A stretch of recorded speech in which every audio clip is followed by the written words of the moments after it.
think the main advantage of selling in Amazon is basically scalability. Also, another benefit of selling on Amazon is the low barrier to entry. It basically allows you to sell beyond your geographical region. For us being based in Manila, we're able to sell in US and Europe. I'm Joseph Zapanta. I'm the COO of Argon 40, and I'm an Amazon seller.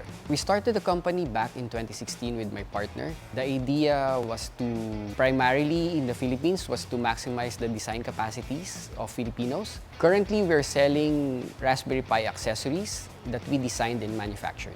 Our mission remains on what matters most, to enable the long-term success of our selling partners by providing the most trusted shopping and selling experience, and by providing powerful solutions for accelerating your business growth. My team and I from Amazon Global Selling are committed to support you and propel your progress wherever you are, and equip you with the knowledge to sell on Amazon. We believe that selling on Amazon stores must create a powerful community where together we are much more effective and so much more successful because we can learn from, can inspire, and can fuel each other's success. We are committed to building and fostering this amazing community.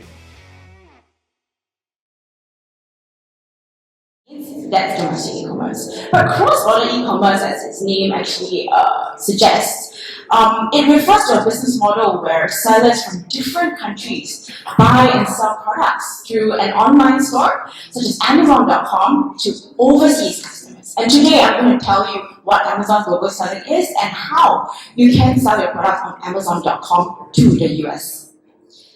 So e-commerce actually aids in connecting sellers directly with the end user, skipping through all the middlemen. And cross-border e-commerce actually helps remove the complexity of traditional export methods and put more controls into the hands of brand owners, which is yourself. And traditional business-to-business export model, as you can see on the screen, is very heavily focused on the offline space, which actually makes it very challenging to control the price of your goods, as they are limited to actually no interaction with the end consumer.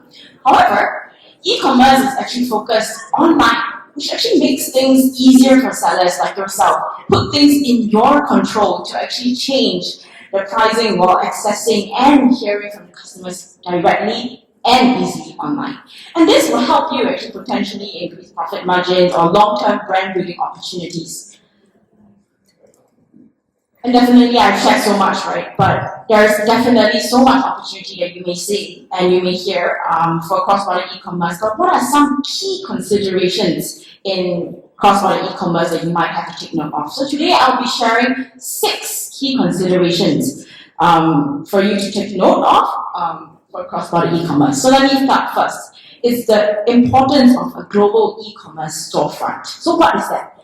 Okay, you can build your own site, acquire your own customers, leverage an e-commerce store that has accumulated a ready customer base. A second consideration that you might need is the need for a cross-border logistics solution to actually complete both the first mile shipping. So what is first mile shipping? Let me just pause here, okay? First mile shipping is, for example, from Philippines to the US or from China to the US. And last mile fulfillment, what does that mean? That means it's within the US itself to the end customer in, for example, New York, let's say. And the third consideration is to ensure that you actually meet the needs of local customers and regulations. And what does that mean? Okay, so products that do well with Filipino customers, for example, may not necessarily do well with the US. So it is very integral for us as sellers to understand and do adequate product research to find out the preferences of what these US customers like, and then from there pivot and cater to that demand that the US customers have. And not only that, it's very important for you to actually understand the requirements that is needed to sell certain products in product categories in the US. So for example, if you're planning to sell food products in the US, your product will need to be FDA certified. So there are a few steps that you might need to take in order for you to understand the regulations in order for you to sell cross-border. Next, the need to process payments in different currencies. When receiving payments from foreign customers, sellers must consider the conversion rates, as well as cross-border financial compliance-related issues. After setting up your cross-border e-commerce storefront, you might need to consider the resources needed to handle operations, for example, like return management and customer service in local language. But for your case in the Philippines, because all of us are well versed in English, I think that's not a big issue for all of us Filipino sellers. Lastly, is the day-to-day operations. It's important to actually think about how you want to attract new customers, how to establish your brand presence, and how to encourage repeat customers and repeat purchases from customers. All of these will actually set you up for success for your cross-border e-commerce. And all the 6 pointers I've shared with you, it definitely sounds daunting, like, oh my goodness, there's so much to look at, right?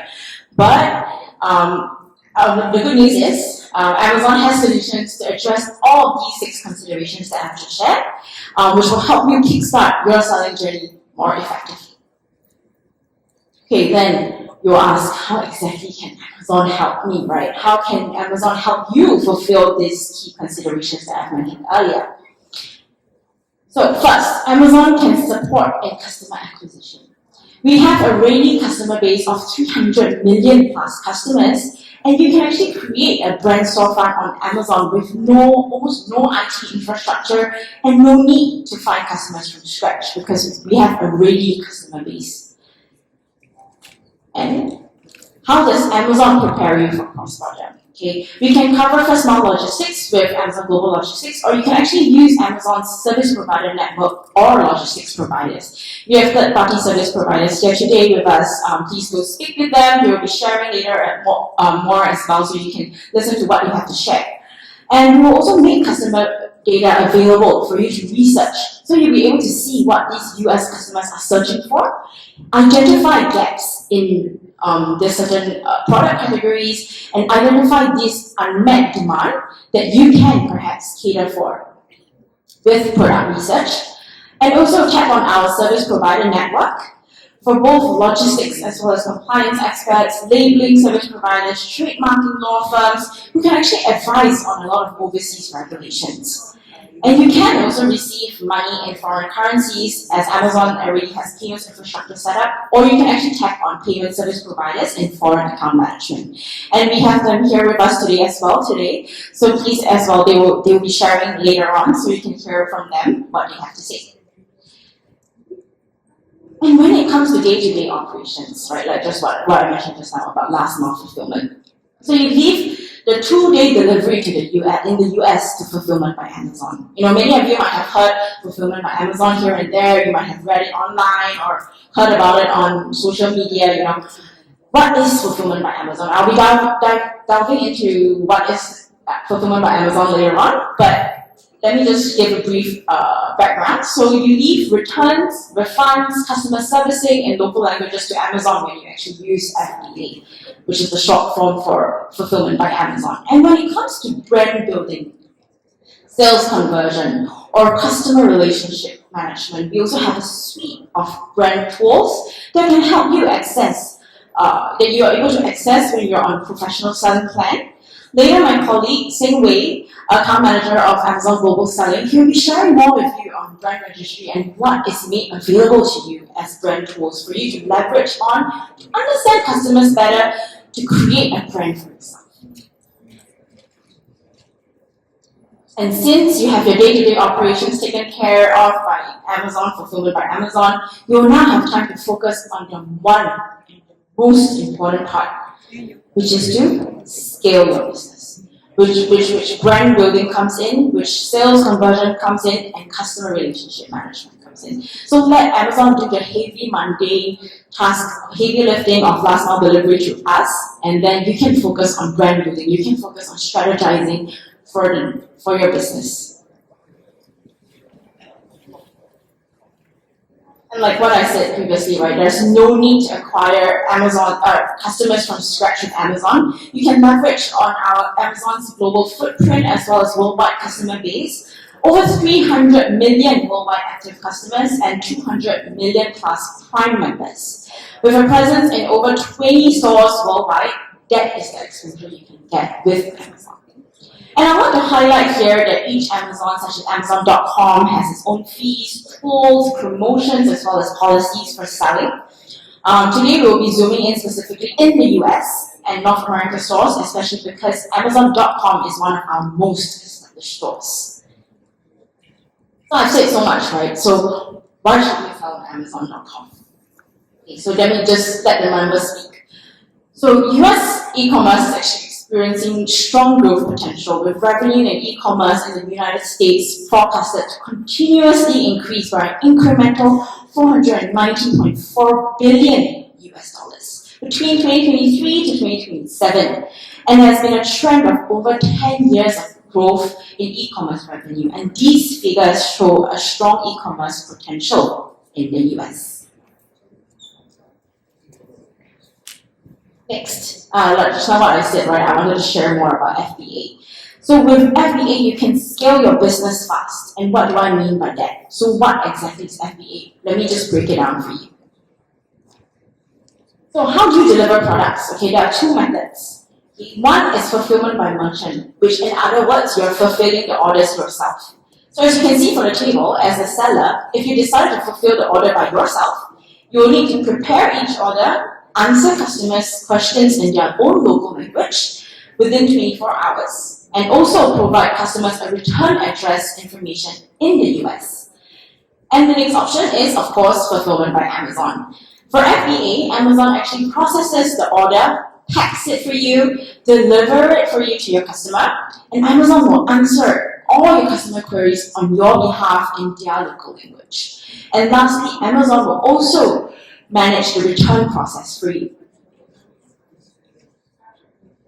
And if that's not enough to entice you, here, I want to share with you that we are launching a 6-month discount on the professional selling plan, original price of $39.99 USD, to sellers in Philippines who actually register with Amazon Global Selling for the first time.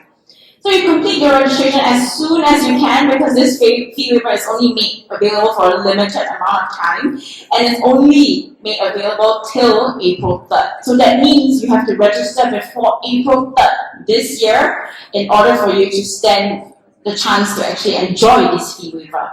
So essentially with this fee waiver, right, you will be actually paying a total of US dollars $1 for the first 6-month subscription. So that means US dollar $1 for the first month, and subsequent 5 months you'll be paying $0 USD. And instead of paying the standard fees for professional selling plan of $39.99, and after 6 months you will be charged the standard fees of a professional selling plan, and the fee can vary depending on whether you sell across multiple stores or whether your accounts are merged or not. And as I said, this fee waiver will be active for all sellers who completed registration by April 3rd, 2024. But just like to put a caveat on this, right? If you go for the individual selling plan, you will not be enjoying this fee waiver. That's why it is very important, I can't stress enough up here, to actually register for the professional selling plan. This allows you access to the Product Opportunity Explorer tool. So what is Product Opportunity Explorer tool? My colleague later will be going in depth into what the tool is all about, but this tool for sellers of a product, this tool is where you can actually conduct your competitive research to find out what exactly are keywords that are surrounding your product. How many products are competing for these keywords? How many reviews do these products have? What is the type of sales volume that these products are getting? And all these gives you actually insight as to how you can price your products, what kind of keywords to use, and how much stock you should be buying. And for sellers, for example, because many of us, some of us may have products, some of us may not have products. But for sellers that are still, trying to find a product to sell, you can actually use the Product Opportunity Explorer tool to discover unmet and underserved demand, like what I mentioned previously, right? Finding niche opportunities to access whether or not there is an unmet demand, and then cater to that particular area. And how do you do that? You need to find out what customers are searching for. That's a very powerful tool. So what are the needs that are present but have market gaps? Or whether or not this product is high in demand because a lot of people are searching for it. All these are actually guiding questions that can help you answer and maneuver these tools to actually help you with product research. And like what I said, my colleague later, he will be sharing more about this tool with you and walk you through how to exactly do it. And if you'd like to know more about the fee waiver, you can scan this QR code and read more to learn more about the fee waiver, the terms and conditions, and all the information that you might require. Okay, I'll just stop here for a few seconds because I see a lot of phones out.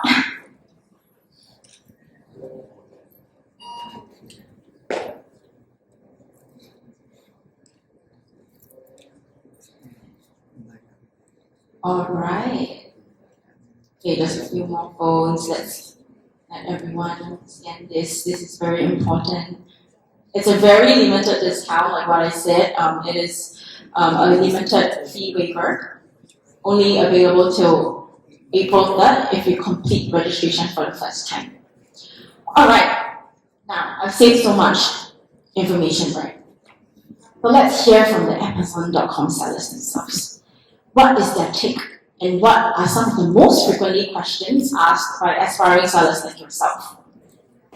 One question that you always get is the US too crowded for a new seller? The answer is no. Actually, new emerging brands actually continue to see success on Amazon.com. Let's take Crystal, for example. Crystal is an Amazon Global Selling Ambassador. She has created not one, but two Amazon.com brands, one in 2020. It's called Abound Lifestyle. It's a home decor brand that hit 7-digit sales in their first year. And Farah, another business that she set up, an LED mask brand that just started in 2022.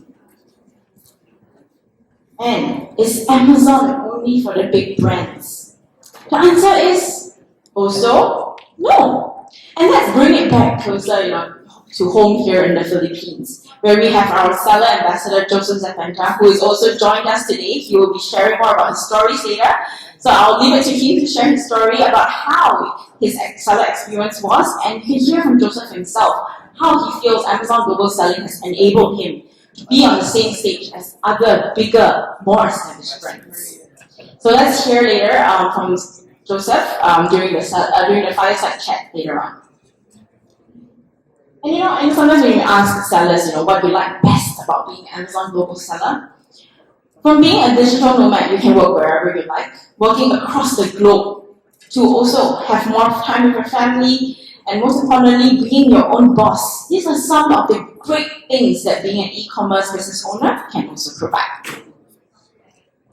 All right, I hope now you're very, very motivated. You must be wondering, okay, Gwen, tell me how I can get started on your cross-border e-commerce journey. Okay, let me take you through some of the important pointers when registering on Amazon.com and how you can kickstart your Amazon journey, taking your business from Philippines to the world. Okay, let's start with a question that many sellers also ask me, right? How much does it actually cost to sell on Amazon.com? Okay, we can break the cost down into 4 different components. Let me walk you through slowly, okay? Number 1, the selling plan. So there are 2 plans currently offered on Amazon.com. The individual plan, where you pay per item sold, or the professional plan, where you pay a monthly subscription fee. There are a number of benefits that a professional plan actually offers, including advertising and advanced selling tools. As I mentioned earlier, just now about the fee waiver, I think I've repeated myself enough, but with a 6-month discount on a professional selling plan for those who register with Amazon Global Selling for the first time, you're paying a total of USD $1 for the first 6-month subscription, which means that $1 for the first month and $0 for the following 5 months, instead of paying for the standard fees of the professional selling plan at $39.99 US. And next, referral fees. So Amazon actually charges a percentage fee on items sold. So the amount actually varies across different categories, but generally falls between 8% to 17% of the total cost, which includes shipping costs and other charges. And you can find out more of the detailed breakdown by category on our website. Next, fulfillment fees. This is only applicable if you choose to ship your product by fulfillment by Amazon. And lastly, all other costs. You may incur additional fees such as advertising or coupons if you choose to run them on your store. Okay, so what exactly, now that you're familiar with the costs that are involved, what can you sell on Amazon? So while we offer our ability for sellers to list a variety of categories to sell on Amazon, but not all categories are open to all sellers. Some will require additional approvals to sell. And it's important for you to understand what these policies are, what are the restricted product categories are, because Amazon might require you to submit some documentation or approvals before you start selling. And you can find out more from our website or on your selling account once you've registered. So what do you need to get ready to get registered with us, right? Later, my colleague Sing Wei, our account manager, he will be going in depth with all of you to walk you through the entire registration process. And he will be here to also answer your questions if you have any with regards to registration. Along the way, sometimes you might face some hiccups and stuff like that. So if you have any questions, do approach us as well. Later on, we will be sharing more about this registration process in his account registration presentation. Okay, now this is one important resource that I want you to walk away with. Okay, this is a perfect jumpstart launch playbook. So if you can just whip up your phone and scan this QR code because it's very important. This is a launch guide that actually contains all the information that you need to pertain to the selling process. It actually breaks down for you step by step the end-to-end process of the whole selling process and of the US selling journey, and it also covers everything that you need from listing all the way to FBA. Anything along the way that you might be unsure of along your seller journey, refer to this because this is your one-stop playbook that has a wealth of resources and knowledge that will help you on your way. Super easy to read, extensive, and very guided. Okay, last but not least, I would like to take this opportunity to share with all of you that Amazon has actually many webinars conducted, each specifically covering different topics, from FBA to brand registry to ads, and they are all conducted for free. Okay, let me repeat, it's free from Amazon, and simply scan this QR code, and then you'll be led to our PH site. So what happens on this site is that we will always update our upcoming events, our webinars that we have. The speakers conducting each of the sessions are actually subject matter experts in that topic. So if you have any questions, for example, pertaining to FBA or pertaining to listings, and if you join that webinar, you'll be able to ask your questions, and be sure to have your questions ready to ask because you can always hear best from the subject matter experts themselves. And we actually update the events on a monthly basis, so do keep a lookout in this space. And be sure to register and join our events on this site. Most importantly, I would like to re-emphasize that all these webinars are conducted by Amazon for free. Okay, and with that, I've come to the end of my sharing. Thank you very much for your attention. I'd just like to remind you again to join our Facebook group, and to also, if you missed the QR code earlier about the site, yeah, you can scan the QR code as well. Before I hand over my time to Sing Wei, our account manager, who will be introducing brand registry to you. Sing Wei, please.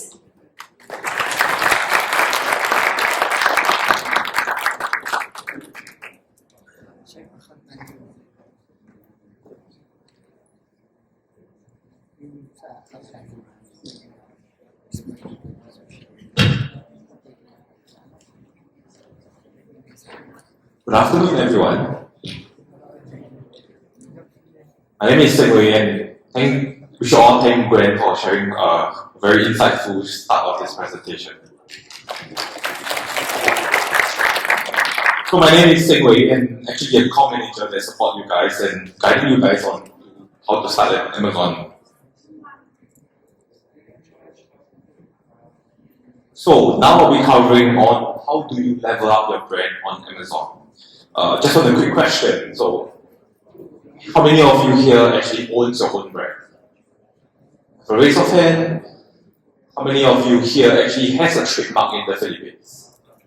Oh great, as in really glad to see a lot of people understand the purpose of having a trademark in Philippines. Not Philippines, but just in general. However, and how many of you here actually has a trademark in the US? Okay, it's okay. Now, the purpose of having a brand goes way beyond the current benefits. So, giving an example, maybe is Milo popular here in Philippines? You know what Milo is? So, what is Milo made of? It's just chocolate drink, right? In Philippines, you all call it table, something similar, just that Milo has a bit more milk. So, but do we grow up calling I want to drink chocolate milk, or do we grow up saying I want to drink Milo? So the purpose of branding that Milo has done has actually go beyond that, and they will trademark this, and this is something that belongs to them, right? So no one else can call their chocolate milk Milo because that belongs to them. Same here. One day you want to sell your product, we want your product name belongs to you, and you do not want someone else to actually use it.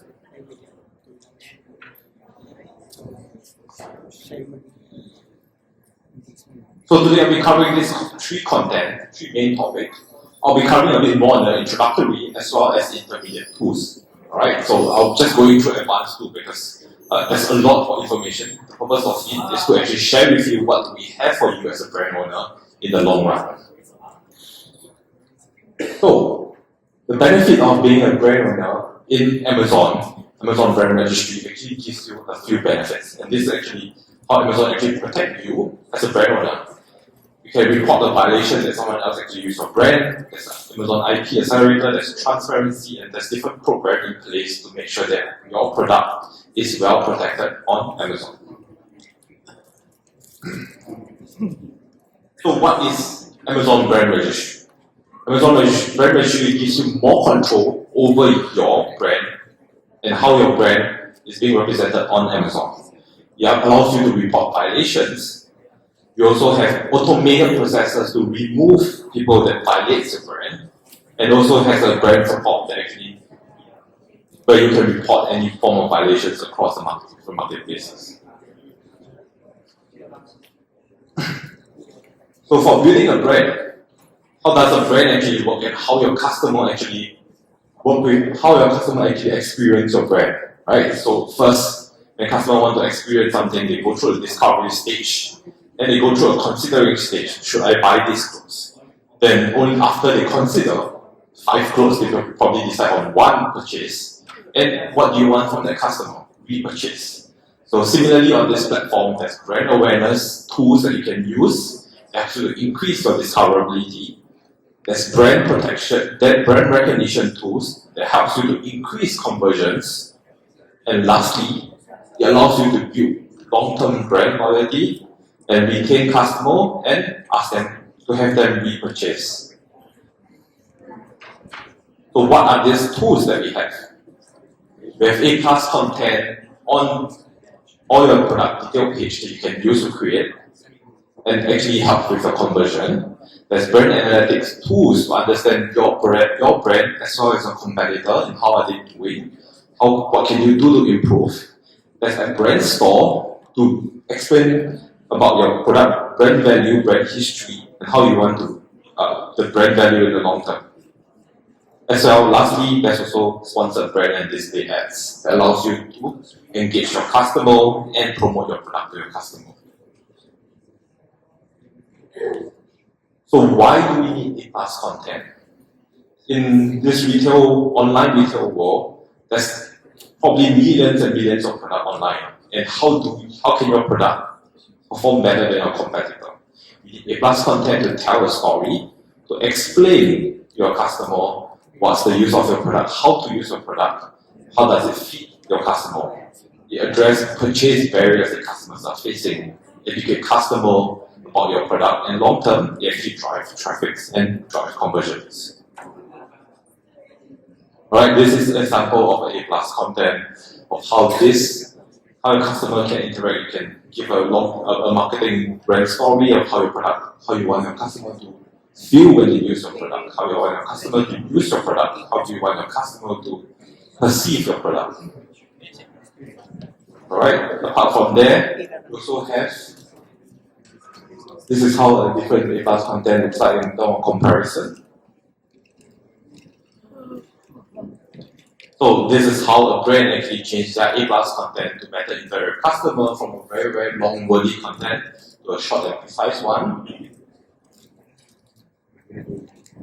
Similarly, you tell your brand story, you use brand visual assets to promote and explain how customers should use your product.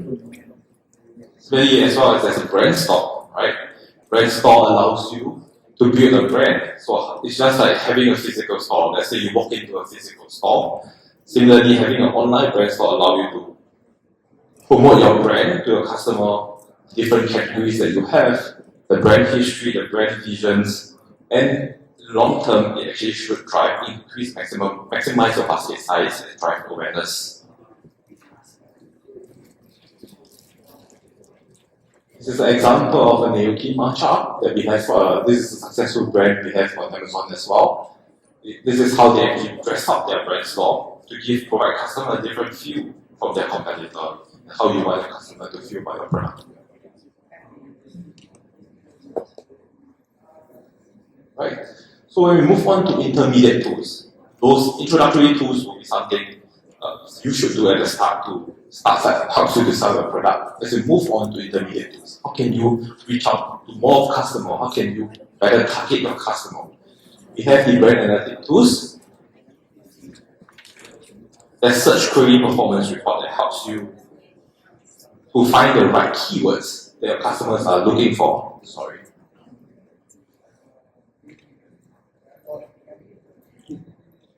So these tools allow you to search top keywords that customers are looking at and use them to help you promote your product better through Amazon ads.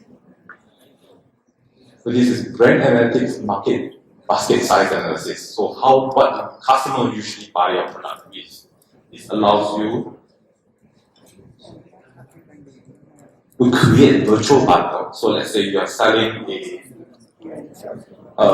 over here, the example, you are selling a spatula and a cake topper. So with that, you can sell them together, bundle them together to increase basket size. And this is what Amazon Brand Analytics tools allows provide you with. So in this case, this successful seller actually bundle his different product together and actually help them to, when certain products are also actually divert customer to another form of product. So brand analytics tools allows you to have customer loyalty analytics. So this actually shows you how your customer interacts with your product. This is your top customer, your promising customer, at-risk customer, and hibernating customer. So this is, if you know there's a hibernating customer, you have an at-risk customer, how can you re-engage them? This is what Amazon is able to provide you to get customers to repurchase your product. Segment 2 of customers as well.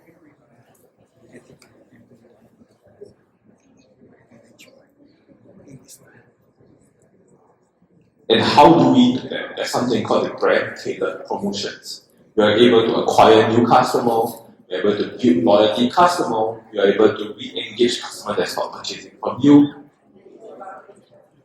And these are the tools that you can do it. So over here, example here is actually to show you can actually give specific exclusive promotion to a certain group of customers that you like to re-engage.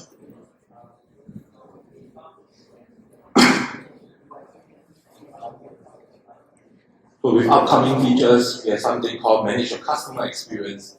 It's actually allow you to manage marketing campaigns to them, as well as a brand tailored promotions that allow brands to include specific ASINs for discounts. For advanced tool, there's something called Managing Your Customer Experience. Amazon Posts as well as Manage Your Experiment. Right? So with this, actually improve your impression. With managing your customer engagement, actually improve your impression of product. You can send EDM to your customer, your past purchase customer, and reiterate with them.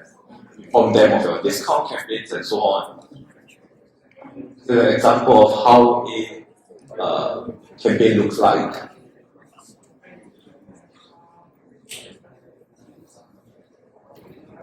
Similarly, there's also something called Amazon Posts. Actually allow customer to allow you to actually engage customer and promote about your new features, new product, and so on.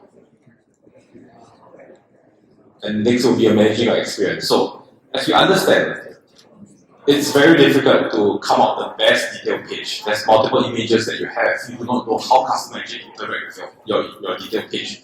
So you can actually run an A/B testing. This is for brand owners. You can run an A/B testing on different images, different product title, different detail page, so that you understand which actually perform better. From there, you can make a decision to say, hey, I want to change, hey, I have to keep, or should you constantly keep changing to keep your product page new, refresh. This is what managing your experience allows you to do. And this allows you to optimize content to help maximize sales.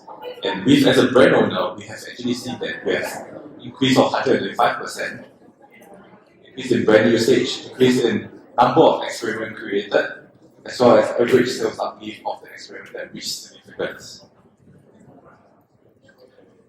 So Handmade Hero is an example that actually did it. And from there, they actually determine which campaign is actually, which detail page is actually better. And from there, you can see Amazon actually provide you an example of which one should you be working on, choose to promote to customer. So over here, this is the guide that we have to explore our brand registry guide, which is something that you should consider. If you are already a trademark owner in the Philippines, consider being a trademark owner in the US as well, which allow you to get access to all these tools.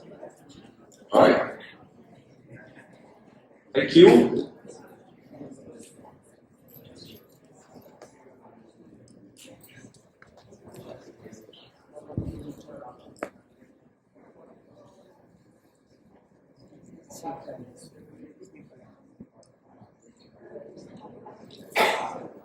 So, sorry, I'm moving too fast. So, for any questions, you can come to the center of the floor. There's a mic there. You can ask questions. So, actually, what I shared just now is really for brand owners. So, to be a brand owner, you need to get the US PTO, US trademark, and this is from the US PTO. This is essential for you to get access to Amazon Brand Registry. We have a partner over there. You can approach them to find out more. We have an exclusive discount today for you guys if you like to register for a US trademark. This is going to benefit you currently as well as long term because no one else is going to expect the US in the future. This would be a useful, make sure that your brand is being protected from now and then. Right? Any questions on the floor? No? Anyone ready to be a brand owner today? No? Anyone would like to get discount today? No? Oh, the discount is not attractive enough. Okay. So actually, just giving context, our discount with the partner today is really attractive. If you trust me, if you go online, you can actually find them at about $2,000 to $3,000, and with certain good criteria, you can actually get them less than $1,000 today. So make sure to speak to them, find out more from them, make sure that you're able to get the best out of being a seller on Amazon because with Amazon Brand Registry, you are exposed to a lot more tools to make sure that we have better conversions, can interact with customer better, and who knows, your brand is going to be a household brand in the US in the future. I'll pass my time back to Grant.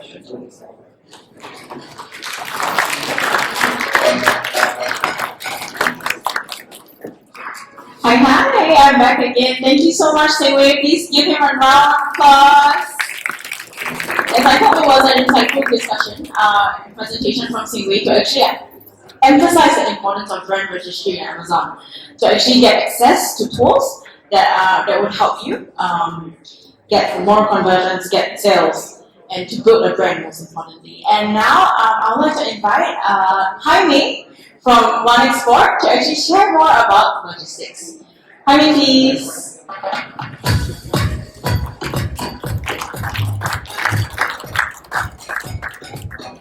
So good afternoon, everybody. So in terms of sending to Amazon, a lot of the one of the main steps is making sure that your items are in the Amazon warehouse, especially for FBA or sending your item directly to the customer if you're an FBM seller. So today I'll be talking about the shipping basics, things that you may not be aware of, and sort of the small complications when it comes to international shipping. Okay, so shipping basics, just a small disclaimer. The contents of this presentation do not represent the views of Amazon. They're not liable whatsoever for the use of this information. Okay. So, if you think about shipping options, you have two main shipping options.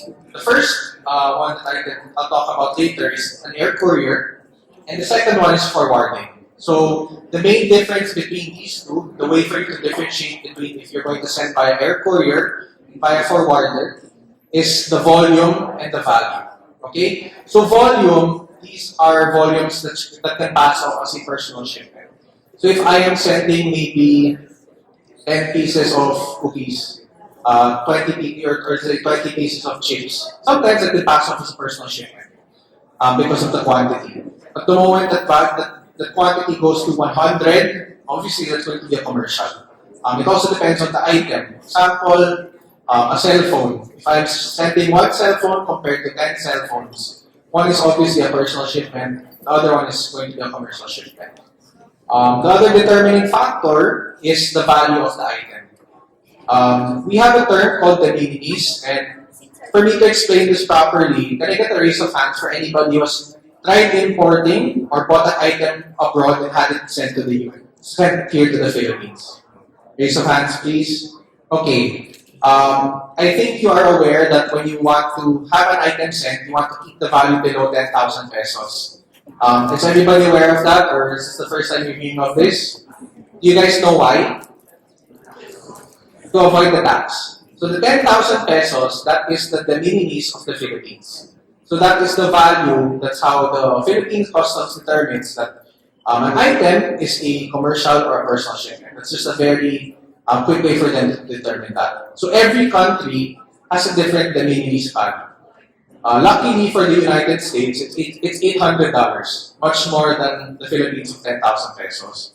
Other countries would have as low as 400 pesos, sometimes it's automatically taxed, but it varies per country.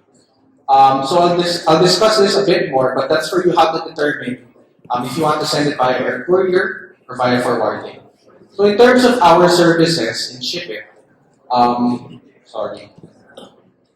So for Shipit Express, this is our air courier service. So we started off as one export and we onboarded some suppliers here in the Philippines, getting them export ready and assisting them in selling abroad. So our air courier service is basically when you want to send your products to buyers or you want to send samples to people abroad, we provide that for you. So what happens with an air courier? So if you think of an air courier, you think of DHL, who is one of the partners of this event. So generally, when you send an item, depending on the quantity, they're mostly declared as samples or personal items.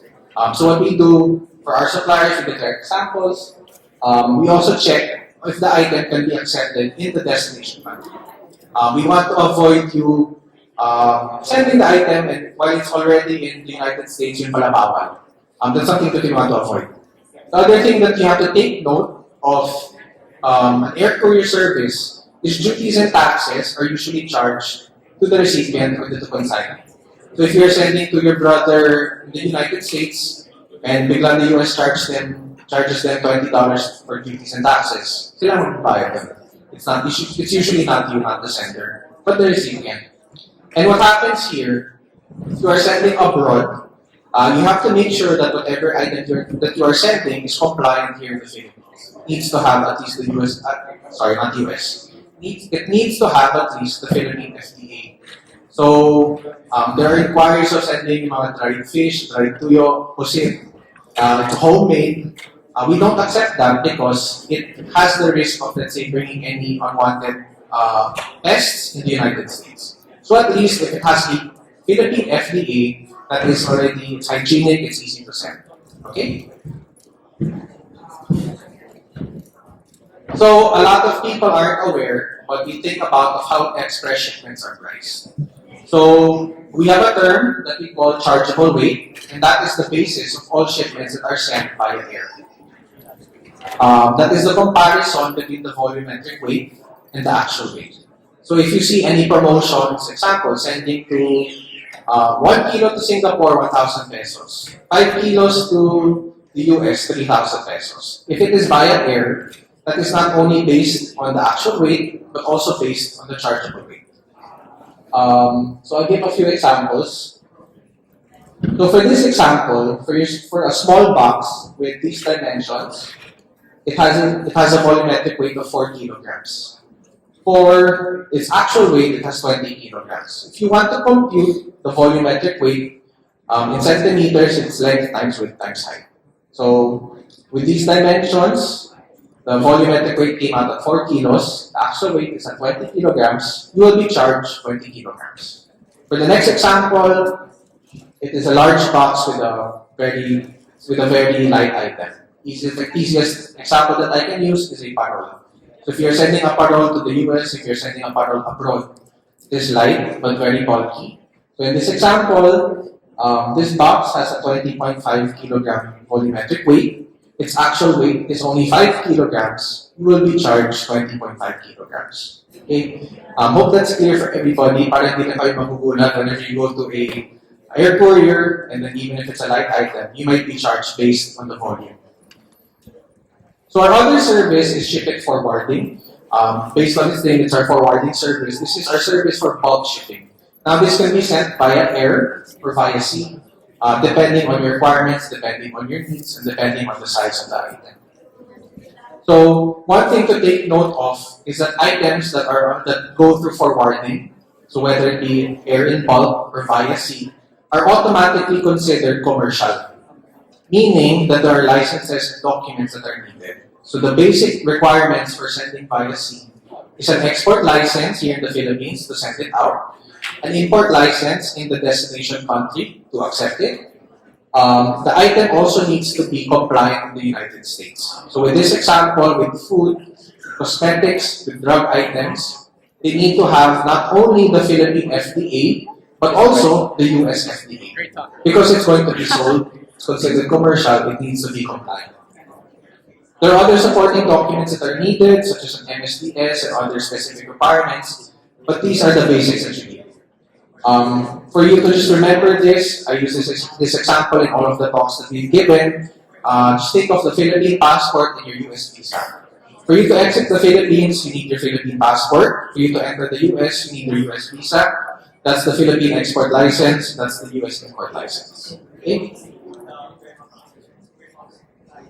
So now, when you send to Amazon, you'll see later, medyo nag-mix yung both forwarding and air courier services. So, what happens here is Amazon shipments, whether it will be large, whether it will be small items, because it is going to an Amazon warehouse, it will be sold and it will be tagged as a commercial shipment. So, if it's a commercial shipment, duties and taxes may be applied, and they will also look for an importer record. So, parang naging formal entry na siya. Okay? Food, cosmetic, drug, and cleaning items, like a commercial shipment, even if this is sent by air courier, would need to be compliant in the destination country. So we need to have the FDA, and if ever, those other documents, as I mentioned, the material safety data sheet, and other declarations. For non-food items or non-FDA items, usually they're more lenient with those items. An example here that we have is just wooden products. They're quite lenient with wooden products in the US. You just need to declare the type of finish, the type of material, and that should be okay. So it's more of a declaration. So there's really less limitation for non-food or non-FDA items. So, as I mentioned earlier, because this is a commercial shipment, an important record is needed. Amazon is not going to serve as the importer. The importer record is if you think about it, they are the owner of the goods. So if I'm importing something abroad and I am the importer record here in the Philippines, I am the owner of the items. Amazon technically is not the owner of the item. They are a holding company, they are a warehousing company, they're an e-commerce platform. They are not the final owner of the goods. The US Customs, I don't think they will chase whoever purchases the item and charge them the duties and taxes. So what happens now is there's an important record that is needed, Amazon cannot serve as the important record, or the recipient cannot be the important record. So for some shippers who have shipped with us previously, that was their main problem. But now, we wanted to become a solution. We wanted to solve that problem for them, which shows how can Ship It help you. We can help you with three main ways. So the first one is documentation and compliance assistance. I'll talk about that a bit more in the next slide. The other one is the important record. So One Export, the mother company of Ship It, has an import record, has an import license in the United States. So that means anything that happens, if the US Customs is looking for an importer record for your Amazon shipment, we will access that. So that you don't necessarily need to make your own licensing, which is quite expensive on your side. We will service that. The other one is we can also assist with bulk shipping. So for a lot of clients who want to send in bulk to the US, that is what they are missing. Because we have an import license in the US, we can provide the end-to-end service. We also have the Philippine export license. So for it to be cleared here in the Philippines, for it to exit the Philippines, we provide that solution for you. We provide the logistics service of the sea freight, and then we also provide the import clearance in the United States, the complete end-to-end service for bulk shipping. So for documentation and compliance assistance, it really varies depending on your item. But for food items, that's really our forte, that's our expertise. As long as the item is okay with its local compliances here in the Philippines, and it has the proper US labels, it takes very quick, up to 2 weeks for you to get your US FDA. For non-food items, it still needs to undergo, for non-food items that still need the US FDA, it needs to undergo assessment because some items that are considered as cosmetic products here will not be considered as cosmetic products in the US, or they may not need the US FDA anymore. Example that I always use is whitening soap. So whitening soap here in the Philippines, I think it's generally considered as a cosmetic product. The moment you send it to the US and you get it analyzed, because of its property of whitening, sometimes it's more likely than not to be considered a drug, which is it's a much more complicated process as compared to a cosmetic product. Sometimes what we also think as cosmetic products here, especially if they are naturally made, you think of them as cosmetic products here, where the US, it's just considered non-food. There's no US FDA. So it always depends on the three items here: the ingredients, the intended use, and the label content. So we review that based on the US requirements and advise you if it's needed or not. And we move on further from there.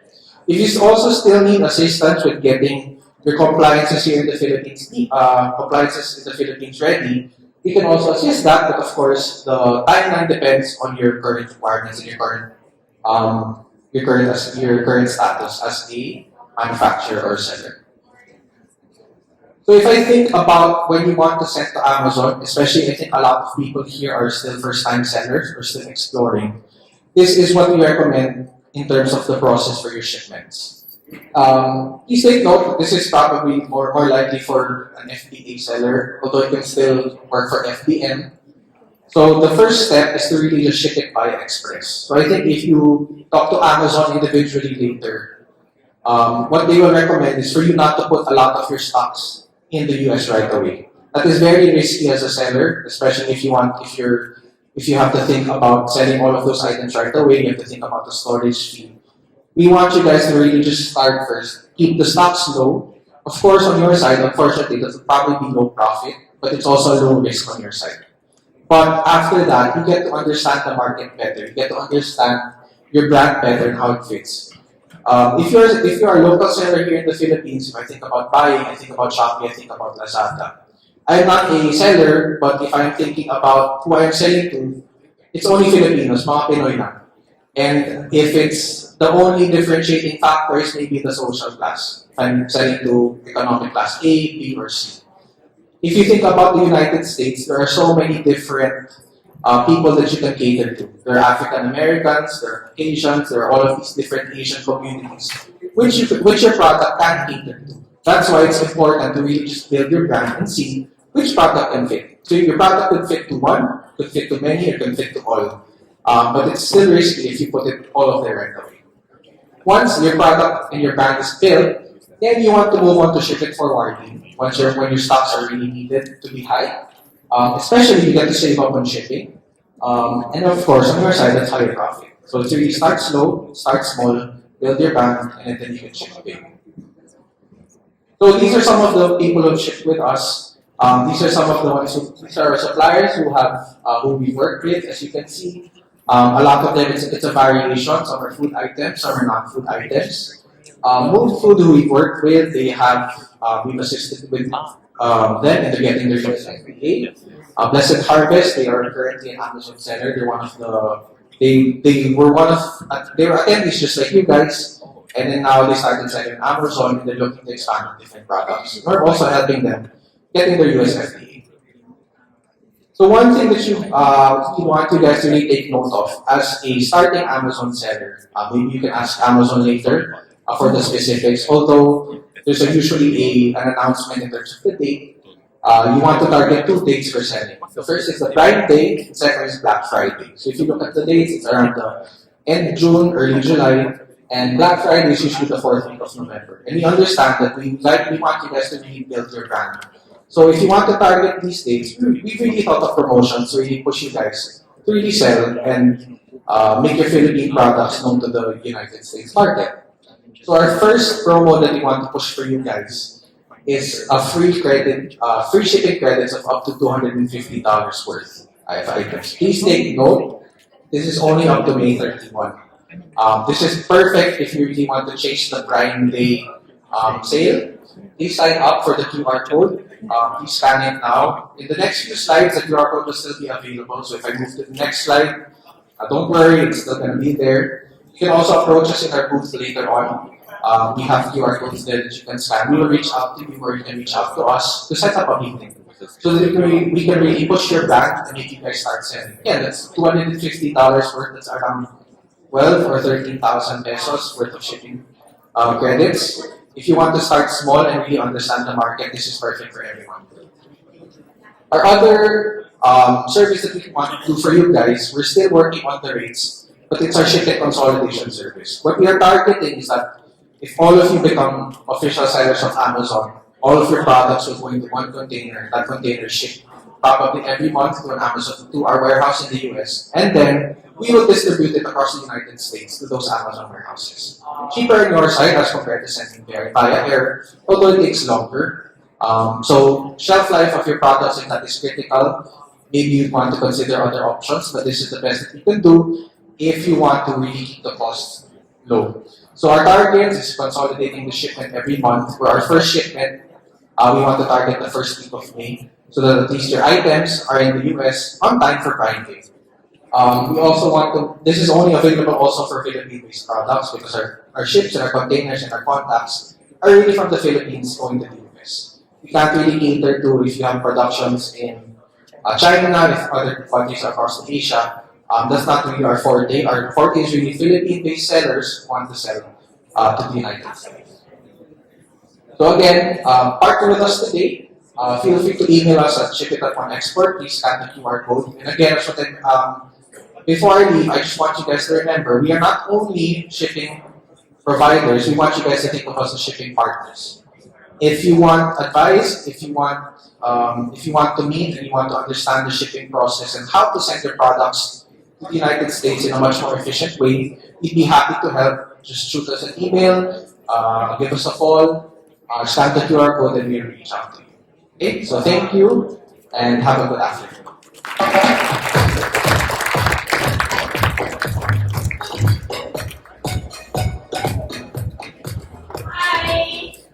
Hi, I'm back again. Thank you so much, Jaime, for the very, very insightful presentation. Please give him a round of applause again.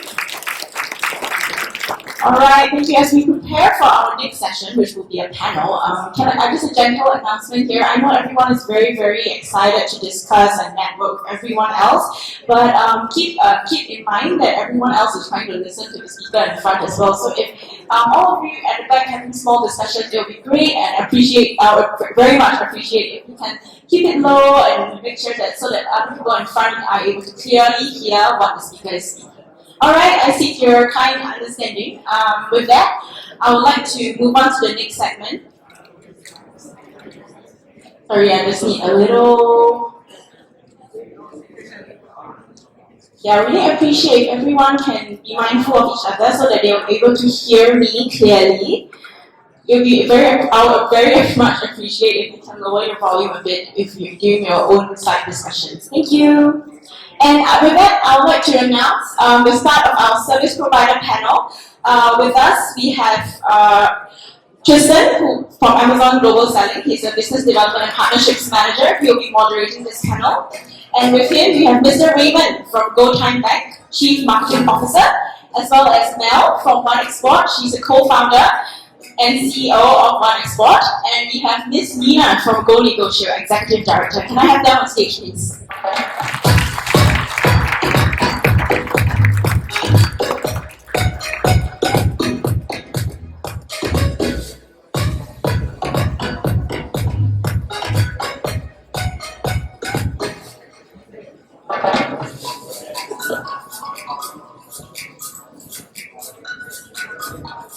Alright, very good afternoon everyone.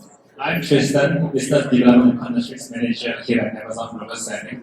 Part of my role here at Amazon Global Selling is to build this Amazon Service Provider Network, where we have an ecosystem of service providers to help you and assist you on your cross-border e-commerce selling journey in the United States with Amazon.com. And today, we are privileged to have a suite of service providers across different segments to really assist you on your cross-border e-commerce selling journey. Each and every one of them play a very critical role on assisting you, consulting with you to enable your cross-border sales on Amazon.com in the United States. Back to today's panel discussion. For the first panel of the day, we have a panel discussion on championing entrepreneurship and cross-border e-commerce with Amazon.com. Right. So before I start my panel proper, maybe let me reintroduce the panelists on stage. Right. So I have Mr. Raymond Villanova, from Chief Marketing Officer of GoTyme Bank. I have also Ms. Anna Melissa Nava, co-founder and CEO of One Export. And I also have Ms. Meena Ekram, Executive Director of GoNegotio. Round of applause, please. Alright, so diving straight into the panel discussion, let me open off the panel with perhaps a self-introduction and sharing a little bit about your business in the company. You can start off with Mr. Raymond, please. So, hi, good afternoon, everybody. So, Raymond from GoTyme Bank. Very honored to be here, actually. And people are wondering, look at GoTyme dito. In all actuality, from all of the people that we've spoken to, we're about to reach around 3 million users. And when we talk to our communities, number one market that we have is actually small business owners, just like you guys and entrepreneurs. They keep mentioning to us that GoTyme Bank is one of the best accounts for them, especially those that have international transactions, or if you have a USD and you're trying to bring it back to PHP. So that's one of the reasons why I'm here. The second one is also I'm an entrepreneur like you guys, but I don't do Amazon yet. I'm more on the Airbnb side of the business, and I do receive my funds also in USD. So moving that from USD to PHP, GoTyme Bank is actually the best option for me, not because I work here, but because actually out of all of the choices that we had, that was the thing. So yeah, that's the reason why I'm here. Thank you, Mr. Raymond. How about Mel from One Export? So hi guys, I'm Mel from One Export. So basically we started in 2017 really helping small and medium businesses to export. So I mean I'm proud to say that we've been so entrenched in the small and medium business industry for so long. We've been helping small businesses for their compliances. So say you're down to your FDA, your US FDA, what are your labels going to look like in the US? What are the care instructions? And again, I think as mentioned by my colleague a while ago, what are the shipping requirements? Do you need an importer and exporter license? We're able to bring you to, of course, help enable you to bring markets like Amazon. And eventually, if you need shipping help, that's kind of like where shipping comes in. So we really understand how difficult it is for a small business to be able to export. And so what we're able to do is make it just like a one-stop end-to-end platform. You don't have to go to anybody anymore. We will do everything for you and we'll try to make it as seamless as possible. All right, thank you, Ms. Mel from our export. How about Ms. Mina from? Good afternoon, everyone. I'm Nina Akram. I'm the Executive Director of Go Negosyo. So we're a small NGO in the Philippines, but we have been in existence for 18 years already. So basically, Go Negosyo, what it does is it supports micro, small, and medium entrepreneurs all over the country. So our model for MSME development is providing our MSMEs with access to 3 M's. So access to mentorship, because we do a lot of mentorship programs all over the Philippines. I'm sure you've seen some of them in our Facebook page. We also do provide access to capital or money, the second M, but we don't actually give it direct to the entrepreneurs. We partner with a lot of the financial institutions. GoTyme isn't yet in our network, but hopefully soon. Traditional banks are also in our network, where we actually link our MSMEs who need financing into these financial opportunities. And then lastly is access to market. That's why I'm here today, because we believe that the online marketplaces are the future, and we do provide as much opportunities for our micro MSMEs to get access to these marketplaces so that their products and offerings, specifically the local products in the Philippines, get to the international market. So that's what we do. Cool. Thank you everyone for the introduction. So maybe let's dive into the topic of entrepreneurship, shall we? So along the lines of encouraging the negosio spirit or the entrepreneurship, in your perspective, what are some trends that you observe and how are they shaping the landscape of entrepreneurship? And how can aspiring businesses, owners over here, prepare for this landscape? Maybe you can start with Go Negosyo. Well, I think through the years, because I've started in Go Negosyo in 2010, left for a bit and then went back. But through the years, the interest of Filipinos on trying to start their own business have grown massively. Probably because of organizations like us or academia introducing entrepreneurship subjects. We have laws that have actually tried to incorporate entrepreneurship in the curriculum of even the younger students in elementary and high school. But I think the trend right now is really there's no perfect structure for starting a business. You can start it alone. There are a lot of nano entrepreneurs. Actually, we've actually coined the term nano entrepreneur right now, where these are small businesses owned by a particular person in the household doing something and trying to sell something to others. So I think the industries have also been widely represented right now. You can do business in any aspect of the industry. Before, when you say business, you can only you start a food business, you start a restaurant, a cafe, or you start selling clothes. But right now, even your professional skills and services can now be considered as a business enterprise. So I think those boundaries are becoming less and less visible, which provides more opportunities for our Filipinos to really get into it and try it, and fail fast, and then try it again. Cool. So I think thanks for sharing on that. I think what Ms. Mina also mentioned is really the trends and also the unstructured way of how MSMEs or even nano SMEs navigate the uncertainties. Here at Amazon, I think the good thing is we don't discriminate seller size. We provide a program, no matter the size of your sale or your business, where we can provide you education together as an opportunity on cross-border selling. Maybe Ms. Mel, you want to share a little bit more on the trends of entrepreneurship that you observe and how we can follow and tap on this trend. So we've been helping businesses since 2017, and in 2017, I remember going to like a DTI or Go Negosyo event and asking them, "Do you want to export?" And people will tell us like, "Where are we gonna export? Like it's so difficult. People find it very expensive, and for them, they're already serving the local market. They're quite happy with the local market. Why are they even going to consider going abroad?" We saw that trend shift dramatically in 2020 when the pandemic happened and suddenly all of your malls shut down. Suddenly you only had a Shopee, Lazada, or an online store to be able to sell. And now people saw the power of going global. People saw that, they actually, with social media, they can actually sell abroad because there are buyers in the United States.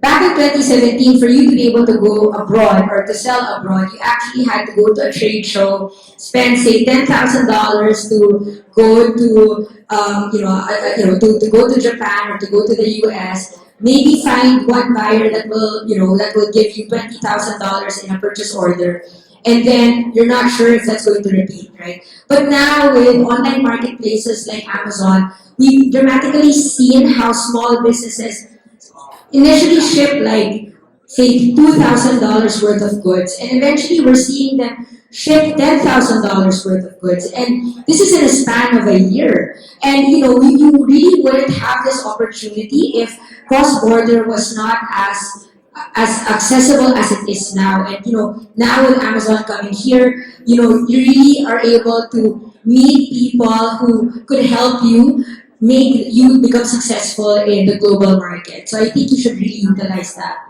Thank you, Ms. Mel. So I think some very stark takeaway is the pandemic trends. Actually, I have to find out the room. I'd love to read the room. Right? How many of you over here actually started your business during the pandemic? All right, GoTyme Bank. Anyone? Don't be shy. Anyone for business actually started from the pandemic?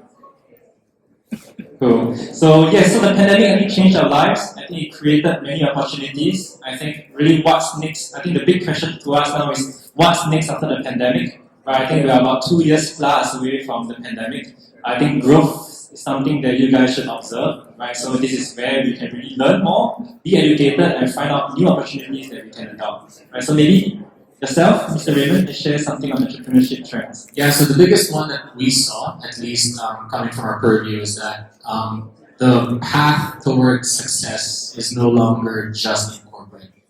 I shouldn't be talking to you guys because you guys are all entrepreneurs, but it was late for me to find out that the path towards entrepreneurship, actually most of our users right now are doing side businesses, side hustles, putting up their own small business, and I think that's really kind of the key.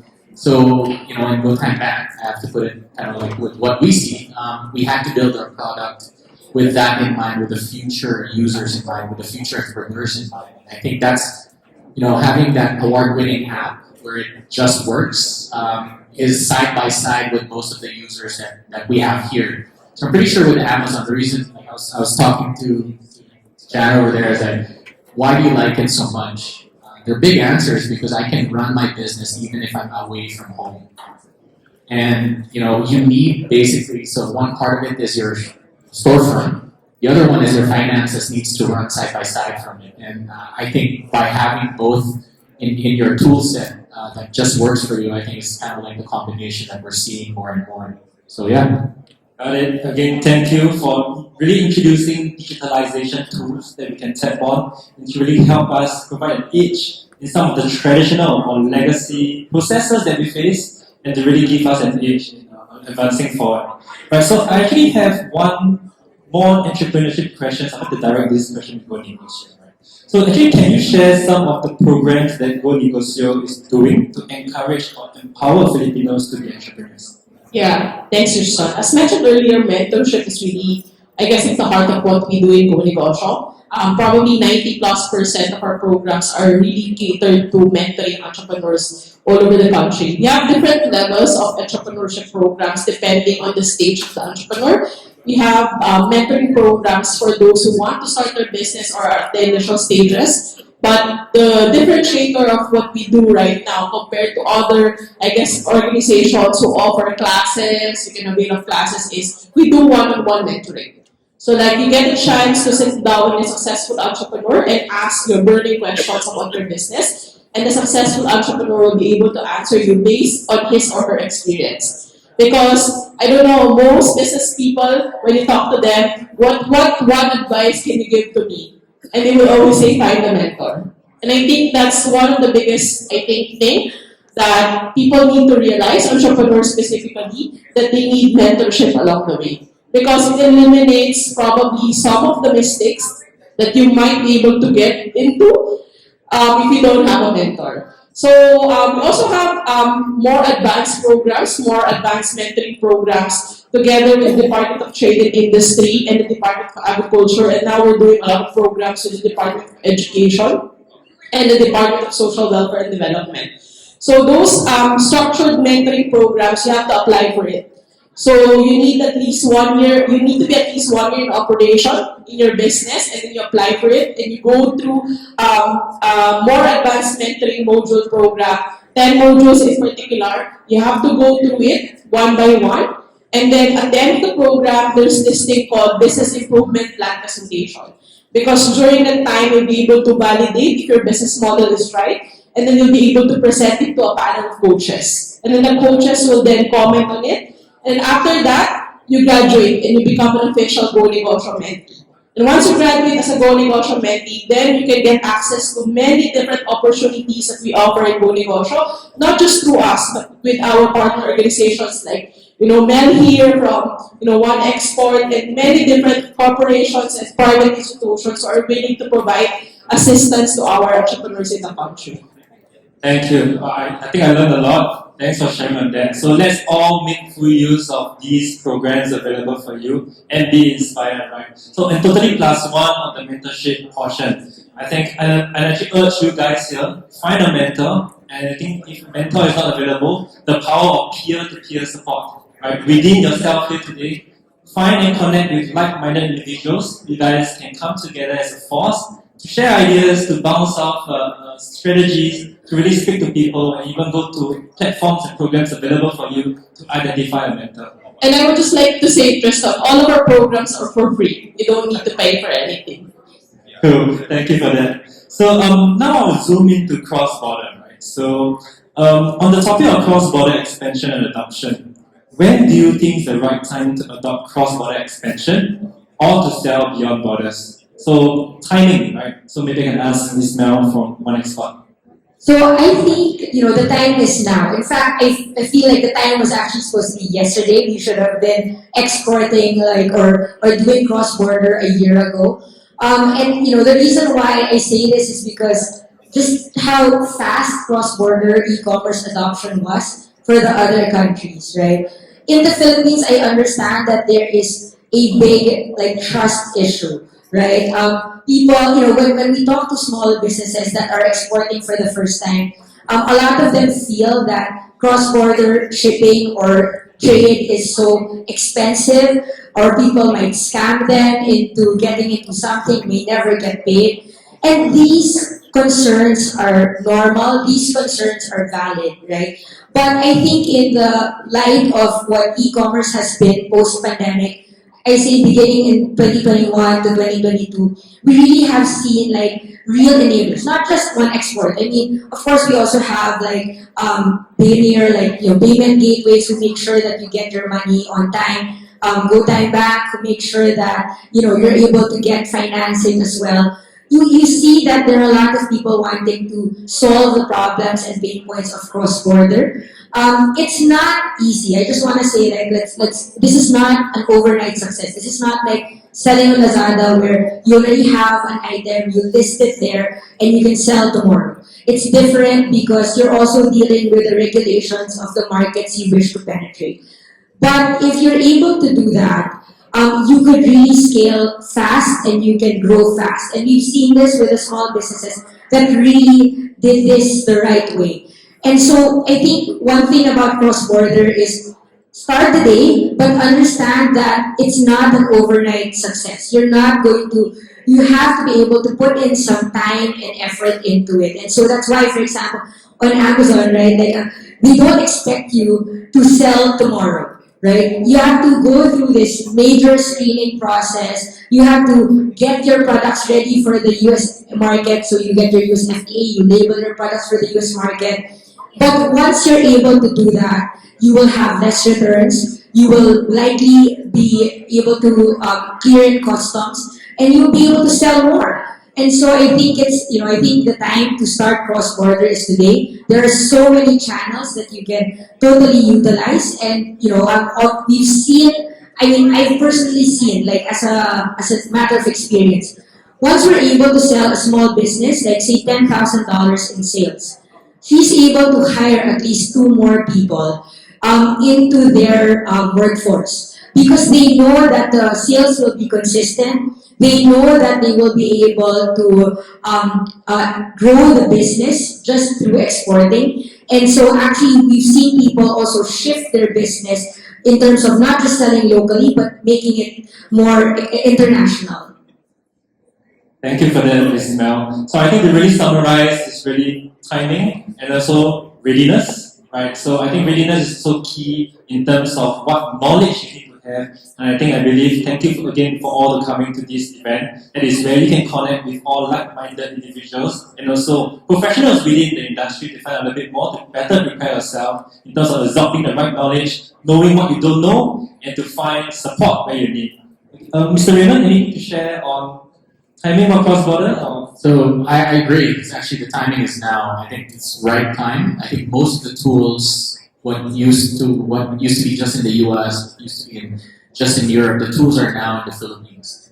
I think that's really the big unlock. It was very difficult to do e-commerce. I used to run e-commerce for Gap.com in the US around 10 years ago. And the tools that I'm seeing here with the small business, it's the same exact tools that I was using to run kind of like global digital marketing back in Gap. That was 10 years ago. Just 10 years, what same exact tools that she was talking about is within your hands. And I think that's really the critical piece towards it. Everybody has striven to make sure that every one of those tools are given to entrepreneurs right away. So Amazon, thank you for coming here as well. You made my life easier shopping for stuff here, but at the same time, I think it's high time for our stuff to go global as well. So I'm very proud of that. Thank you, Mr. Raymond. Again, I'd like to emphasize, at Amazon, for cross-border selling, we cannot do this alone.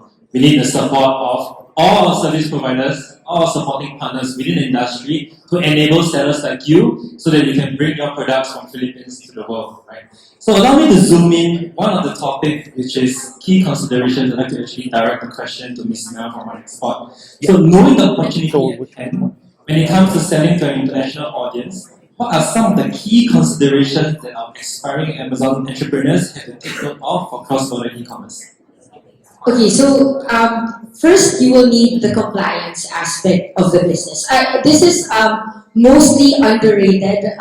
People think that once you have your Philippine FDA, it's okay, right? But again, it really depends on the product.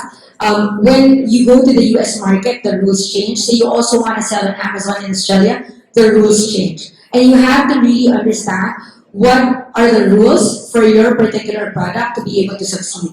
So we're not just talking about documents, right? It's not just about import and record. We're also looking at, do you have your US FDA? Are your labels properly done for that particular market you have to go to? So for example, in the US, the nutrition label is different from Australia. Like in the US, it's energy. In the US, it's calories. In Australia, it's energy.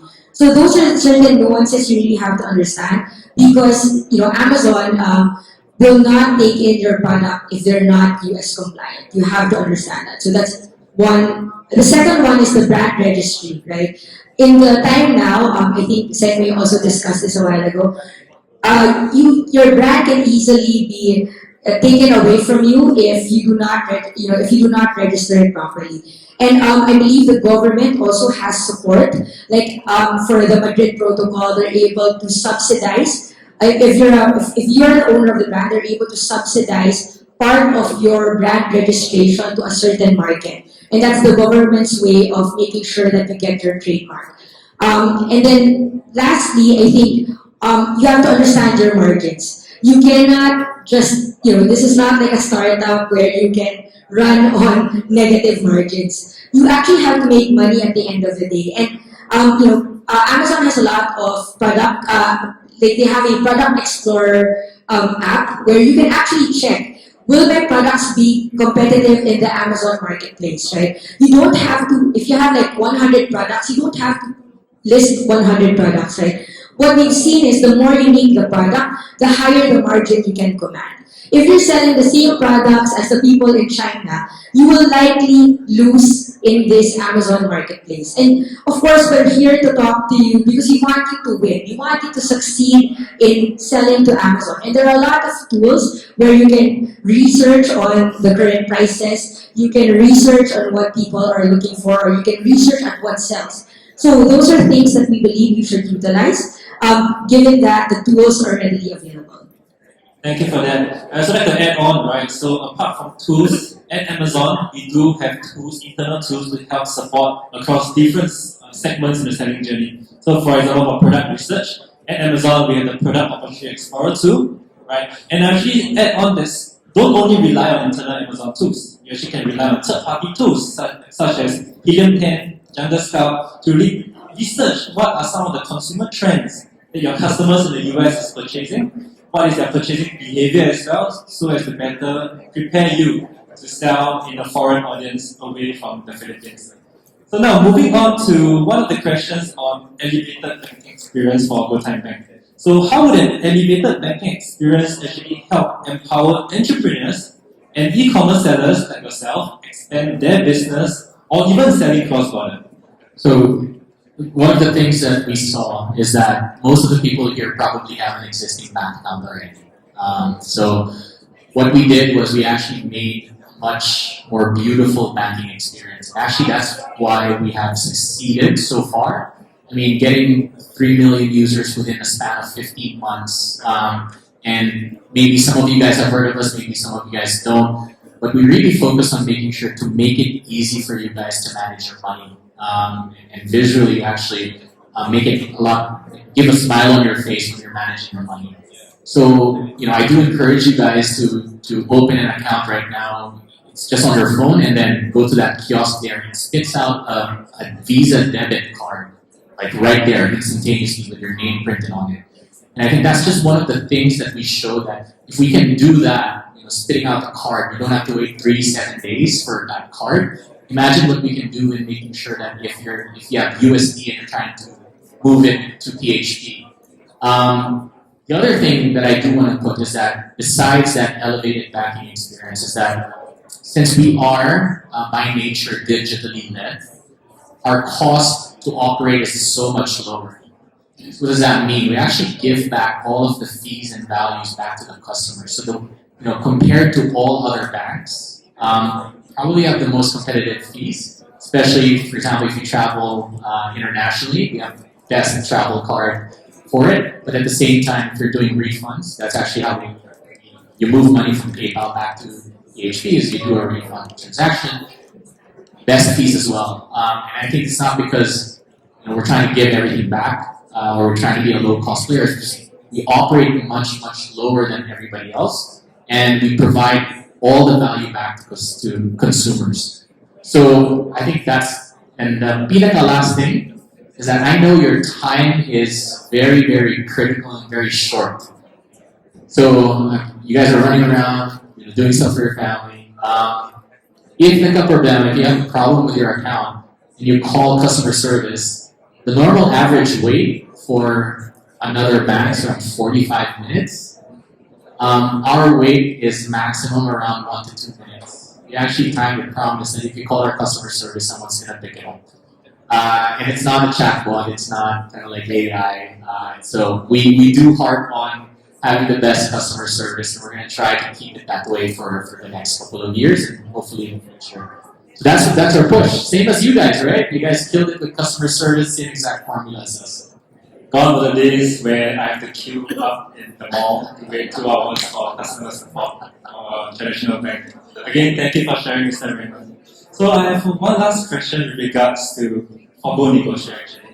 How have you actually helped clients navigate new market segments, right? And what are some of the best practices that you've seen and have actually encouraged people to implement for their journey? Well, I guess it's much different to our market in GoNegosyo. Most of the people that we cater to are actually, they have ideas already. So we don't need to actually present them with ideas. It's something that they've actually started for a bit and probably they want to sort of explore how can they make it big.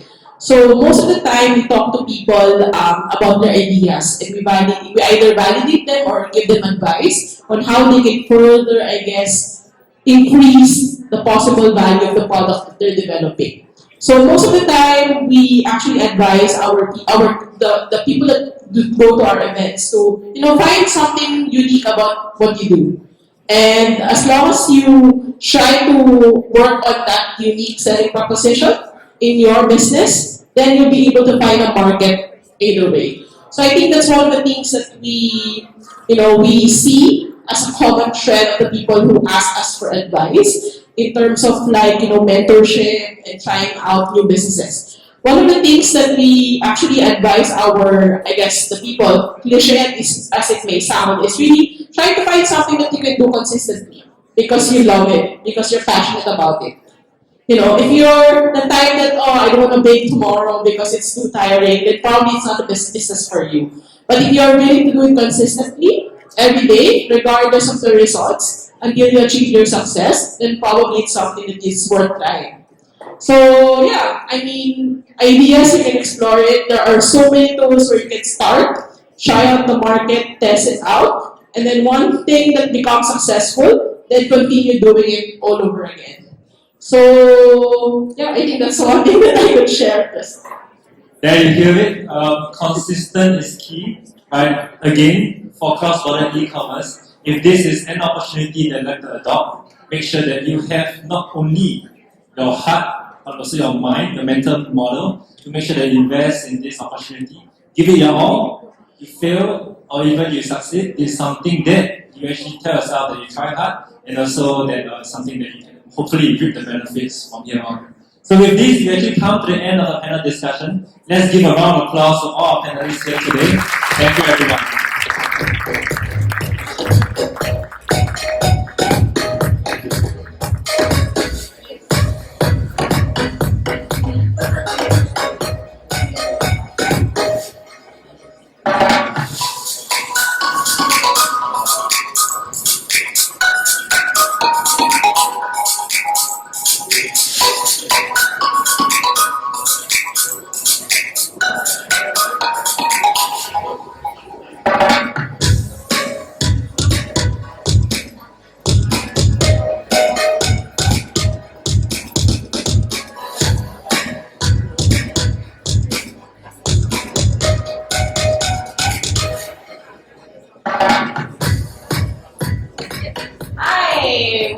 Can we all give a round of applause to all of our panelists as well as our moderators?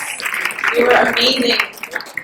And now I would like to give a shout out to our next speaker who flew all the way here to Philippines. You might have seen him through the podcast. You might have seen him on YouTube. You might have seen him everywhere. And round of applause to welcome Bradley Sutton from Helium 10. Bradley, please.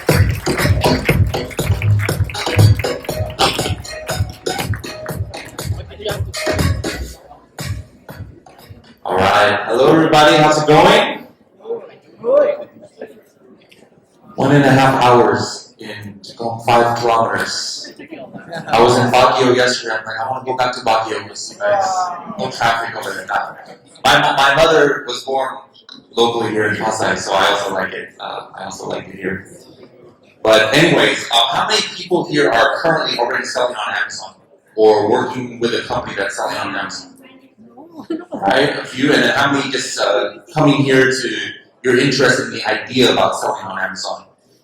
A lot. Excellent, excellent. So those of you who have who are already selling on Amazon, how many are using Helium 10 or have used Helium 10? Excellent. All right. So a lot of you are brand new now.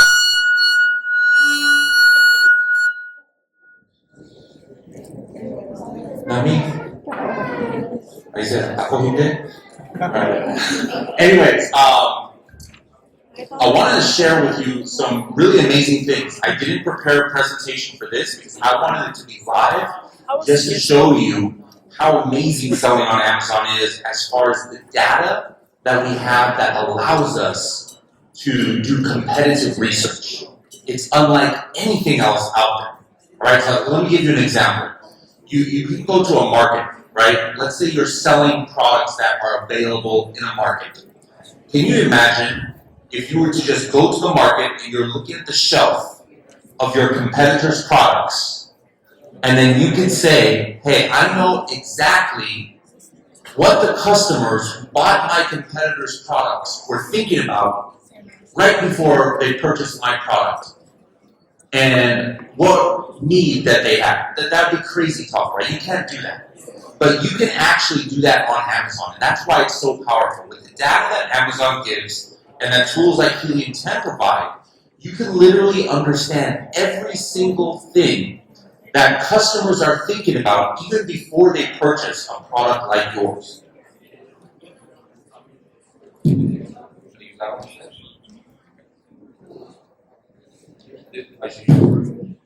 Okay. So let me show you guys how to do that, all right? Now, how can I share the screen? The escape. Before we go, yeah, I want to be able to share the screen. There we go. All right. So let's go to Amazon. I want somebody right now to give me a product. Let's just pretend right now that we have this coming, or it could be your own product if you're already selling on Amazon. Give me a product that is going to be our product that we're going to research together. Anything. Guitar. Dried mango. Dried mango. Making me hungry. Don't go right here. Tote bag. Okay. But any more? Something like maybe more specific instead of a broad one, like a real specific product.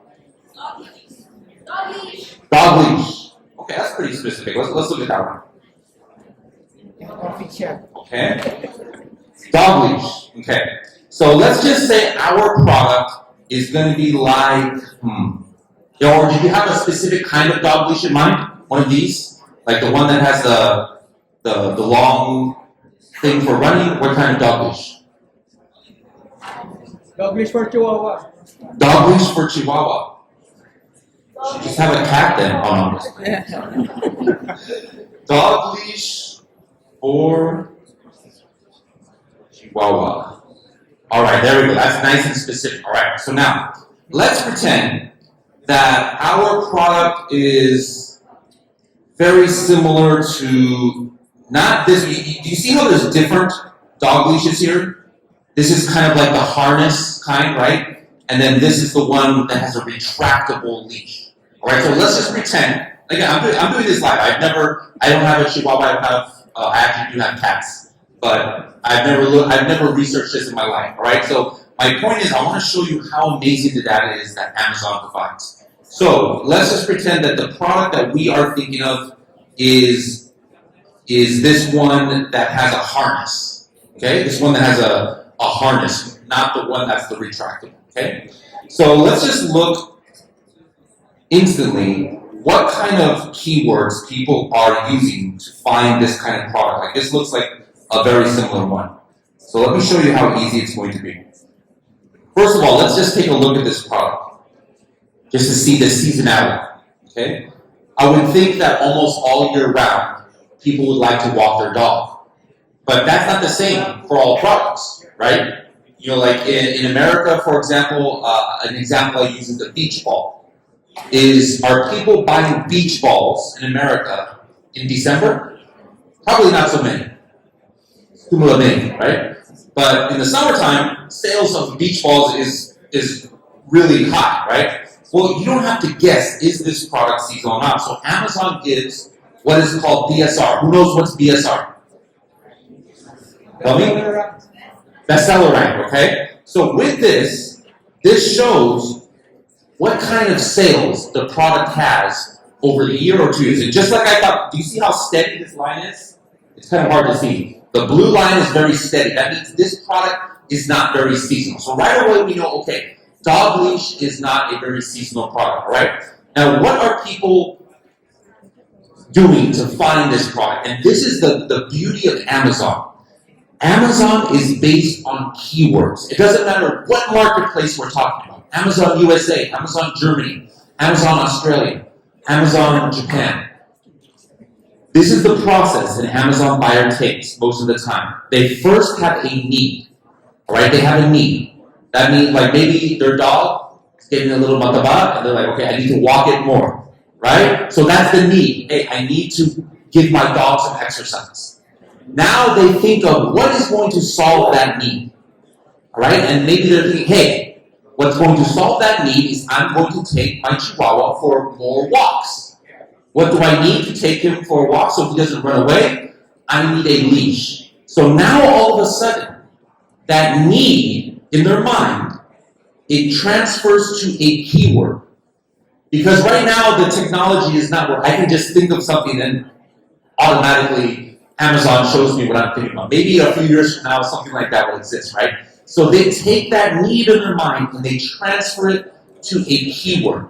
And then they type it into Amazon, and then now they look at the search results and find which is the product that hit that image in their mind. Which is really, this is the buying process of anything. Online, if you're going to the market, if you're buying a car, anything. There's a need, it turns into a search, and then you look for the product, and then you buy it. So as Amazon sellers, it's so important we understand all of the different keywords somebody might use to buy a product.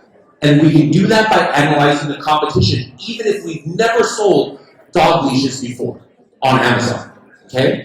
So, what I'm going to do, I'm using Helium-10 here. This data is based on Amazon data though. Okay? I want to know, where are people finding that dog leash? Remember, this is the one that I was looking at. This product here seems like it's selling a lot of units. This particular black one, selling about 600. Overall, all of these colors, selling 5,000 units. So they're selling tons and tons, thousands of units a month of this. And I want to know, what are people doing to find this? Because somebody said dog leash for Chihuahua. Somebody else, for the same exact product, they might be searching it in a different way. Dog harness for small dog. Another person is going to use a different word. There's hundreds of different words that somebody might use to find a product. And what success is on Amazon is making sure that your product shows up for whatever anybody might use to find a product like yours. And that's what we call is competitive research. So, the way the Amazon algorithm works is just like the same way like a Google algorithm works, is Amazon wants to show products at the top that give it the best chance to make money. That's how Amazon makes money. All right? Amazon doesn't make money just because you have 1,000 listings on Amazon. How does Amazon make money? A customer sees a product and they buy it, and Amazon gets a percentage, right? So Amazon is incentivized to show customers the products that's most likely going to help Amazon get the sale and help you get the sale. So the way we can do that is, I'm going to say, show me keywords that have at least 1,000 searches, and the organic rank is between 1 and 10. This means, show me where these dog leashes are showing up on a keyword that is searched for 1,000 times a month in the very top half of the first page. All right, let's see how many keywords. There's 33 keywords here. All right, so take a look at some of these keywords and think, were some of these ones that you would have chosen? Let's see. We've got Chihuahua harness, small puppy collar. See, I wouldn't have thought about that keyword. Chihuahua accessories, puppy harness and leash set. See, if we as an Amazon seller is trying to make a listing just based on what we would search, sure, we could probably find the right keywords that some people might do. But most of these keywords we might not have thought about. Like, look at this one. X small with no spaces. Dog harness. I wouldn't search using that keyword, but 3,000 people, 2,900, 3,000 people are searching using that keyword every day. If I didn't have that keyword in my listing and I'm selling this dog harness, those 3,000 people who are searching for it will never even see my product, let alone buy it. Look at this specific one here. Small dog crates for puppies, 5 to 10 pounds. Isn't that just another way of saying dog leash for Chihuahua? That's kind of the same thing, right? But look how specific that keyword is. And this is why it's important to find these really long keywords. Those have a really good chance at getting a sale. Somebody just types in the keyword dog leash. It's probably searched thousands of times. But probably somebody searching that keyword, they're not going to buy something right away because that keyword is too broad. But somebody who is searching small dog crate for puppies 5 to 10 pounds or small dog leash, this is where the magic happens. That crate is a crate is like a container or like a mini house for a dog. But do you see how it says for puppies 5 to 10 pounds? Think about it. If somebody is searching for a dog crate, maybe they would also want the dog leash. So maybe I didn't think about that. I don't sell a crate. Maybe I'm selling dog leashes. Why would I put that keyword in my listing? You could be leaving sales on the table if you don't have these keywords. This just took 3 clicks to find the top 33 keywords that product is selling 5,000 units a month for. It allows us to really have that information. Again, let's just pretend that we're selling dog leashes at a pet store. Could we go into the store and look at our competitor's product? Hey, I wonder what is a way that all of my competitors' customers, how would they describe this product? We can't do that. On Amazon, you can. That's why this data is so powerful. That means from day one, this seller here has been selling thousands and thousands of dog leashes. The way that they know their keywords is because they're using Amazon advertising, they're doing different tests, they're spending a lot of money. You can come in on day one with a product you've never sold, and you know the exact 33 keywords now that you need to be visible for in order to sell this product on Amazon. It doesn't stop there. I could do a multiple search and see, hey, what are people finding? How are people finding this product? Let me show you here.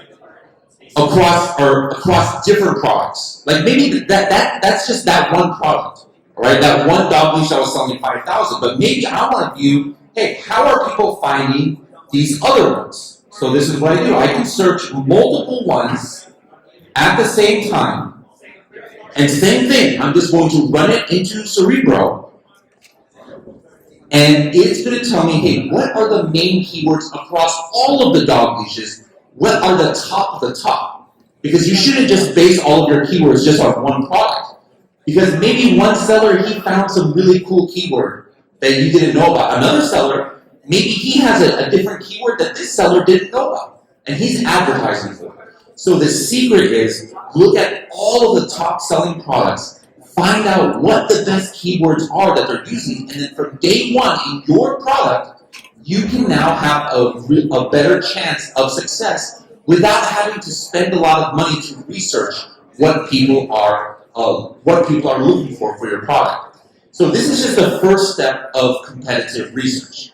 Something else that is important is what kind of strategies are they using for their listings?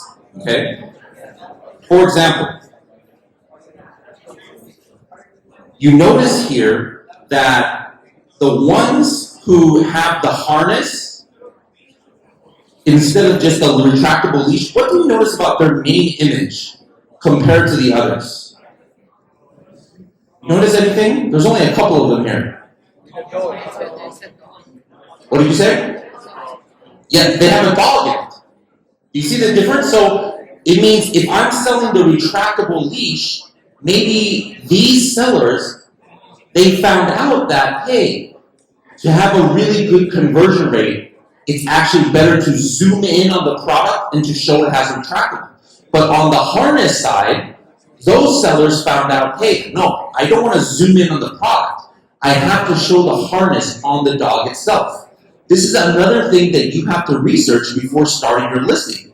Because imagine if you had the harness one, if you had the harness listing, but this is all you showed, you might not have good success because maybe the buyer doesn't even realize how it fits on their dog.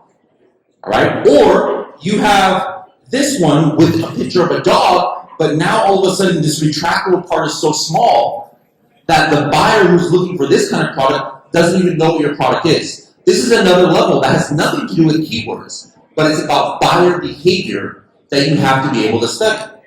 The last thing I want to show you that you should look at when you are trying to come up with your own product or your own listing is what are customers saying about the product. Here's that one again. That sold this is a different one that actually sold a lot of units. Let's just look. We've got a lot of ratings here. What you want to look at, actually, I'm going to show you a good example, a completely different one. This will be the last thing I show, and then maybe we can have some questions here. How many people know what is collagen peptides? It's a supplement, but who knows what it's for? Does anybody know what it's for? For what? For your hair, your nails. Somebody said nails. Is that the same as Spanish? Say uñas and trabajo too. I don't know. That's Spanish. But your nails and your skin, right? So it's a supplement that is supposed to help your hair, skin, and nails. Okay.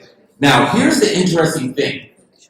You can do all of the research that we just talked about so far. Okay. We talked about finding all the keywords that people are going to search. You can do that in seconds. Using either Amazon like Brand Analytics, using Helium 10, find that in seconds. You can look just easily here. Wow, everybody has very similar image. It's like a 3D image. It shows their product. All right, now I know what keywords I want. Now I know what kind of listing, how the images should be. But you really want to get in the mind of your buyers to really make an emotional connection. This is the mistake that a lot of Amazon sellers make from any country in the world. They get too focused on one thing, like maybe the Amazon algorithm. The stuff that talks about keywords, that's about the Amazon algorithm. That means SEO and things like that. Is that important? Of course that's important. You want to be seen by customers. But if you get so focused on those kind of numbers and statistics and things, and forget at the end of the day, who's buying your product? A human being, right? A person. So it's not Jeff Bezos, it's not Amazon who's buying your product. It's a human being. So you have to balance buyer knowledge with the algorithm knowledge, all right? So here, I like to use a tool called Review Insights. And inside of Amazon, they have something very similar in Product Opportunity Explorer. And what it's going to do is it's going to analyze the reviews that are coming up for what are the top phrases that keep appearing in the reviews. The reviews are obviously what the customers are talking about what they really liked or didn't like about the product. Most of the time, when you do a search like this, you know what comes up? It'll be just the product itself. Like if I'm buying a dog leash, what's the most common word or phrase that comes up in the reviews? Dog leash, or some kind of walking my dog, things like that, right? But this is what I found really interesting when I looked at collagen peptides.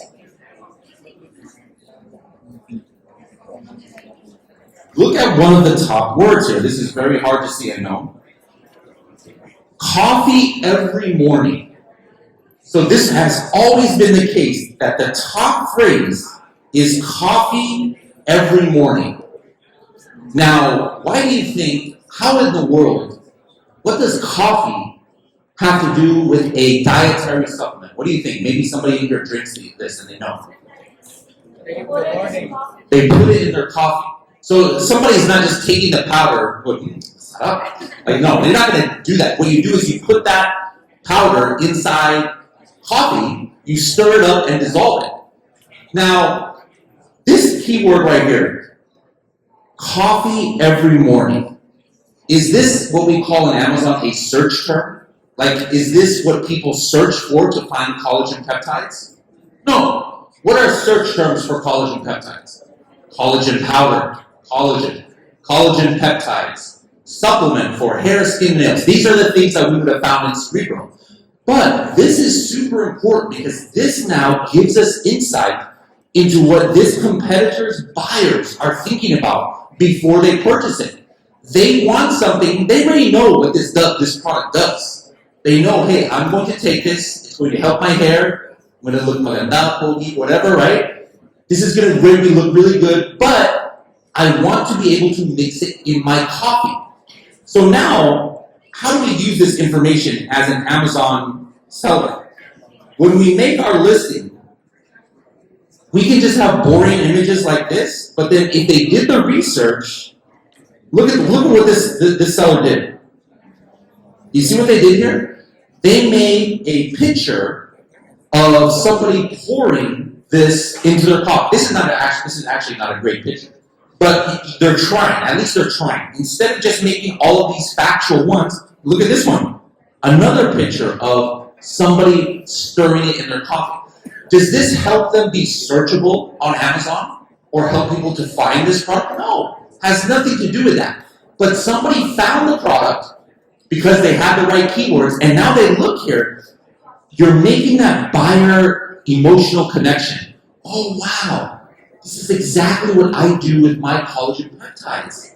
I put it in my coffee. Oh, look at this image. You're much more likely to buy this product. So today, in this briefly, we took a couple of products that maybe none of us are selling. I've never sold collagen peptides. I've never sold dog leashes. Maybe none of you here too. But I just showed you how easy it is. We don't have to have a history of selling this. There's information out there that can help us understand what we need to do to have success on Amazon. And there's three main factors that we talked about. There's other ones too, like Amazon advertising, but these three main ones I think are some of the most important. Number one, find all of the keywords that somebody could possibly type in to find a product like yours. How do you find that? You take a look at who is selling really well in your category and use tools like Helium 10 or Amazon Brand Analytics to find all of the keywords they're getting sales for. Number two, make a visual analysis of how they set up their listing. How long are the most popular products' titles? In some categories, they're very short. That works better. Some other categories, they're longer. What kind of images are your competitors using? If those competitors are selling well, that's what you should double down on. Make something similar, yet better. And then number three, try to make an emotional connection with your buyers. And how can you make an emotional connection with your buyer? By analyzing your competitors' reviews to understand what pain points is their product solving.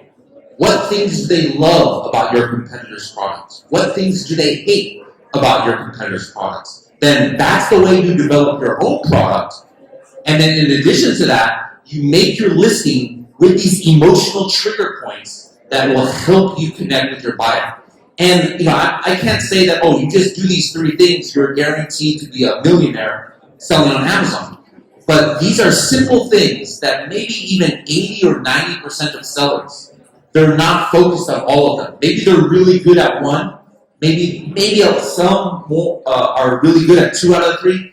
Not many people are doing all 3. So then if you come in and you are mastering these 3 main competitor research analysis aspects here, it is going to definitely set you up for success on Amazon. So hope this was helpful. Thank you very much.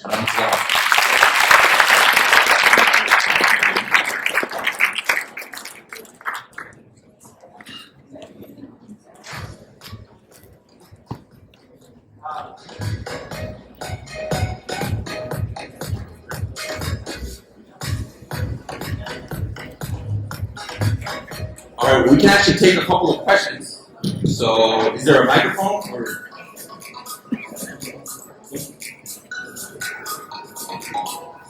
All right, go ahead and ask any questions about what I just talked about or anything about Amazon at all. For those who don't know me, I've been selling on Amazon for years. I've launched over 500 products. I run the most listened to podcast in the world for Amazon sellers, Serious Sellers Podcast. There are some guests who have been on the podcast here, like Joseph here. And I have a lot of experience on Amazon, so I'd love to try to answer any questions that you might have. A while ago, sir, while you were inputting the data for the keywords, there was an input that's organic score. What's an organic score? I did. On the Helium 10 or on Amazon? On the, I think it was Helium 10. Then you put 1 to 10. Oh, organic rank. Oh, sorry. So organic rank means in the search results, that's not, when you look at search results, there's just regular search results, that's what we call organic, and then there's the sponsored, somebody's running PPC advertising. So that position 1 through 10 means in a certain keyword, it's showing up in the first 10 organic, or regular positions on page 1 of the search results. No problem. You have any other questions from the floor? Would you like to walk up to the mic? Oh, there's a microphone right there. Yeah. See it. Hi, good afternoon. Hello.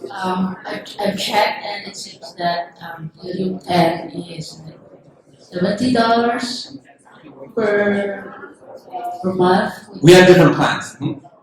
Would there be any kind of a discount coupon for us? Yes, of course.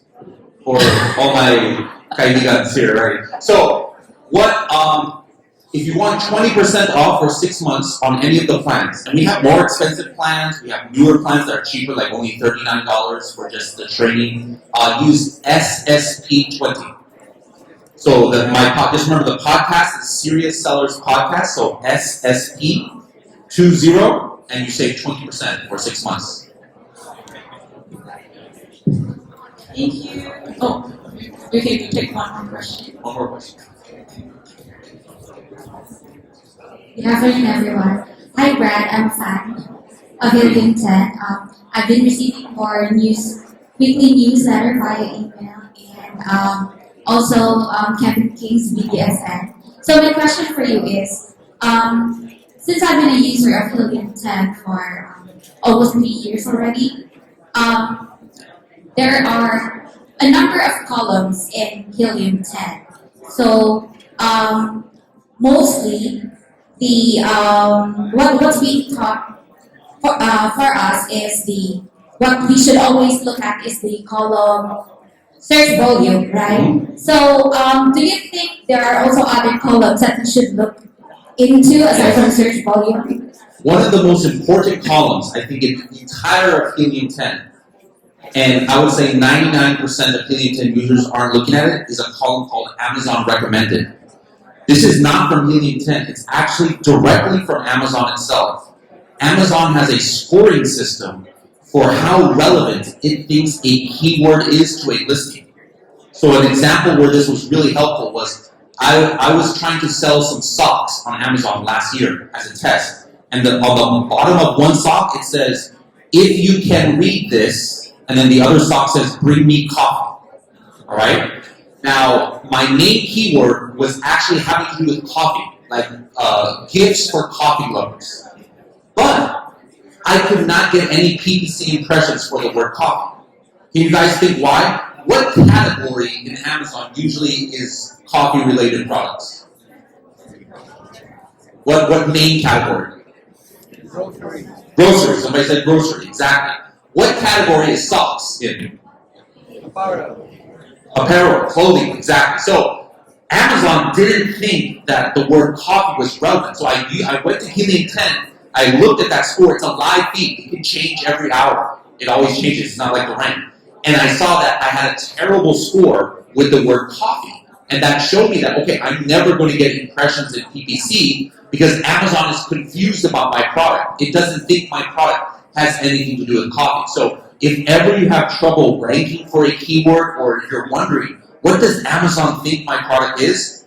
Put it into Siri Roach, sort by Amazon recommended rank, and the top 10, top 20, that is really what Amazon thinks your product is. And I think 99% of Helium 10 users are using that. Thank you so much. All right, thank you guys, everybody. See you.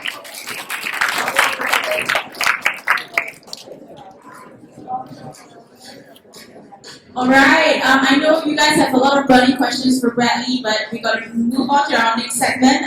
You can catch him. He will still be at our event. He will be presenting again later with another topic on product research. So do look out for his session later on in the evening after dinner. For now, I'd like to move on to our next segment, Fireside Chat with our current Amazon sellers. Can I invite Joseph Zapenta and Joseph Wong up on stage, please?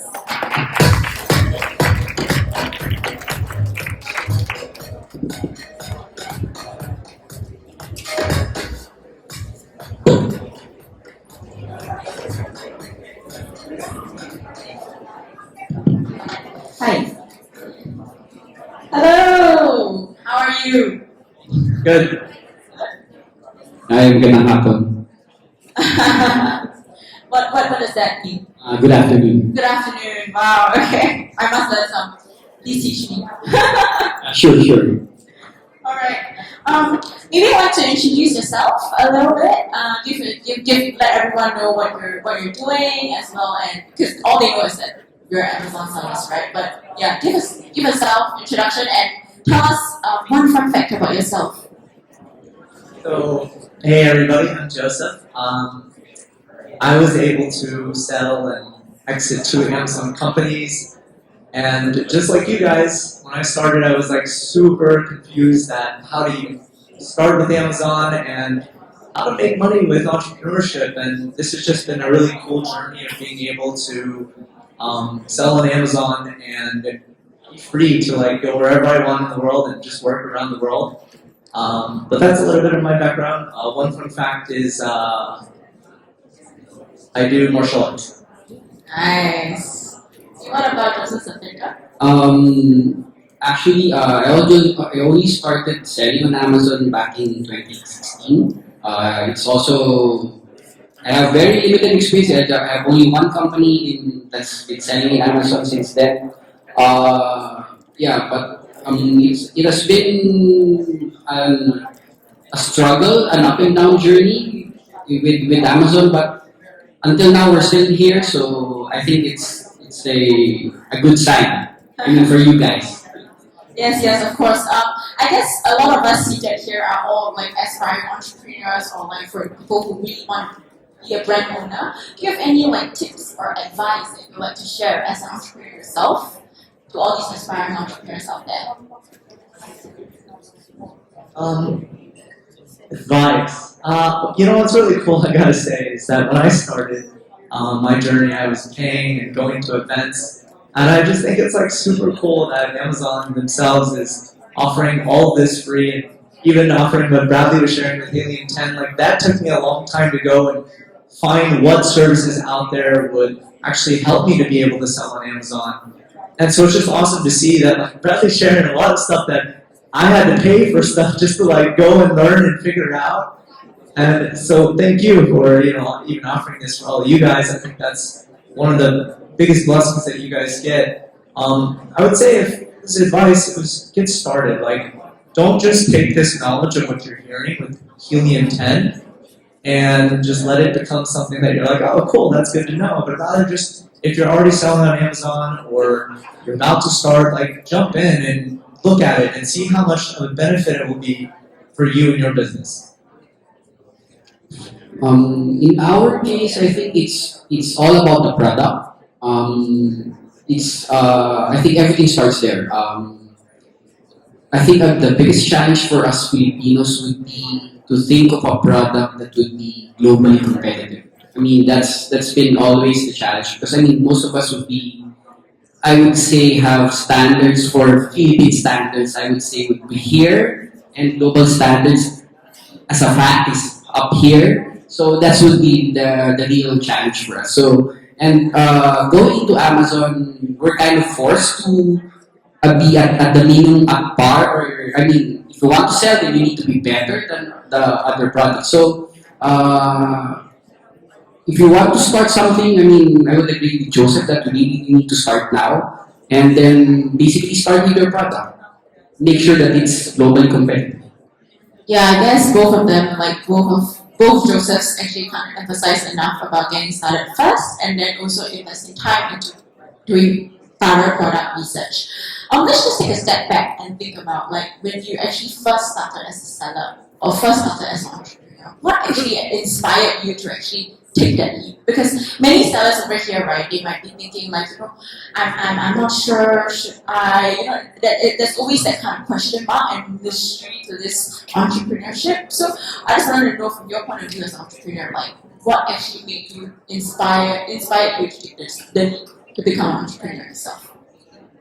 So a little bit of that history, like when I got out of college, I had no idea what I was going to do, and I was like at a minimum wage job for the US, which is super low. And all my peers were making like way more, and I was like, man, this is so unfair. But during that time in the corporate world for me, it was just realizing that there was this feeling when I was like, man, like, I don't feel like I belong here. I felt like I was kind of caged. And so that was one of the biggest motivators for me to go out and figure out something else. And not having experience being at a minimum wage job, it was like super scary, and it was something that I had no clue if it would work or not. But it was that feeling that really motivated me to go and try entrepreneurship. And actually, I spent a little bit of time messing with other business models before I landed on Amazon. But that's what inspired me. In my case, I mean, I've been working for the development sector for maybe a decade before I started trying to do a business. I didn't come from a family that has a business background. In my case, it was just really probably I got to a point that I wanted to change something, to try something else. So then that's how it started. Okay, then I guess my next question to you will be, if you first started, that's your inspiration, but why Amazon? Like, why, could you share like your experience or like what made you decide on selling on Amazon, and how did you come to that decision, and how has your experience been? So I saw when Bradley was asking you guys like who's an aspiring seller, I saw a lot of people raise their hand. And so that's really cool that all of you guys are looking into that. But the reason why I think Amazon is really amazing is the last business that I sold, it was actually super passive. It was set up in a way where I was actually working on a completely different startup, and the business was just making money. I didn't have to touch anything. It would just be like reordering, just messaging the supplier, messaging my freight forwarder, and they ship it all on Amazon. And the beauty of it is if you're starting a new business and you're like trying to create a website, you're then trying to figure out where do you ship it to, who's going to handle the fulfillment, you got to handle the marketing. But with Amazon, the beauty is you work on the branding. And I know I'm making it a little bit more simple than it really is, but you can just work on the branding, finding a supplier, you ship it directly to Amazon, and you figure out how to use Amazon. And with a tool like Helium 10, and there's other tools out there as well, it just makes that process a lot simpler. And then from there, you can expand further if you want, but that's just the beauty of Amazon is the fulfillment side where you don't have to worry about shipping it to a customer, you don't have to handle the returns, and if you ever grow big enough, like handling returns becomes, you gotta like lead a whole team for it, and Amazon handles that, so that's the beauty of Amazon. Yeah, I would agree with him. For us, it's more of the opportunity at the time, back in 2016, and the resources that we have. We wanted to target the US market, and selling via Amazon would be the most cost-effective way to do it, rather than setting up a brick-and-mortar store, partnering with someone there in the US to set up a physical store there, and basically having the same coverage. So it was kind of the default action for us, because it just makes sense in terms of investments and the capacity of the team at that time also. I see, good to know. And I think like Joseph also mentioned a good point about FBA. Based on your experiences, right, as Amazon sellers yourself, just now Joseph up and down also shared about shipping. Could you share with the audience what are some common challenges that you actually face? And if so, could you actually walk the audience through how do you actually navigate all these logistical challenges? So for me with Amazon, I strongly feel that like a lot of these challenges and things that we go through is simply just figuring out as you go. Because there's going to be so many weird things that pop up. I mentioned before, like copyright infringement things to shipping issues. And I really have seen so many entrepreneurs start a business from scratch and be able to make it into something big. And it wasn't so much worrying about like challenges. It was more so like just taking that leap to look into product research, start that process. But to get into the exact answer of shipping, it's there's been a ton, right? It's like finding who's the right freight forwarder for you. And I think it's cool that you guys are showing and offering showing a whole bunch of services that people can already use. But like for me, when I started, that was a challenge because I didn't know who to use, and sometimes you have companies that maybe make it more complicated for you or just cause more issues down the line. But I'd say that'd be the biggest part with starting. In my case, I think it's a matter of, for me, it's more of like a risk avoidance thing. I didn't want to deal so much with the logistics part. That's why at the onset we really went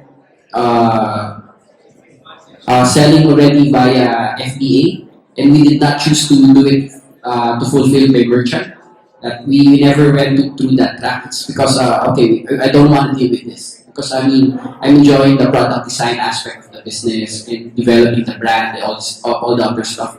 That also takes time. I think that's one advantage of going to the Amazon platform is, for at least for me, the non-fun part of the whole business aspect is basically Amazon is there to kind of facilitate it and reduce the hassle of growing or starting your business. Yeah, I fully agree. I think like what Joseph said, right? He didn't opt for fulfilled by merchant at the get-go. He decided to do FBA. And also for Joseph Wong, he also mentioned about how important it is to actually when you first started figuring out the right freight forwarder for yourself, for example. And I think like with us here now, right now, we have service provider network, people who are coming in to actually share about their services as well. And also we are, both of you also touched on a very important point. I caught both of you saying that you guys feel that product research is very important. Can you share like your experience with product research when you first wanted to start on your business? How was your experience like doing product research, and why do you feel that it's important? Oh, I really like what Bradley shared with the dog leash. I don't know if you guys caught this, but I think the key to product research, and there's so many things, but you can actually take it a step down if you start with the word dog leash. You can then look even further and niche it down further, and it might be like a dog leash for small dogs. And then from there, you can actually niche down further and say like, okay, durable leashes for small dogs. Maybe that small dog has too much strength and those normal cheap dog leashes break. Or maybe your dog has a certain posture or something that you need to change and tweak the product for. So I think with product research, it's so important to start with something and start niching down further and further, as Bradley did with going from dog leash to dog leash with Chihuahua. You can continue to take that step further, whether it's color variations or texture or something like that. But I think, and he also mentioned this, is like a key advantage that you can have is starting with something that you know. So for me, my first business, I sleep with stuffed animals, which is like a funny thing, but I was like, all right, let me just create a stuffed animal brand. And so that was the first brand that I sold, and it was started just based off of that, right? And you start with something that you kind of have an idea about. Don't just get into something like, oh, let me figure out, textiles, and you have no experience in it. You don't have a knowledge of how the product works. It doesn't really make sense, right? So start with something that you kind of have an idea about, and then go start niching down. And that's where you're going to find a really low competition product that has some good money. Use data. I just want to add is like, the difference with Helium 10 and data that you get here is amazing, because you look at Lazada and you look at Shopee. These platforms don't have data for you. It's one of the reasons why I haven't looked into selling into Lazada and Shopee is because I don't get this concrete data for me to understand how much money is being made, how much volume is going on, what the search terms are. All this data is accessible to you, and focus on what you're good at, which is maybe the Filipino culture has great weaving baskets, and you focus on something like that, and you look at that product in the US for people who need it, and you, with your USP and your cultural heritage, you look at products that go into something that you're aware of. What about you, Joseph? Any tips on product research? In terms of product research,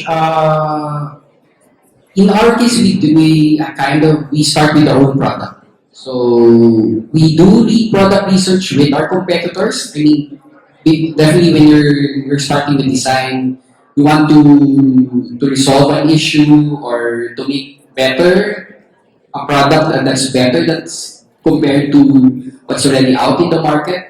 And in our case, I mean, Amazon is still also a big part of our product research because we do look at the critical feedback on the other products that are already out in the market. And that's where we get our cues in terms of, okay, we want to change this part or whatever, in terms of understanding the needs of that very, very, very specific niche market. I think that's for, I think like, unlike before, like big brands would dominate the market, I think now small companies have the opportunity to enter any market at any given point in time, as long as you know your entry point. And as I said, it all starts with the product, so it's really more of really understanding your product and understanding your competitors. And Amazon is also a good starting point because I mean, people for example, in the West they really take time to put in their opinion, they put in their critical feedback, and you really get very good information on how you want to improve or create a new product. Yes, I think both Josephs actually touched on two very important points. One is about customer reviews, and another one is about product selection in the very first place before deciding on what to sell. I think armed with a lot of experience on product research, Joseph Wong is really someone that you should talk to. Do catch him, he's around, and also do speak with Joseph because of his wealth of experience since 2016, and talk to him about how he actually improves on his product design or about how he does competitive research. So do catch them, they will be around. Just to wrap up the last question for both of you, any advice for all of the aspiring sellers here? I think something that has been a beauty seeing is not only the journeys of other entrepreneurs that I met, but even my wife, who she started from not having experience creating something of her own. And a lot of times I've seen that people think that the people who've been able to do something with business or someone special or there's something about them that's different, and the reality is it's not, right? It's like we all have the same competitive advantage. It's just a matter of putting in the work. And it's just something I've been able to see for paying so much money to so many events and so many masterminds. Just everybody's normal. For you to really make this work, it's simply going to take just taking that step forward and trying it. And maybe you just set aside a budget that works for you, and you're okay with losing that money to gain the experience that you need. And you can supplement this by your peers that you see here, of meeting them, talking to them, and sharing the journey with them. But I think it's so important to just take that leap and get started with it, and don't think that someone else is any different from you, because they're really not. And you are just as capable to launch something of your own. And the beauty is, as I said before, I didn't even have this. I didn't have the Amazon itself. I had to go figure this out, and I had to go look for services. And that's kind of already shown and offered here. And my businesses did use Healing Intent. That was one of the main products I used.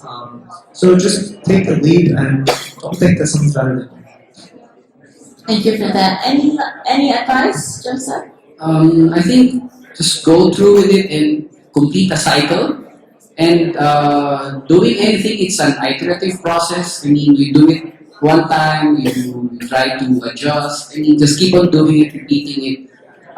It's just like a drill. I mean, you get better the more touches you have with the ball, the more proficient you get. I mean, some people get 1,000 touches, some people get 100 touches, and at the end of the day, those people who had more touches are actually better with the ball. So I think that's also goes same with business. All right, thank you so much, both of you. I think both of them have given very, very good advice, as well as very real advice. They were super candid about their experience, and I hope that you'll be able to catch them. We'll be having dinner shortly, so you'll be able to meet them as well as other service providers, as well as Bradley, who was spoken just now. Do catch them. It's really good to always speak to people who have experience and who have actually achieved success on Amazon. So with that, I want to close out my fireside chat. Thank you so much both once again. Thank you. So as mentioned earlier, if you're still eating dinner, no worries. Just grab your food, come back to your seat. I'll be just touching a few points that I thought that was very important to reiterate, as well as for you to actually, for those people who just came, to actually take note.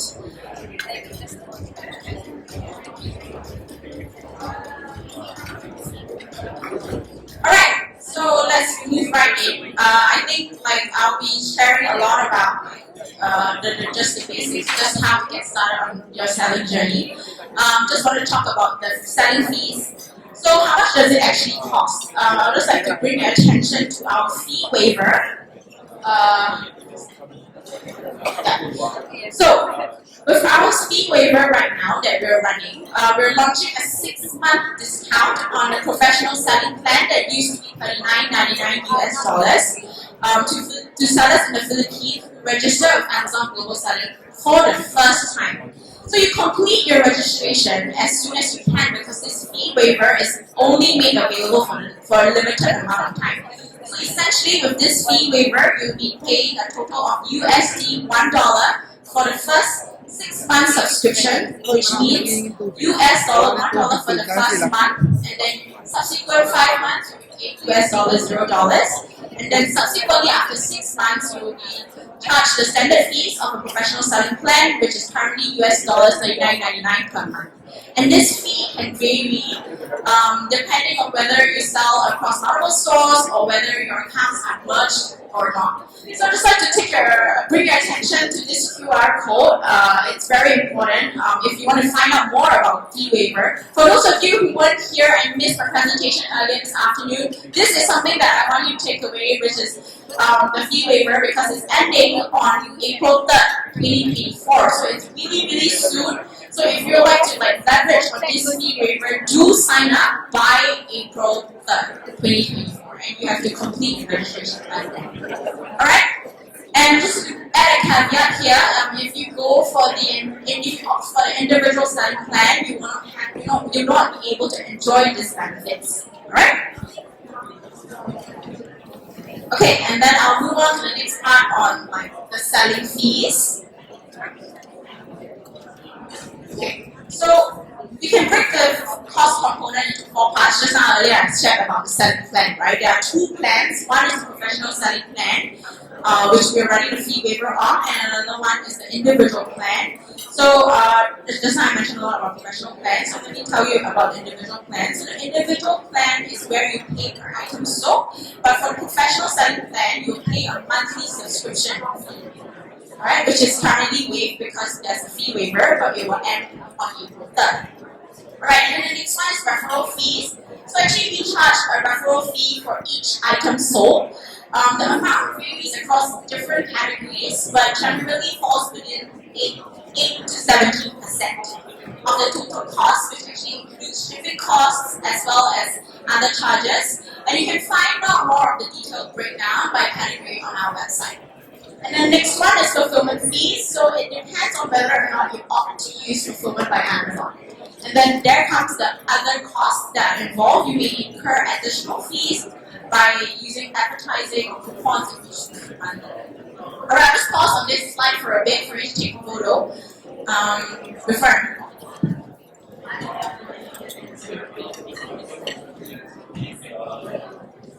Alright, the next most important part that I wanted to highlight to you guys as well, right, on what you can sell on Amazon. So what you can actually sell on Amazon? Well, we offer ability for sellers to list a variety of categories on Amazon. Not all categories are open to all sellers. Some require additional approval to sell. So do take note, you can find out more information on our website or on your Sutton account once you've completed registration.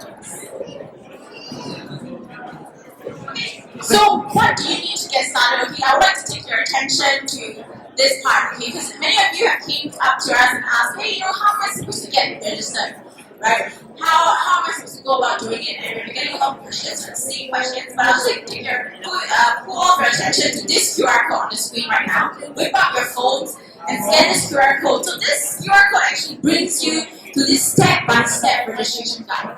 It brings you to this playbook of sorts, a guide that actually teaches you, how does the whole registration process go about. So, for example, today, you're very busy, you have dinner plans after that, right? You're going to leave, and then perhaps you're going to go home, and then you sit on it and decide, okay, hey, I'm going to become an Amazon seller tonight.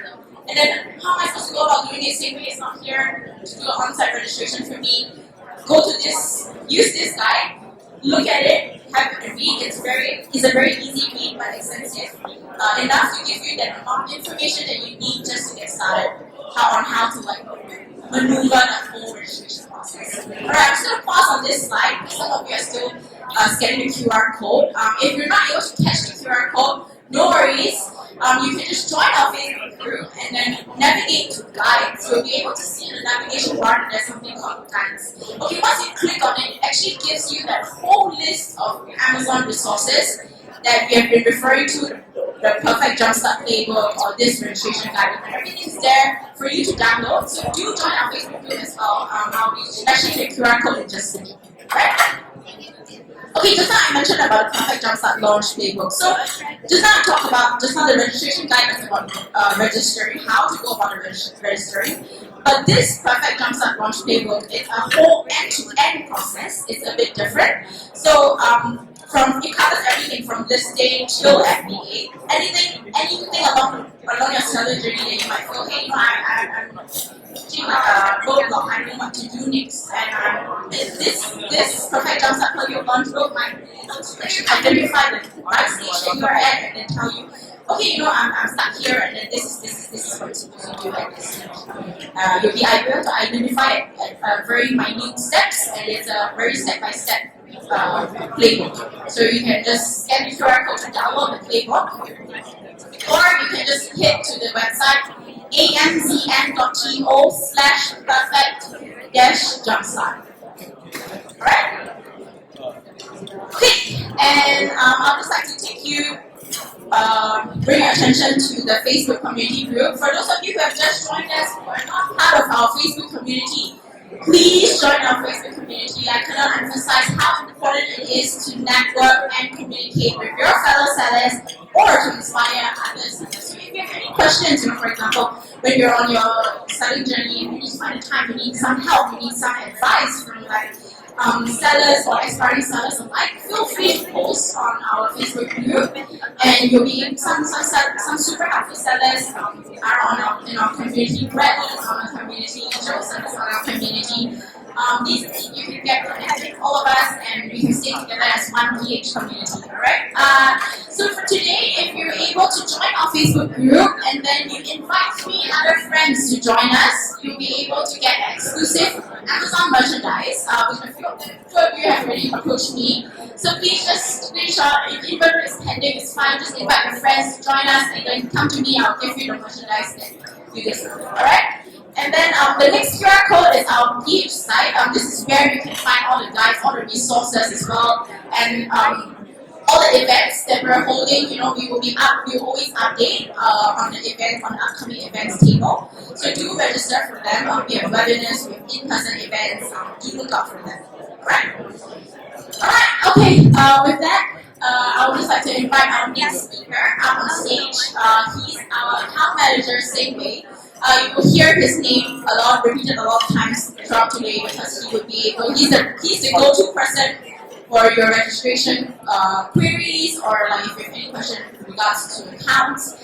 Please reach out to Singwei. He's going to share more about the registration. Singwei, please.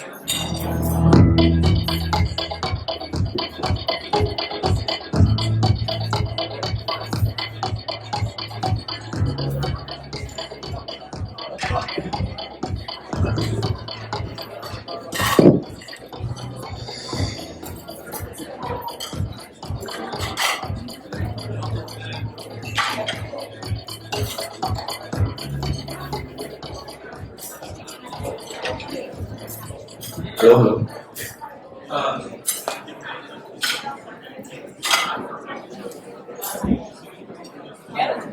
Good evening, everyone. It's me again, covering the same thing, brand registry. The purpose of us doing this is so that there's new crowds, so that I make sure that I cover this. The fact that I need to cover this again because this is really very important. This is one key consideration to be successful on Amazon. So hence I'm going to cover this in a slightly different format, just for the different calls that we're having right now. Alright? So we are here to grow with Amazon having a brand registry. And the agenda is as such, right? So why should we build a brand? What are the different tools that we have? And how can you apply Amazon brand registry? So there are brands from around the world, there's about 500,000 that actually enrolled on Amazon brand registry. Imagine selling something identical as your competitor, and your competitor has a brand, and you do not have a brand. How are you going to be competing against your competitor?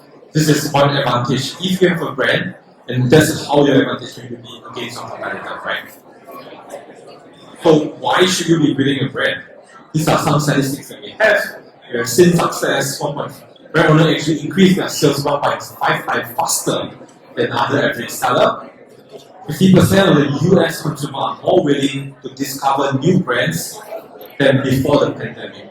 So these are the US consumer profile. 80% of the customers discover new brands and products on Amazon. So this is how customers are constantly searching out new brands. People in the US are willing to try out new brands, and hence be a brand owner and enjoy the sub benefits as being a brand owner. I guess a lot of people have this question: can I now create an Amazon account and start selling? If you are a brand owner, get a brand registry first before you create your listing and start selling. The purpose of doing this is to make sure that you have everything settled before start selling. I guess the fact is the best time to start selling is yesterday, but you want to start right as well, right? So you do not want to start selling and you face some issues. So start right as a brand owner. The first customer that purchases your product should recognize your brand in the best position that you like them to see them, rather than slowly improving, getting a brand registry after. So the best time to start selling with your product is to get a brand registry first, then create a product. So what does Amazon have for you as a brand owner? This is the 3 different phases that I would like to introduce. Focusing on the first 2, build and grow. Ultimately, as a brand owner, what tools does Amazon give you to build your product, to build your brand? Then how do you grow your brand with Amazon as a brand owner? Lastly, protect is something that Amazon gives you assurance that no one is going to use your brand. Counterfeits will not use your brand.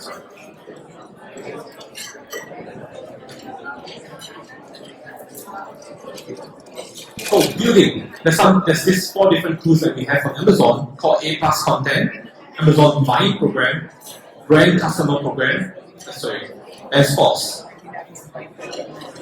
So the benefit of having A+ is as such. A+ content actually increase your sales by 5.6%. What does A+ content actually give and provide customer is actually what A+ content actually gives customers additional information, how you want customer to use your product, how do you want customer to interact with your product, what's the benefit of your product, how does your product compare against your different range of products that you have, and introduce the brand of your product, right?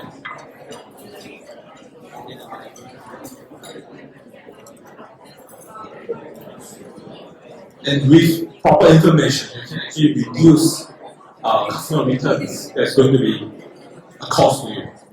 And Amazon Buying is actually an Amazon program that actually allows you to give product to a customer and in exchange for a review. So do take note something on Amazon. You are not supposed to ask your friends and family in the US to buy your product and write reviews. This will cause your account to be blocked. Do not try to get a fake review or any kind of reviews from your friends or family in the US. use a proper method, this is called Amazon Vine. Amazon Vine will send goods to potential customer, and from there they will write a proper review for you. So let me re-emphasize, do not ask your family and friends to write Amazon review for you. This will be flagged and you will face potential account being blocked. So why is Vine important? So I believe you guys are familiar with shopping on Amazon, shopping on Shopee, Lazada, even on Amazon. And when you want to purchase something, comparing 10 different identical items, how do you know which one to purchase from? You will read the reviews. You'll go through the product detail page, you'll read the reviews, and this is why reviews are important. It encourages people to purchase, it improves conversion, and improve visibility of for your product. So for Amazon stores, Amazon store, like I mentioned earlier on, if you were here, it's actually the site. It's a platform for you to introduce your range of product, your brand story, your brand history, your brand visions with your customer. And from there you can actually engage your customer, share with them what you are doing, what's your range of product.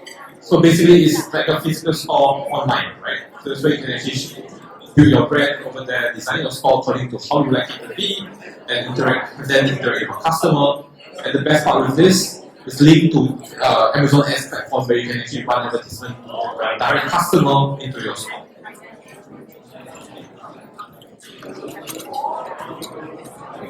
Alright, so this is an example of this is how Amazon actually provides certain non-coded template for you to build your brand store. Similarly to Amazon A+, this is a very simple way to create. You just need to input images, have some wordings, and then you introduce your brand to your customer.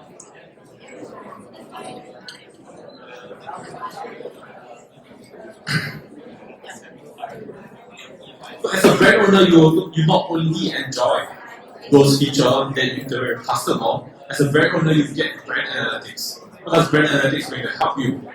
With brand analytics, you can understand how your brand rank against your competitor within a category, a range of how customers actually search.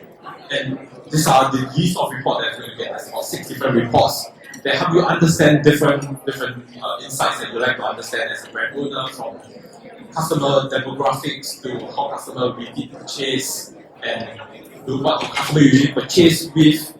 These are very insightful reports that are going to help you to make decision making from retargeting customer up to developing new products.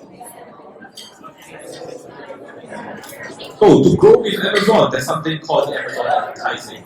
If you have shopped on Amazon before and continue on to browse your website somewhere else, you probably have seen Amazon ads popping up beside some of the famous sites that are reading, maybe some forum that are reading. You'll see your past shopping history following you through the webpage. So this is something called sponsored display that Amazon has to target customer on-site and off-site of Amazon, right? So as a brand owner, you have access more than sponsored product. You're able to have sponsored brand where I show you just now, where actually you can direct customer into your webpage to showcase your store. There's sponsored brand video and sponsored display where I mentioned, where it allows Amazon to follow your customer shopping journey or their website journey as and when they go through it.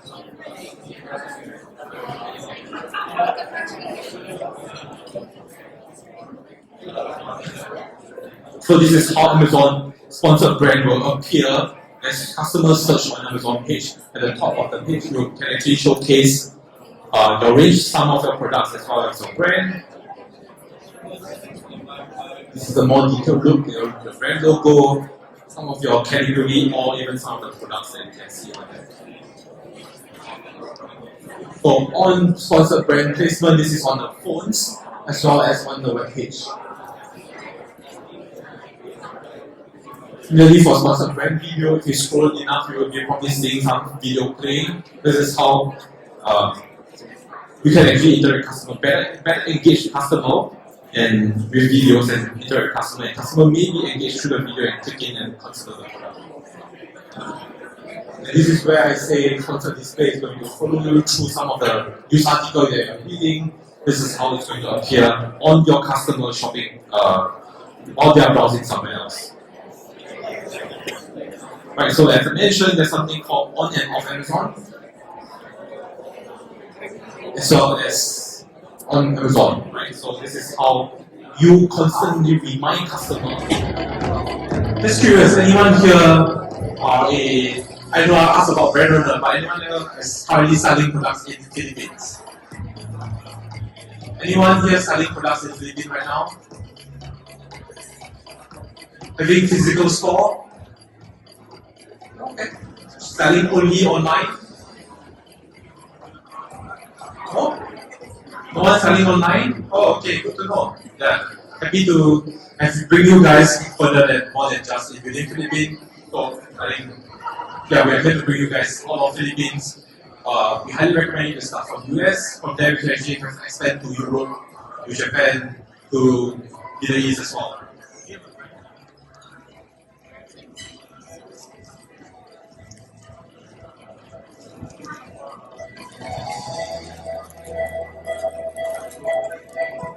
All right. Hi, everyone. Thank you. Let's give a round of applause to Singway. All right, now we'll move on to our next segment, which is the brand building panel, where you hear from experienced sellers as well as trademark experts on what it's like to build a brand on Amazon, as well as how to go about doing trademarking.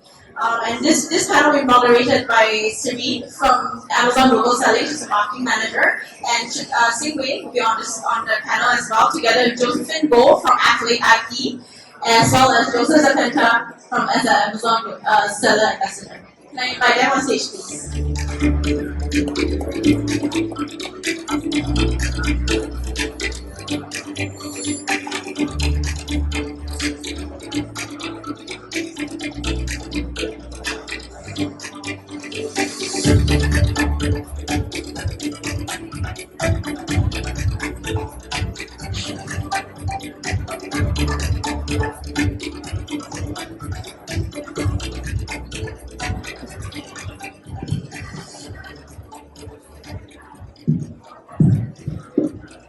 Okay, good evening everyone. My name is Serene. I'm the moderator for today.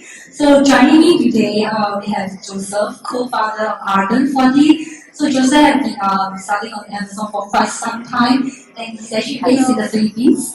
And we have Josephine here. She's the US trademark head and PH managing partner for Accolade IP. So she will be the expert in answering all the questions that you have for trademark.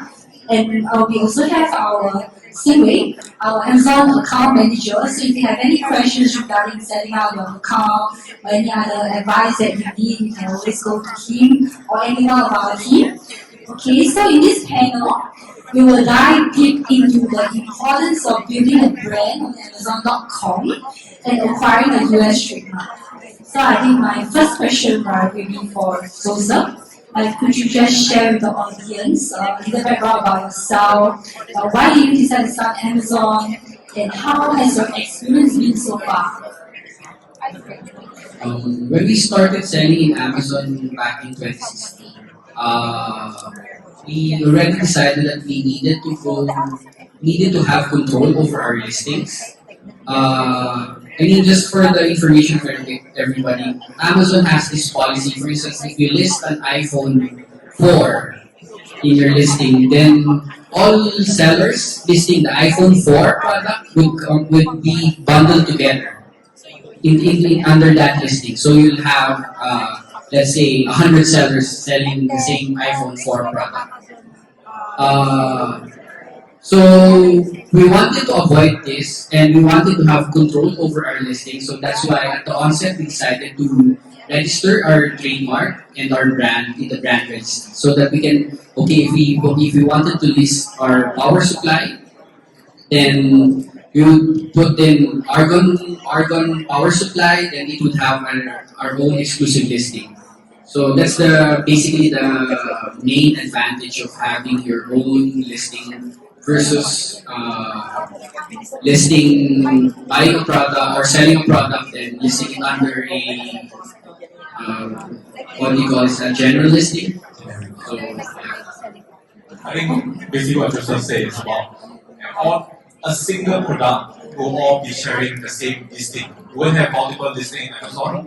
And as a brand owner, what you input will have a bigger contribution to what you want to show. And hence, in Joseph's case, if you want to be in control of the listing, he will be registered as a brand owner and whatever he contribute as a brand owner, as in what he wants customer to see, he will actually override the other who try to make changes to it.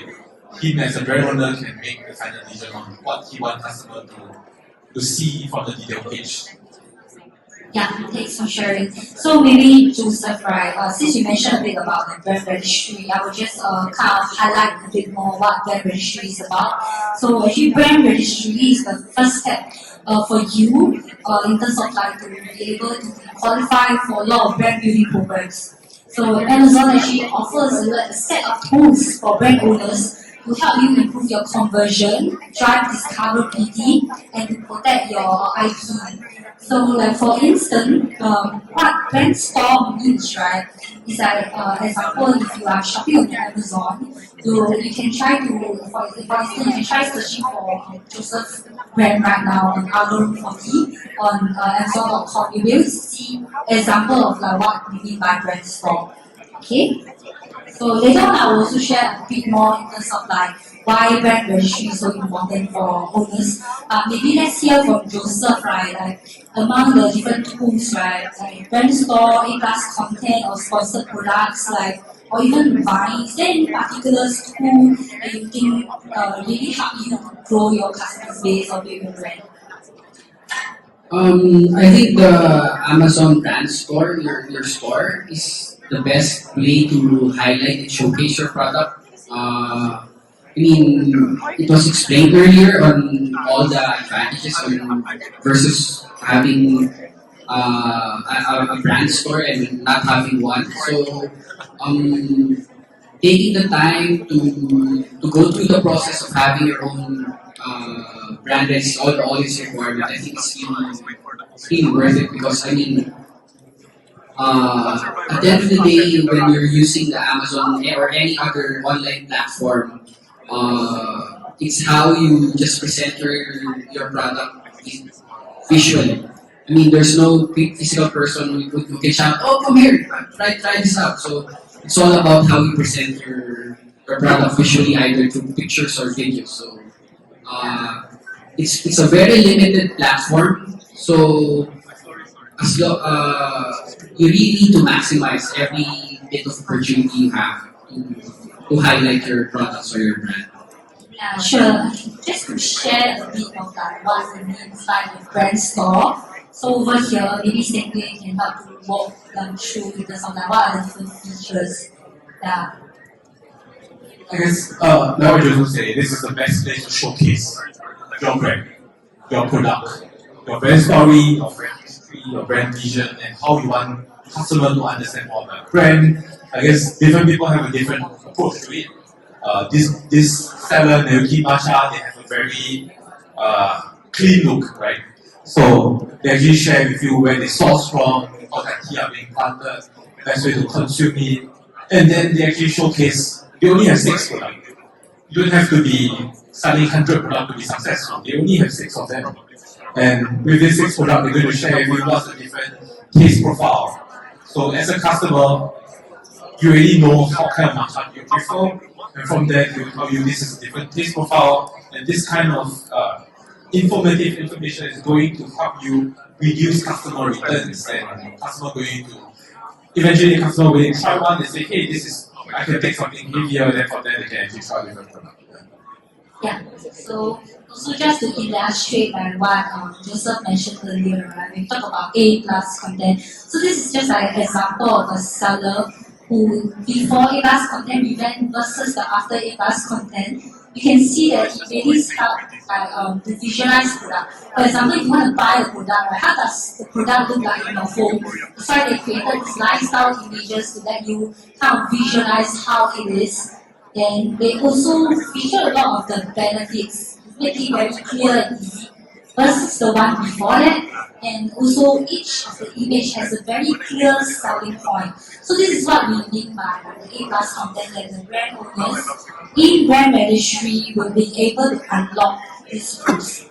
And also, you are able to do like A/B testing. So just like example of this seller, you can see that version A and version B, just by changing the lifestyle and order shocks, right? This seller is able to increase like 7% in terms of like the conversion rate. Okay, so this gives you like an idea of what it means by the different tools that we always mention, like store, class content, etc. So yeah, and maybe my next question would be for Accolade IP. So why is trademark important brand owners, and what are some benefits of like having a trademark in the US? So trademarks hold paramount importance of businesses since it serves as the brand identity.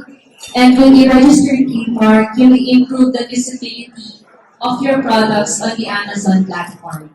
So it can influence the customer buying decisions because it adds legitimacy and trust to your brand. I see. How about how can Accolade IP and help any sellers over here who want to register for your trademark?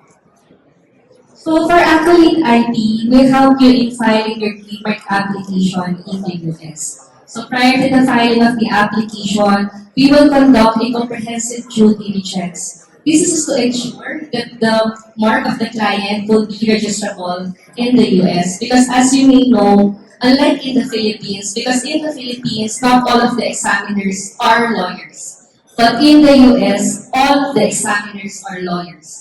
And considering that all of the examiners in the US are lawyers, definitely most of them are very stringent. That's why it's very important that we really conduct a comprehensive due diligence, considering that let's say for example, you have a mark. The name of your mark is ABC. Then, let's say for instance, your items are under class 25, clothing products. Then, there is an identical mark, well not really an identical, but highly similar, like for instance, ABCD. As you can see, ABC and ABCD are two different brand names, right? But there is a chance that if it is also under class 25, the examiner in the US will also refuse your mark because of the ABCD brand. That's why it is very critical that we conduct a comprehensive due diligence. And with Athlete ID, we could definitely help you. And also, like for instance, you are very lost. What item, what class is my products do belong to? Like for instance, I have jewelry items, that's for class 14. I have clothing items, that's for class 25. But of course, you are not very familiar with what class you want to apply for, right? So you can just send us your website, you can send us your Facebook, social media sites, then from there, we'll be the one who will help you to draft and create your specifications. And also, let's say for instance, your mark has been refused due to an office action. Accolade IP could help in drafting a comprehensive response to an office action. So let's say for instance, your mark has been refused due to a likelihood of confusion issue. Well, definitely, we could help you. We could draft a very comprehensive and persuasive response, like ranging around from 50 pages to 100 pages. In fact, even in one case. In one case, we have cited a response. I think the volume of the response is around 1,000 plus. And with that, we were able to persuade the examiner the mark that accepted, even if there is a highly similar mark. So our client's mark is Python. It's under class 7. There is a similar mark, Titan, also in class 7. But we conducted a due diligence and we found out that the word in Python or Titan is considered to be saturated in class 7. You were able to draft and indicated all those similar marks. That's why we have indicated 1,000 pages. The examiner were convinced of our response. It got approved, and now it is already under publication stage. I see. Thanks, Josephine, for sharing. I hope this gives you an idea of how important brand trademark is in the US. So maybe on behalf of all the aspiring sellers out here, right? Is there any promotion that they can enjoy today if they were to register? Yes. So Accolade ID is a distinct member of Amazon's service provider network since November 2023. As a member of the SEN, we offer a generous 10% discount across all our services for all Amazon sellers. And we provide unlimited search reports. So for instance, you have 10 marks. We will provide you free search report. Like for instance, I would like to say hi to our client, Mr. Peter. So Mr. Peter is also an attendee in one Amazon event. Then he wants to have a mark to be registered in the US, but it's still not yet decided. So at that time, he gave us around 10 marks, and for that we gave him a free search report. So that what can Accolade ID offer? And aside from that, we could also provide unlimited consultation. See, thank you so much. So if anything would like to know more, you can actually look for her later. Okay, maybe my question to Joseph is like, do you actually face any challenges during your brand building journey, or do you have any like learnings that you can share with the audience today? In terms of brand building, I think Amazon is one part of the whole process of building your brand. But I think it really starts with communicating with your customers, either through your social media accounts, your emails, or through the Amazon portal. I think brand building really starts with building customer relations and building the trust between your customers or potential customers. At the end of the day, brand is really about the reputation that you build, and reputation is built on trust. Yeah, thanks so much for sharing, Joseph. Maybe I think for Simply, right? Maybe we just want to introduce more like in terms of like the other tools available in brand registry. So maybe Simply can explain more in terms of like what is the buying program and so like perhaps the sponsored brands that sellers in the brand registry program can enjoy. As a new seller, I highly recommend everyone to onboard on buying.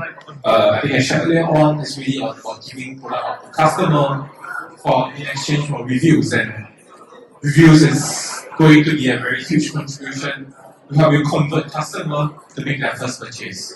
So if you have a blank review page, there's a lesser chance of people trying to check out your product, right? So having the onboarding the buying program actually give out product for free, and people going to buy product reviews for you for free. So this is the best way for you to start. Have your first sale and subsequent sales, and from there you are going to get more and more reviews, and this is how you build customer trust as well. Yeah, similar to what Joseph mentioned, building customer trust is very important through reviews. And maybe have anything to add on? And I think one major difference that e-commerce has brought into the ballgame in terms of brand building is in most of the decisions now can be data driven. A lot of the decisions prior to what we have right now were really based on intuition and the vision of the entrepreneur. But now, if you just take a little bit more time to analyze the data, it's just like a game. I mean, you trick the Amazon algorithm doing this and that. I mean, it's really data driven.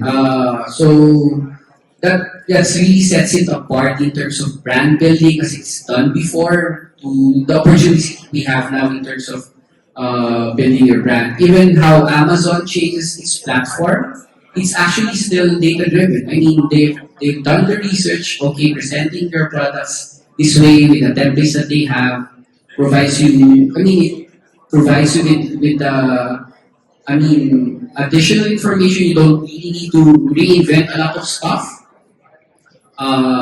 So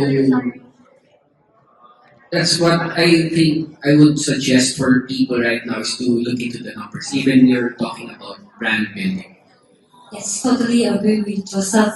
So we hope that after this panel, you really understand the importance of brand building on Amazon and how Amazon can help you bring your brand from Philippines to the world by starting with Amazon.com to the US customers.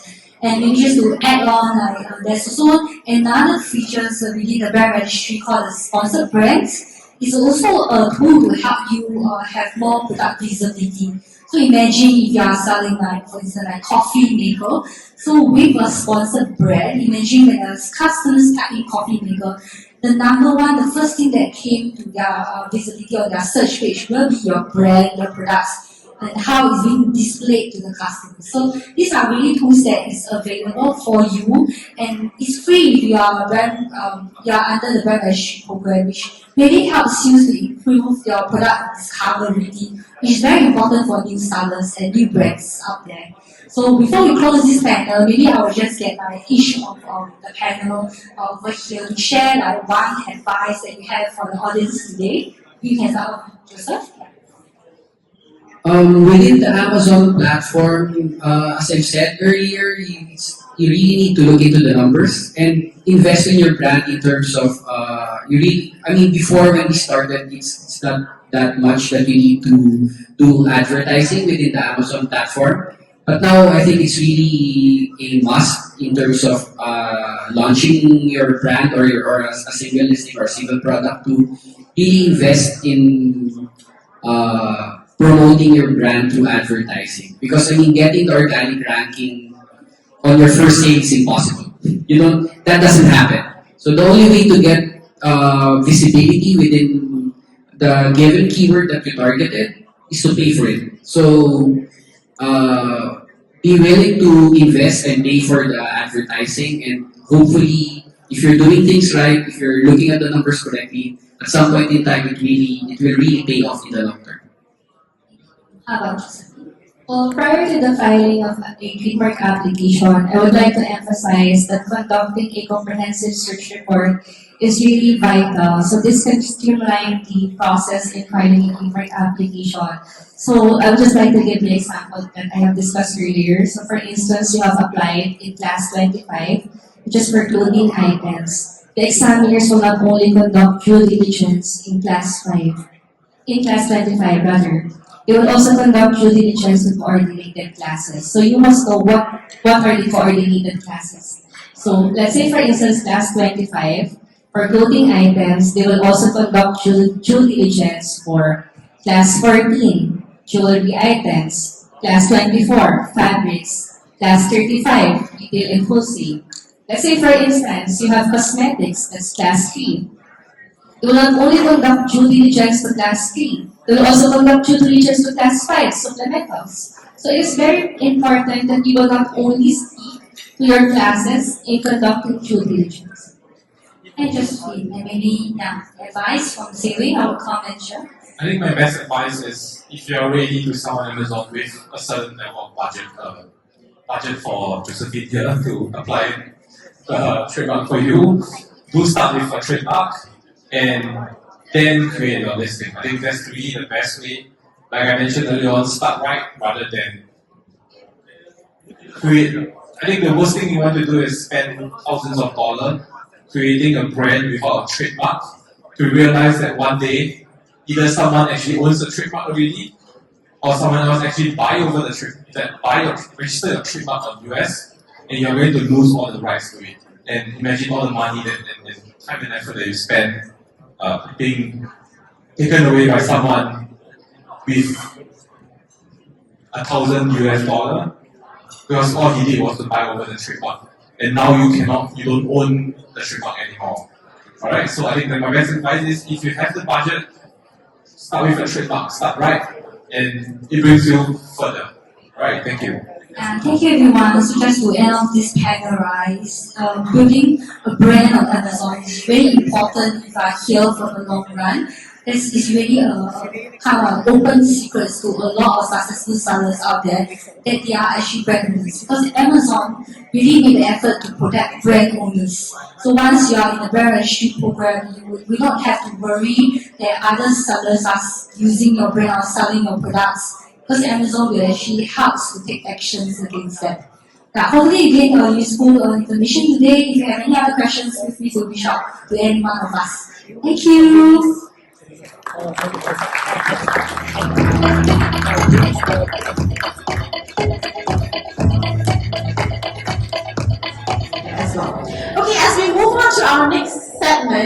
to introduce you to Carlos, who is from Payoneer. Let's put our hands together to welcome Carlos. He's going to come to share with all of us about cross-border payments. Carlos, please.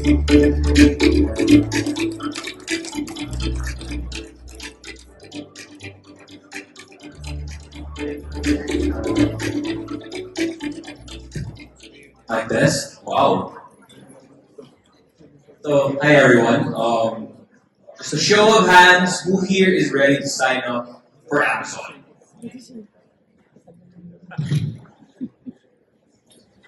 Okay, who here is interested in signing up for Amazon? I see it. There we go. So among the people who raised their hands, who here already has a US bank account?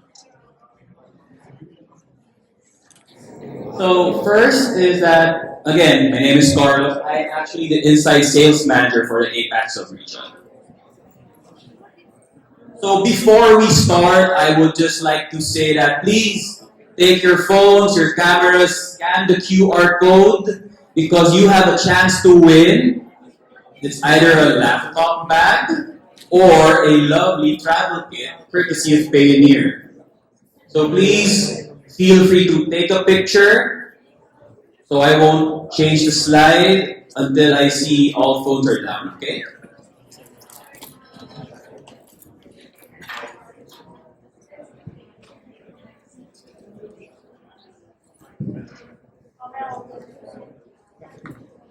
Alright. Okay. Two more. One more. Alright. So here's our agenda. Who is Payoneer? And what can Payoneer do for you, your Amazon store? First, who is Payoneer? So put it simply, Payoneer connects the world together in a single platform. So as I've mentioned, we offer you different currency accounts and the flexibility to use these accounts to receive and send payments. So as our slogan says, work local, feel global. Okay? So Payoneer at a glance, so you'll see that we have a lot of presences outside of the Philippines, so we're practically worldwide. So no matter where your business partner is, I'm sure that Payoneer is there. And the best part is, if you have any issues, feel free to just reach out via email, and then someone in the local language will be able to help you or your supplier. So again, just to prove more of our partnerships, we have a lot of partners. Every account here is, you can connect it to your Payoneer account. And of course, we'll be focusing first with Amazon. So again, we are one of the trusted partners of Amazon. So who knows, people who raised their hands a few minutes ago, you might be on the next presentation. So good luck. So what can Payoneer do for Amazon? So here's the macro view of what Payoneer does. Essentially, it's a way for you to receive payments from Amazon. So if you want to start business doing cross-border, have clients internationally, we're one of the go-to partners that you want to have in order for you to really grow your business. So, fine, Carlos, I'm sold. How do I start? So, I have a Payoneer account. What's next? So, easily, you have to connect your Payoneer store to your Amazon account. So, once you have it there, our first step is for you to make a payment. For you to make a sale. So once you make a sale, congratulations. It's the first step. So second, what's the next step? The money is transferred to your Payoneer account. So from there, Carlos, I have a question. My supplier is from Europe. I only have USD. How do I pay it? So that's a very good question. So what's going to happen is that you can manage your currency. So if you have USD, you can convert it to euros, and then you can send that euros directly to your partner's bank account. So we have FX management, so much later you'll see a lot of different currency accounts that you can really avail of and make use, just to make sure that you widen the scope of your business. So Carlos, okay, game. pay my supplier, how do I pay myself? So once you have Payoneer, you can actually connect it to your local bank account. So I would often suggest that in connecting your local bank accounts, once you withdraw it in the morning of a banking business day. So what would happen is that there's a higher chance that you receive it on the same day. Wait, Carlos, I'm from the BPO. So how do I receive the money? I must leave when the bank's away. So luckily we partnered with GCash. So if you need the money instantly, you can actually connect it to your GCash account and then you can withdraw from there. So here are like the different bank accounts that we have. So again, key benefit, you can connect it to like different stores because with Amazon they have like different so you need different currency accounts for different Amazon stores, for Amazon Canada, Amazon US, Amazon Japan. So the list goes on, and of course, Payoneer offers all of those currency accounts. So if you're done conquering the US, why not the rest of the world, right? So, okay, you know how to receive funds. How about, and you've heard about being able to pay your suppliers. We also have ways for you to pay your VAT. In some countries, they do have VAT, so at least you have a way to pay those using your Payoneer account. So of course, when your company grows, you've conquered the states, you've conquered different areas, you have a team already.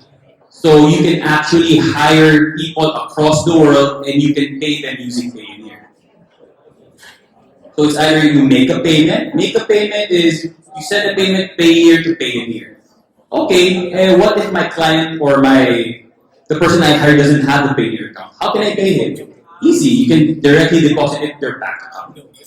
So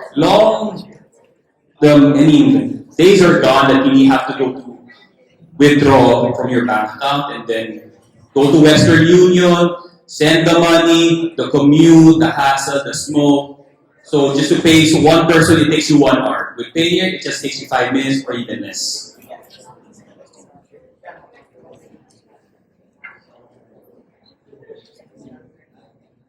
Also, you can also pay for online advertising. So with Amazon, you really need to get your products posted, right? You need to have ads. With Payoneer, if you have like a USD currency account, you can get a USD debit card. So that means if you want to pay for like Facebook ads, Google ads, they're all in USD. You pay in USD, you save in FX. So again, it's a wise choice. You save more with the money that you have. So here are additional tools for the Amazon sellers like yourselves. So once you've conquered the world, you have multiple Amazon stores. You're thinking, oh my gosh, I have like 10 Amazon accounts. How do I withdraw all of them? Easily, you can just enroll it with your Amazon store manager in Payoneer. Just log into your Payoneer account, you can withdraw all of it. You can handle all your finances in your Payoneer account. And also for Amazon advertising and transparency, there's also a tool there. It's very easy, it's very intuitive. There's instructions there that you can follow to make sure that you can pay easily and in the safe space of your home or in the front of your desktop. So everyone, Payoneer is the all-in-one platform for your e-commerce needs. And once your e-commerce business really grows and you have your own website, you can also have us as a checkout partner in the future. So please take a snapshot. Here is like the quick timelines of each steps or payments and even fees. So we're very transparent.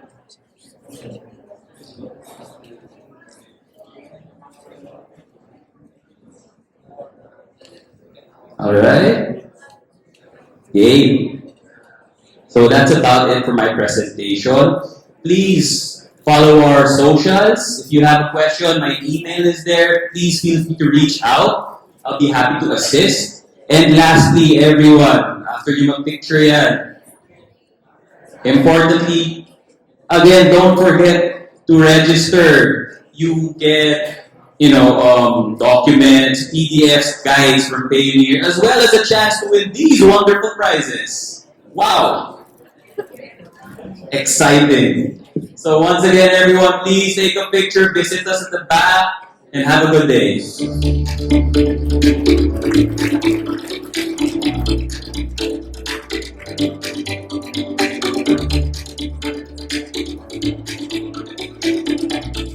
Alright, thank you so much. Can we give a round of applause to Carlos again?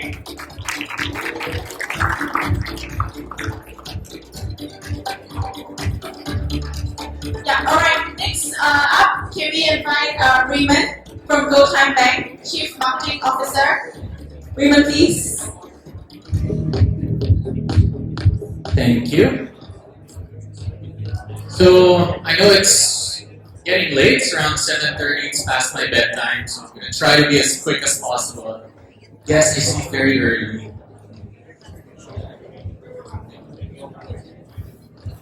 Okay, so just a raise of hand while we're setting up. Who here has a GoTyme Bank account? Raise your hand.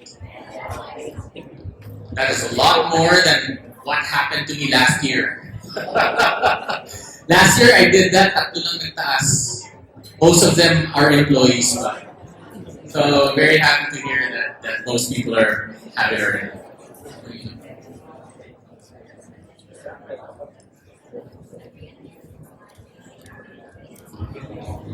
Okay, so right, while we're setting up,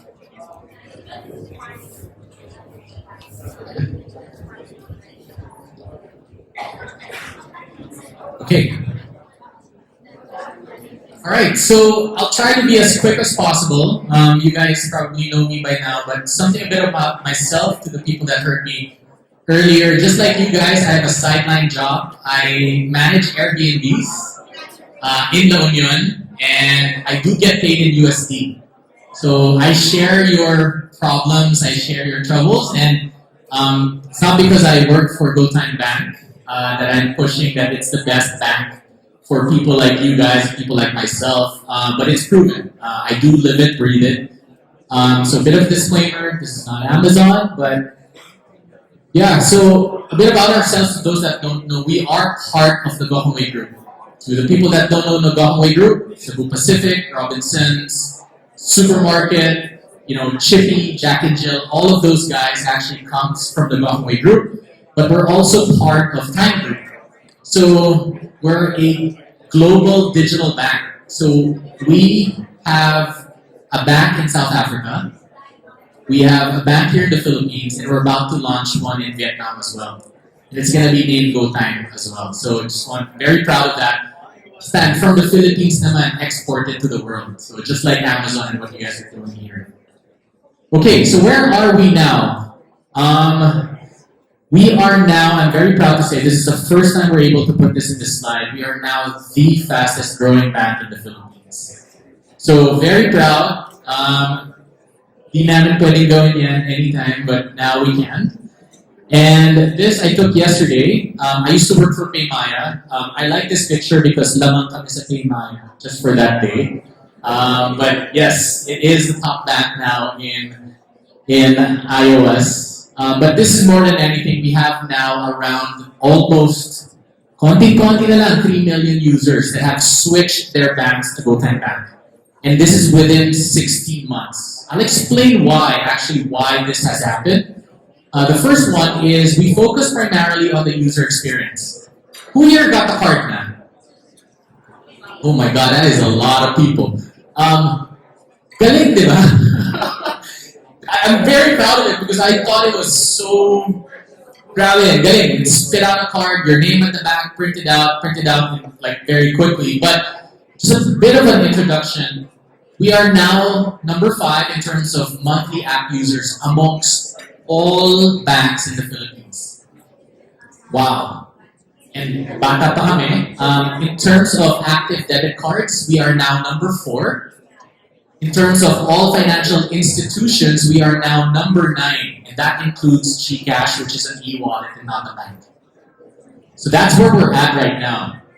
Now, how did we get this completed? This is our motto. You can have banking, could work, but we wanted to make our bank a bit more beautiful. We wanted the experience to be beautiful. We wanted to make sure that there's a smile on your face immediately after you experience our banking products. So this is our card. It is playing a little bit on the video, but our card, we're very proud of it. It took us 2 to 3 months to do it, but all of the features are within the card and it prints out immediately. I don't have to convince you guys because I think 50 to 60 to 70% of you already got it. So I'll skip forward, but here are some things that you might not know. The first one is you can bank where you shop. This is a weird feeling that you can actually deposit money and withdraw money in a Robinsons supermarket for free. As in wild. Talagang, first time ako pumunta sa kahera, siya pa yung nagbigay ng pera. So it's a weird experience, but it is possible. And you can get a free Visa debit card. For those that doesn't have it yet, we have a kiosk right there, and it's all under 5 minutes.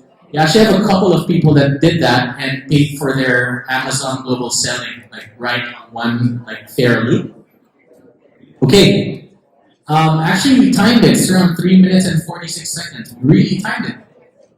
The next one, this one is something that you might not know.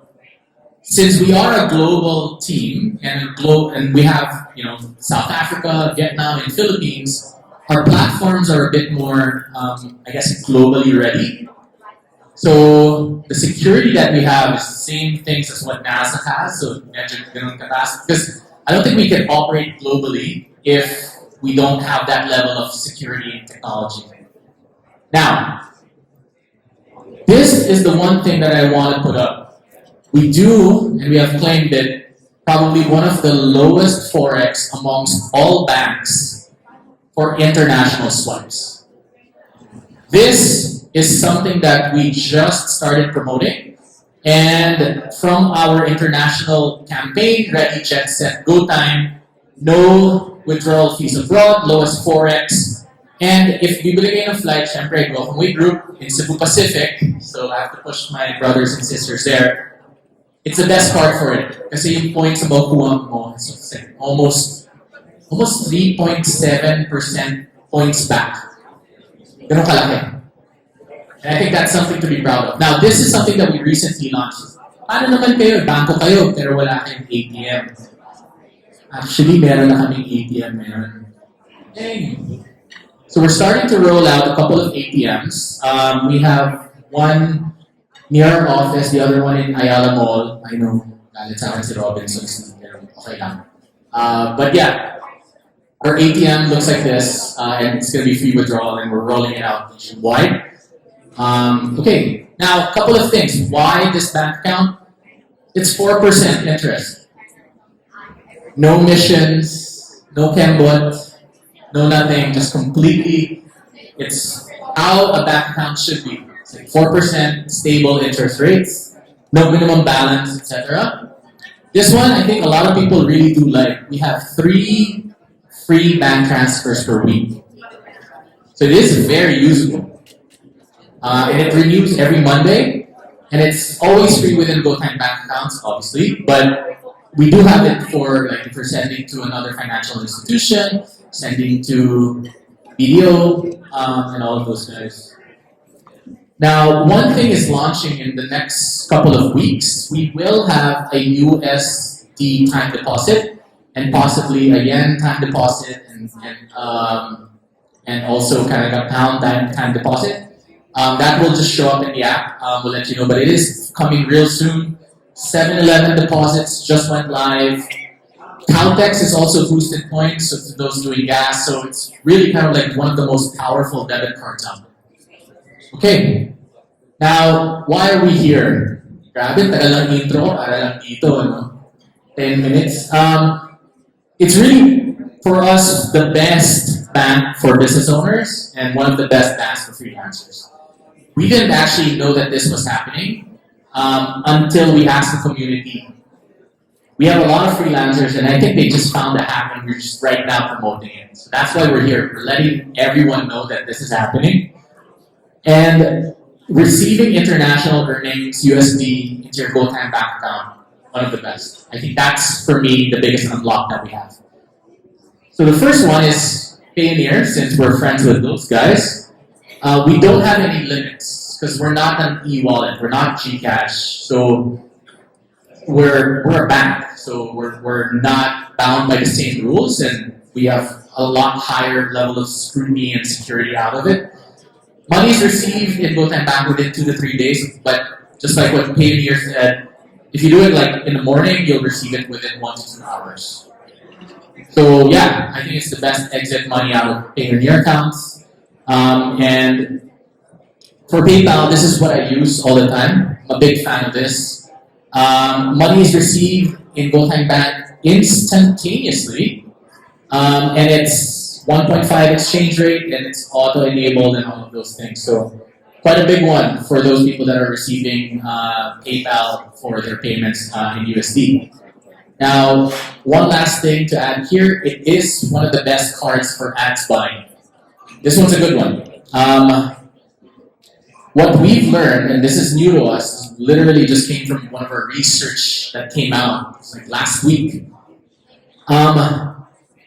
People, business owners, love using our card for Facebook ads, Google ads, TikTok ads. Number one, there's an additional OTP per transaction. So hindi yan parang credit card na talagang kakain na lang din. So it does ping you when, you need to top up your Facebook ads. So that's one thing. People really love that level of control. It is lower forex since you are buying USD or SGD. The ability to compartmentalize your account from your e-wallet, that's one thing. So you can actually stash your money in your savings account so that when Facebook kind of like goes amok, nadali na ako nun yung Facebook ads kung gumalaw. So at least yung pera ko nasa savings account, hindi nandun sa, I guess, our current account or our main account. You do still earn points from all transactions. That's one of the things. It's like even on these things, everything is Go Rewards points, and then there's no hidden charges. Now, it's very hassle-free. No need to call the bank for international charges. It's reliable as well for USD. So I think that's one of the things that we learned. Our accounts doesn't get our debit cards doesn't get pinged by Facebook or Google and all of those things. Now, it's also one of the best ones for the Amazon seller accounts. We just learned it because a couple of people went straight there to buy for their subscriptions of the Amazon seller account. So I think if you guys are looking for a card to use there, that would be the great one. And then for those people that doesn't have this yet, just use the code, napakahaba niyan, GoTyme Amazon DC100. We will get better at this. This is the first time we've ever done this when you open a GoTyme Bank account. Thank you so much for your time. Really appreciate it.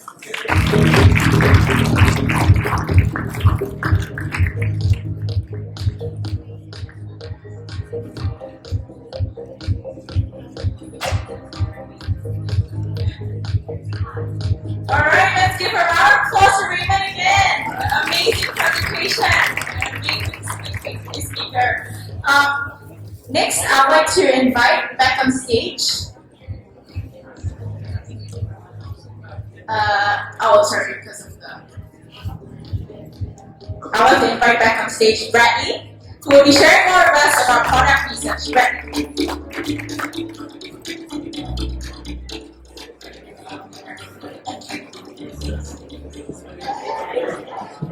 Alright. Ito na naman si Bradley. Bring my Tagalog back.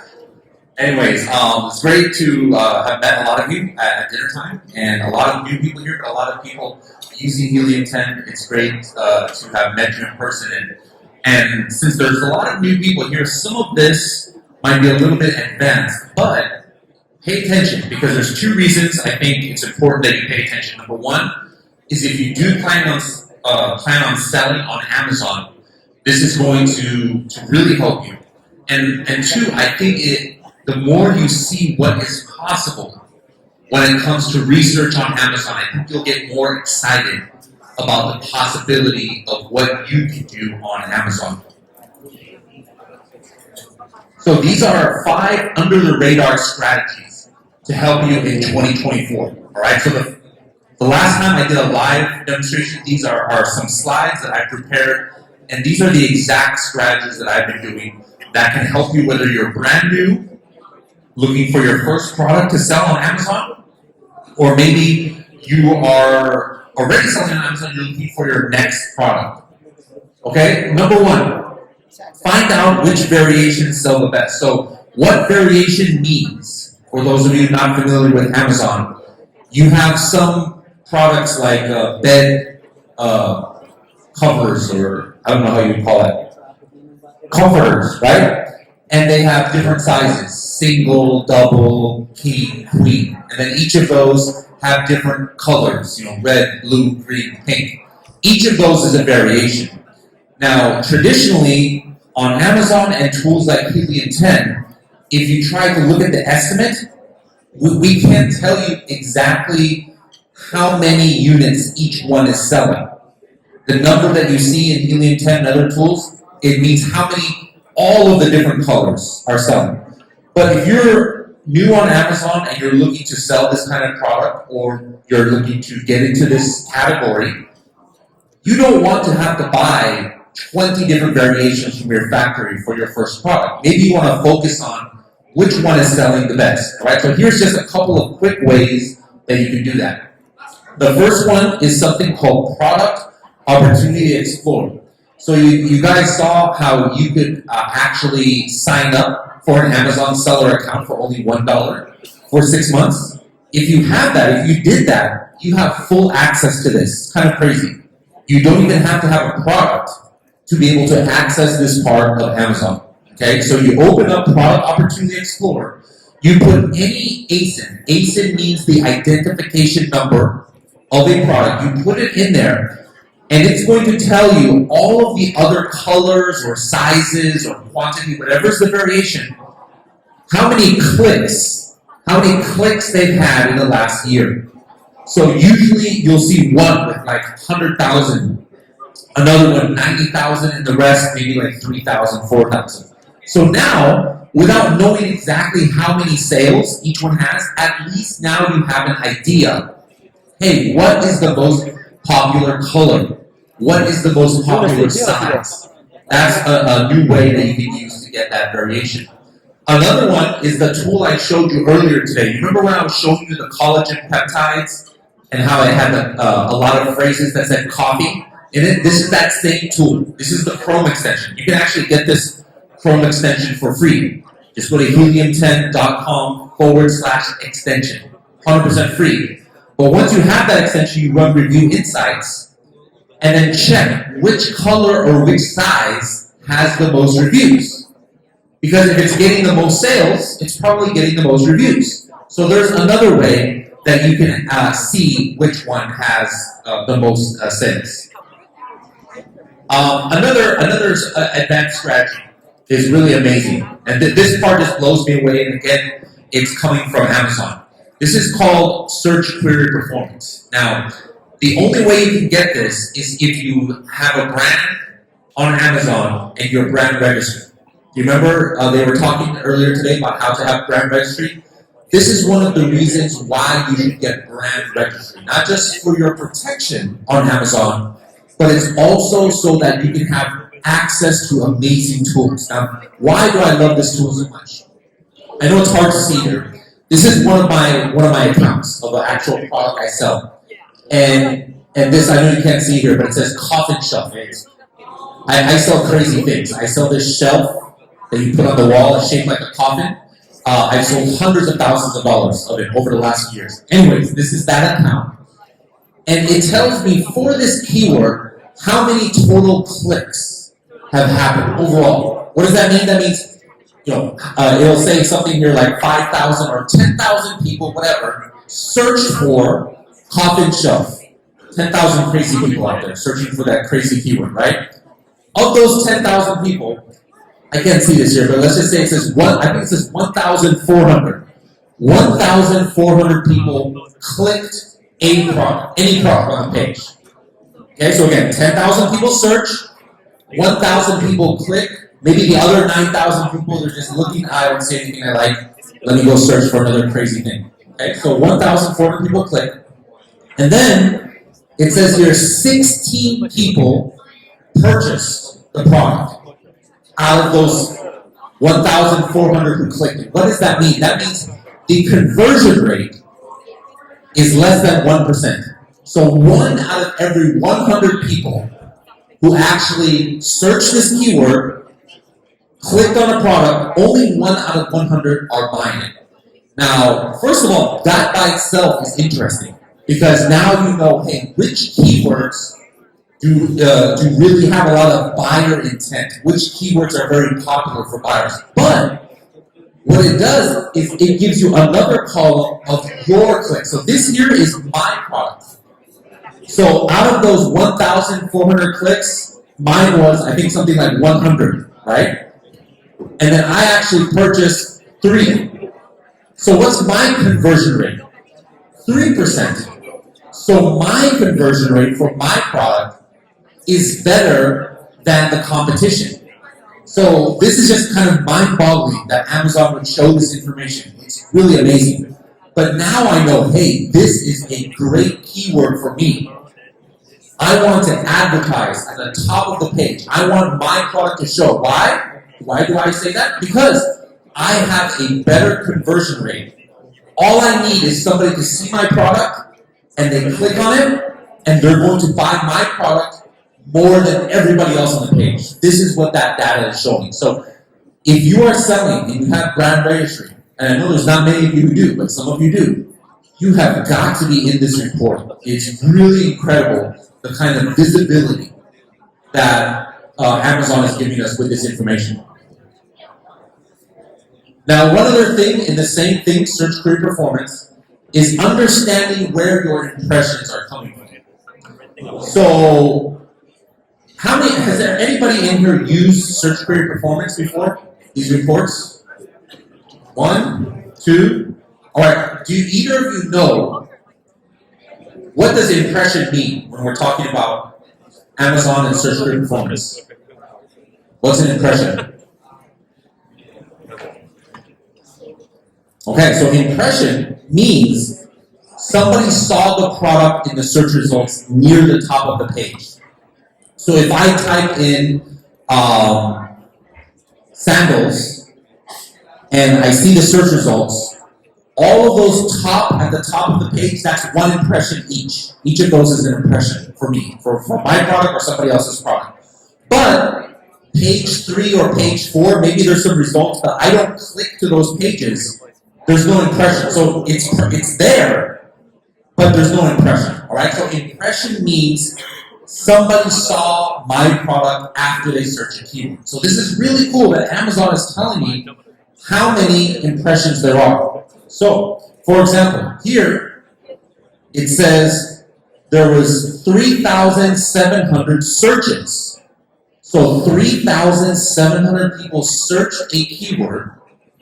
And then it's telling me that my product, my ASIN, had 4,400 of those impressions. Now you might think, wait a minute, something is wrong here. Why is Amazon giving bad information? How could my product have more impressions than there were searches? And the answer, does anybody know the answer? How can people see my product more times than was even searched? Does anybody know? It's because when your product is being advertised, you could be showing up dalawang beses right there, right at the top of the page. Organic and sponsored. So that means somebody searched 1 time, but they saw your product twice. So now they have an extra chance to see your product. But that's why the number is bigger. Okay, so now that's good information, but it's not enough. Like, I don't know which one are they seeing. Like, why do I know that my product is showing up twice? Well, that's where you go back now to Helium 10 data, and we have a tool called Keyword Tracker. And I can see the history. Where is my product showing up in the search results? I know a lot of you are using, those who use Helium 10, definitely use Keyword Tracker. And so now I can understand clearly this data for Amazon. You see here, this is the chart of where my product is showing up in the regular results. And you can see it's like 2, 3, 4, consistent. This chart here is the sponsor. This is what I'm paying Amazon to show me for, and I'm almost always number one. So now all of a sudden, it's a little bit more clear why I have so many impressions. But look at this other one that I showed here. Here's another kind of crazy keyword called coffin decor. And no disrespect if anybody in here is the type of person who is searching these things. I don't judge, but you're a little bit crazy, that's all right. You're supposed to give me money, so I don't mind.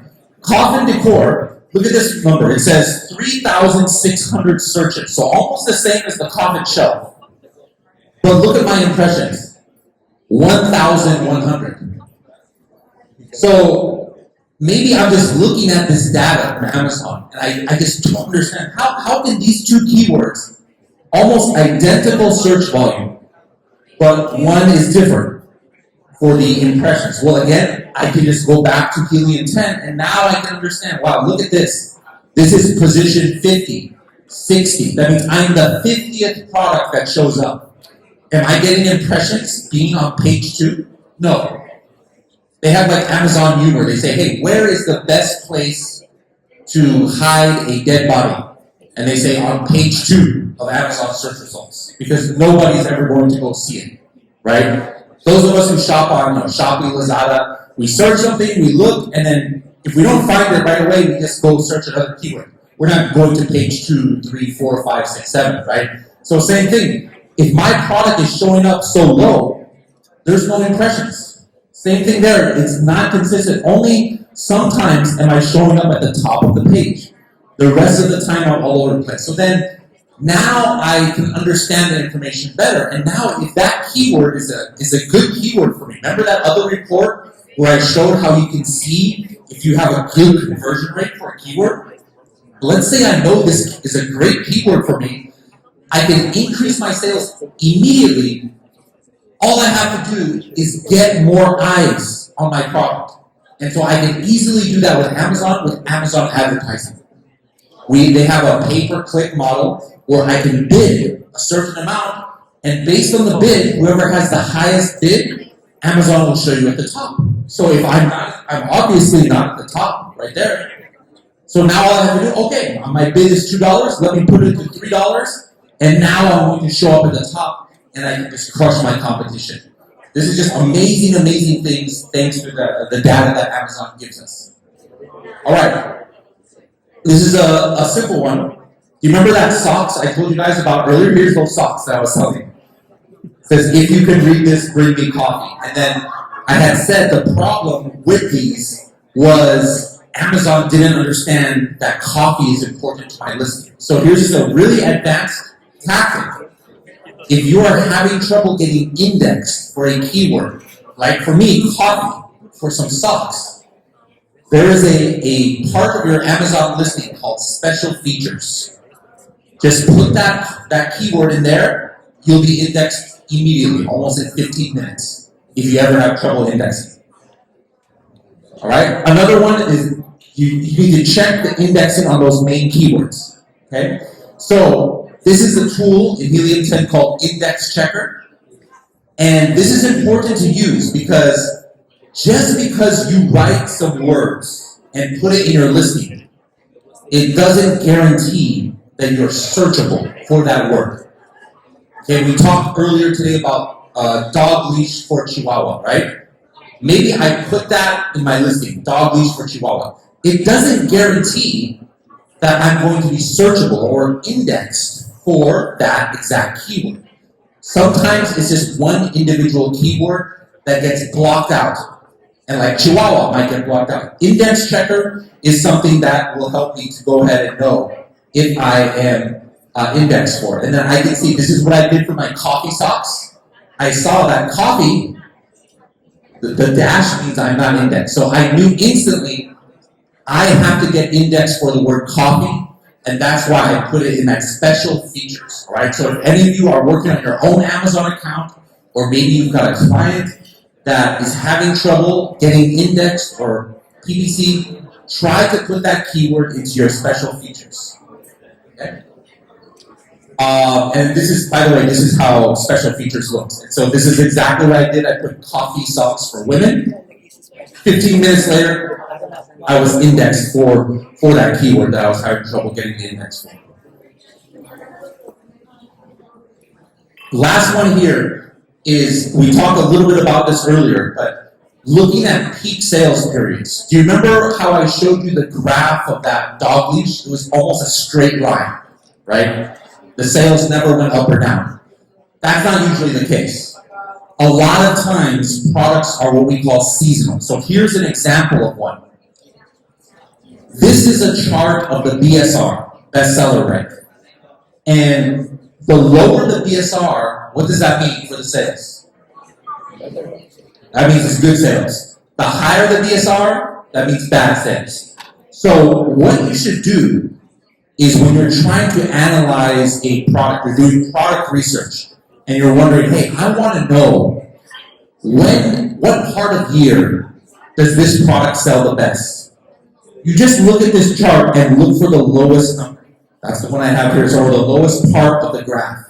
And so I can see here, there's 2 times of the year, once in July and once in December, that this product was selling the best. So that's step 1. When was this product selling the best?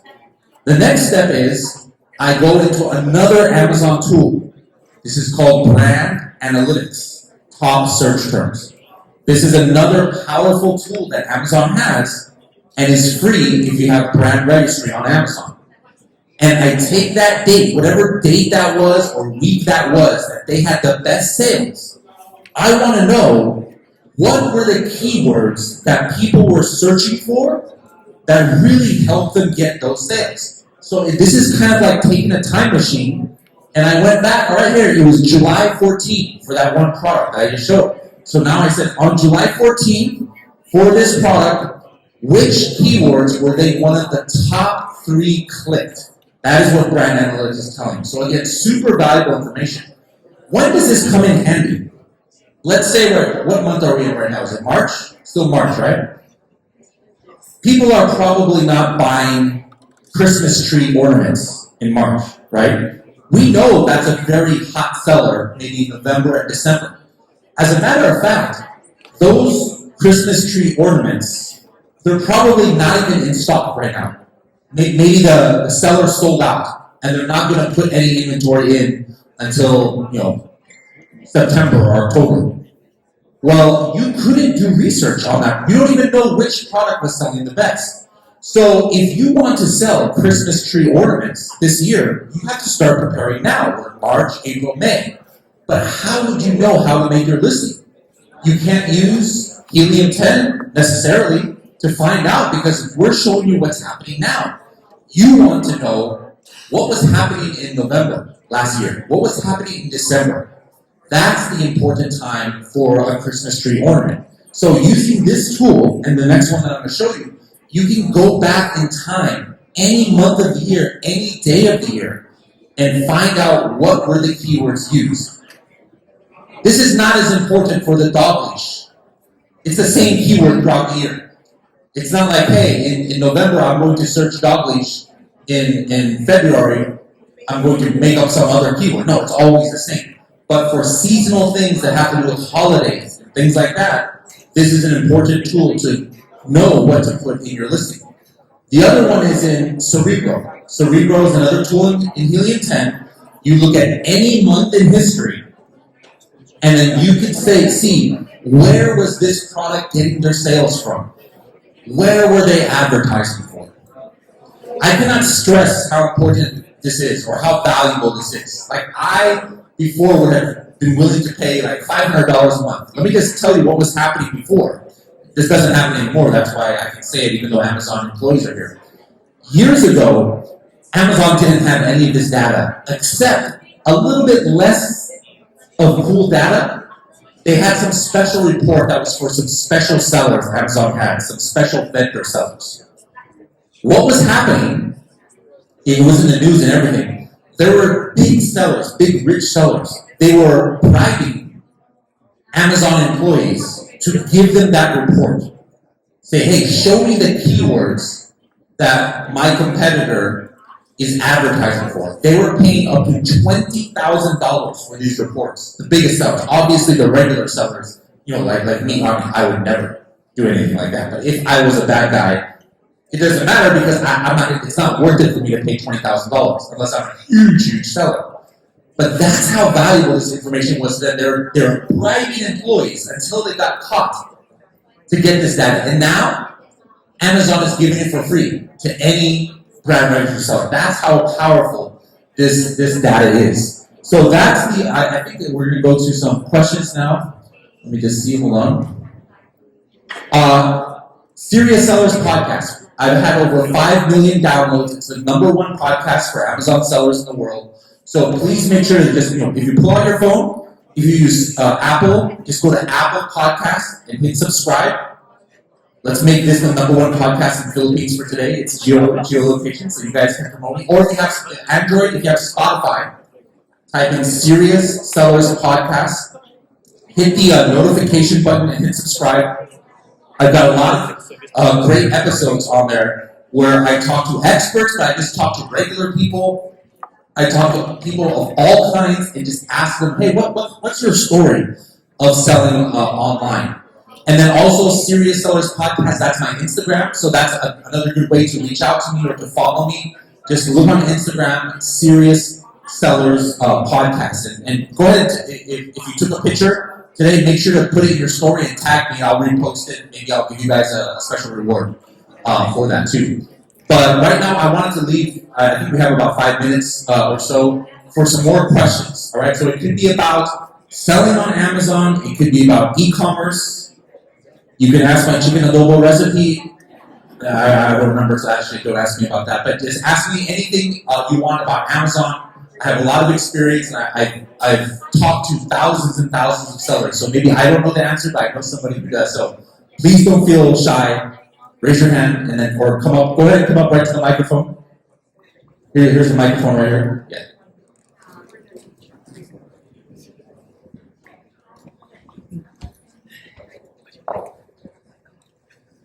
Yes, good evening.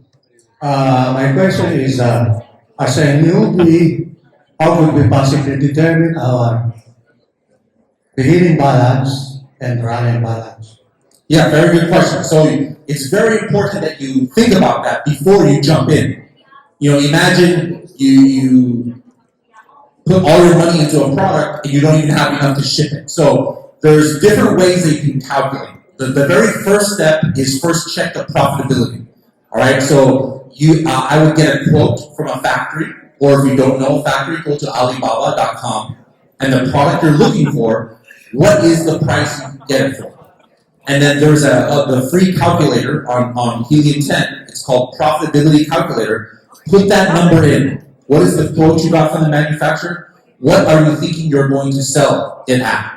And then you can see, all right, is it profitable or not? If it's not profitable, forget about that product. If it is, the next thing is, all right, how many units do you have to order?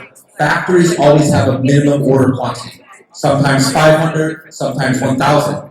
Now you know how much you have to give to them to even ship it. Next, all right, how much would it cost to ship? Calculate that out. After that, then it's a matter of, all right, how many units do I think you can sell? And there's no way to, predict completely, but you can see what the existing competitors are selling, and you're probably not going to sell more than them. It's going to be less because you're new, and so you have an idea. All right, maybe in my first month, I can sell 50 units. Maybe I can sell 100 units.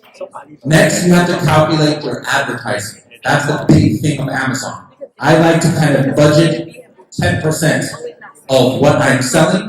I'm going to have to also pay an additional advertising. So if I'm going to sell $10,000, I probably had to invest $1,000 at least in advertising. So this is just some of the main things that you can do to calculate how much will I need, what kind of cash flow will I have in my first 2 or 3 months. Actually, my dilemma is our products are made by handcrafted people. So in other words, it is not mass produced. That's good. That's better for you. It's easier to calculate that out. What's harder for you is to keep enough in stock because you're not making like a big batch. So if you think you're going to sell 100 units and it takes you a long time because they're not mass produced, well, that could be a little bit of a problem for you. But it's a little bit, if you're making it yourself, you know your own cost of what it is, and you don't have the minimum. But here's the thing, just because you don't have the minimum, you never want to run out of stock on Amazon. So you've got to have enough that makes it so you don't run out of stock. When you run out of stock, sometimes it's hard to get your momentum back. But everything I just said about how to calculate, 100% still applies in your situation. Okay, thank you. No problem.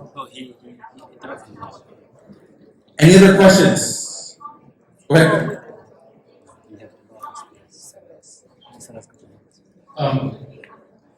So far tonight, we've learned that the suggested way to get into Amazon is to start in Amazon US.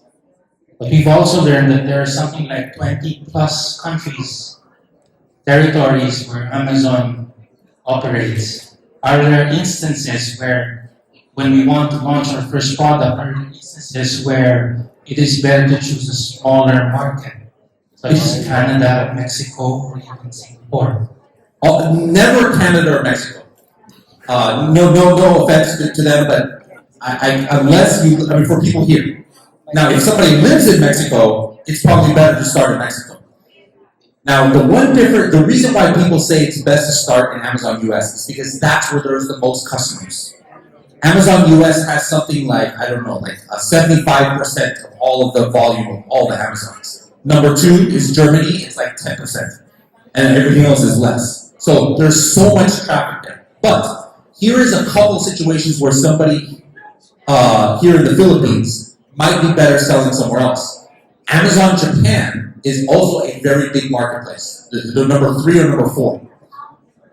If you're making the product here or in China, it's actually very cheap and fast to get it to Japan. And Japan has a little bit less of competition.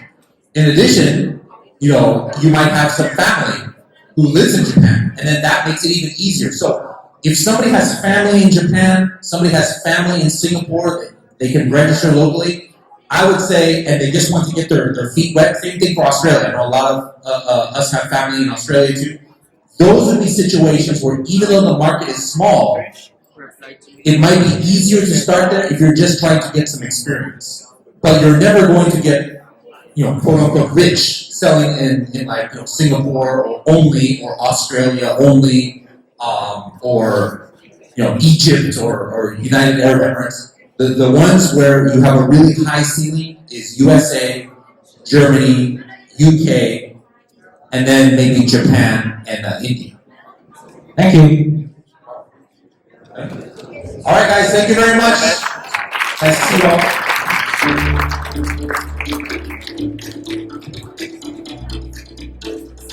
Alright, thank you so much, Bradley.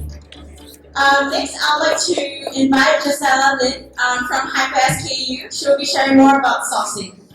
Gisela, please.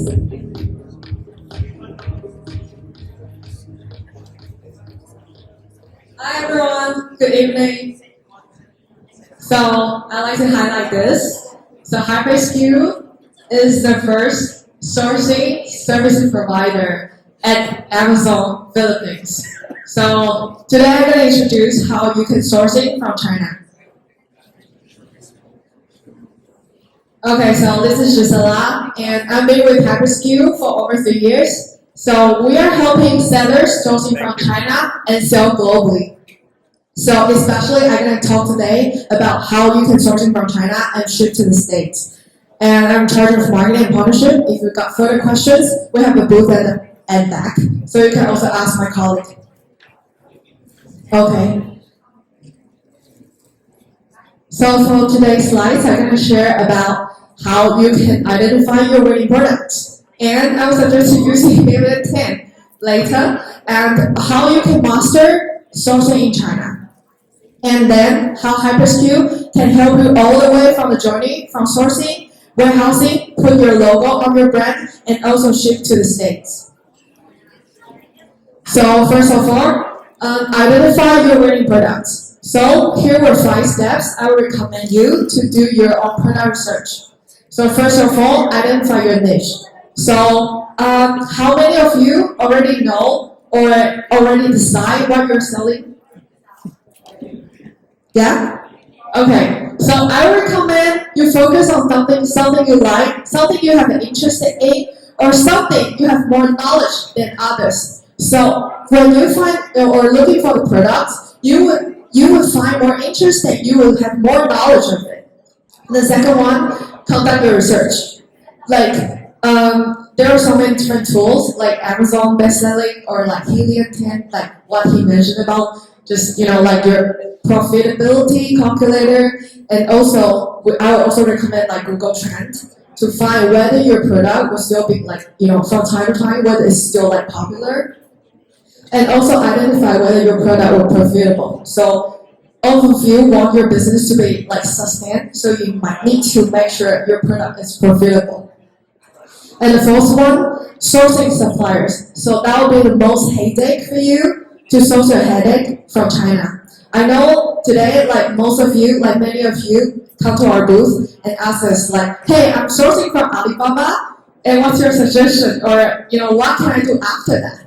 I was like, what is this question from? So why are you sourcing from Alibaba? So there are different options. So maybe after today, after this speech, maybe not sourcing from Alibaba. Okay, so the fifth one, the last one, validate. Validate everything you put on Amazon, and after that, maybe you can looking for your customer review and also review everything, like whether the product sells well or whether the product can be sustained like within your shop. Okay. So the first one, find your niche, like something you like, something you have more knowledge in. So I would like to share about top niches like from our customers. So our customers are e-commerce sellers, and over 50% of them, they are selling fashion products. So what exactly fashion products? So like women's clothing, men's clothing, kids clothing, accessories, like your jewelries, like bags, like shoes, etc. And appliances and electronics products, so like earbuds and all the like offices stuff, and also like laptop, and also like some like electronic product. Okay, and home goods. Like after COVID, there are so many like home products were so popular, like blankets and also some like tablecloths or anything to decorate your home. Also sports and outdoors, of course, like it's also like it's all the time popular from from our users. Okay, and the second one is like search like a pro. So I would recommend, like I said, Google Trend, and also you can find Amazon bestsellers from their niche, and then you check out the niche and really look into the product, like what exactly is selling well, and from time to time, like you already decide what exactly the product is. Check this week, check next week. Just check the rate and also check like how they're ranking. You need to mark your product down and also put that within your own sheet to make your homework and make your own data and do your own analytics. And then gather data on sales, pricing, competition. So I'll name a couple of them. So Jumbo Scout, Helium 10, and also Amazon Scout. Okay. And the third one, so how can you identify whether they are profitable? So these are recommendations I would say. So make sure the brand, when they're looking for the product, they are not buying a specific brand. So it's remain when they are checking the product, they check the product's characteristics and also its functionality. So rather than they buying something, they think of a brand. The second one, to remember your product, keep your product size small and keep it lightweight and also unbreakable. Why? So it depends on the shipping. It will decide the product weight will totally decide the shipping cost. So if you are looking for something heavyweight, you will need to pay a lot of your shipping cost and unbreakable. So one of our clients, I don't know whether you know, they were a kind of like they were a scale and also like a popular product from Starbucks, and it's like empty and also with the it's a glass and with the like cat on it. It's like super popular, and one of our clients sourcing from our end, and then they ship it. But the return rate is so crazy because it's breakable. And yeah, and finally he just finished his business because of the return rate is too high. And strong ranking. So I also like recommend you want to make your own homework, you want to keep, record whether the product you're looking for is still like popular among from time to time. And the fifth one, can sell impact. So I would recommend you to looking for some product you can sell in bundle so that you can increase your average of your product value. So you can always increase, make the product price or the package, the entire parcel value higher. Okay. And then supplier. So maybe you're looking for this entire journey. Can you see it clearly? Okay. Let me introduce a little bit more. Why everyone's thinking to sourcing from Alibaba? Of course, they do good marketing. And let me explain a little bit more about the differences from Alibaba, AliExpress, 1688, and also Taobao. So maybe most of you heard of Alibaba and AliExpress. So the main differences were Alibaba will mainly focus on B2B. So if you're a wholesaler, you want to buy in bulk, so you can use Alibaba. But if you are a you're a retailer, you want to buy just one pieces, you might go to AliExpress. In 1688 and Taobao will totally focus on Chinese customers. So once you go to the page, it's all Chinese. But that's the reason why they earn more money on Alibaba and AliExpress. Once you buy over there, they charge you more. And even worse, some of them, or most of them, they are even resellers themselves. They are not manufacturers. So it's hard for you to really distinguish whether they are resellers or they are manufacturers, or they can give you a better price because you need to negotiate each of them. And validate your data afterwards. So it's read your customer review, etc. So I don't want you to go all the way from the first step to the final step. Okay, let me also finish this. So I don't want you to go all the way there. HyperSKU can really help you. You just need to talk to HyperSKU. We have the ability to really tell what exactly the manufacturer were or the resellers were. And we talk to them, from the same languages, and we have the ability to really tell from their product and also from their locations. And we can also help you to really source from that supplier to ship the product to our warehouse or to our offices to really inspect the product for you. So we can take the photo shoot or take a video for you so that you can check from our team, and we can also let you know whether they are legit or whether they are okay for producing the product or whether they produce the product in the depth or in wide, so that you can also expand your own brand. Okay. So next, I'd like to let you know how you can really master in China sourcing and how we can really help you from this. So there are pros and cons, of course. And for the pros, I would say the cost effectiveness. It's really low level cost, and also the second one is of economies of scale. So all the huge factory located in China, it can create the economies of scale so that it can lower down the unit per product. And also the robust infrastructure. So in China, you can see all the way, and also all the East Coast were full of the factories. And also, I would say most of China, I will show a map later.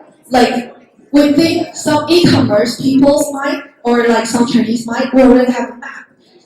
Where the location and also the factory were actually gathered together.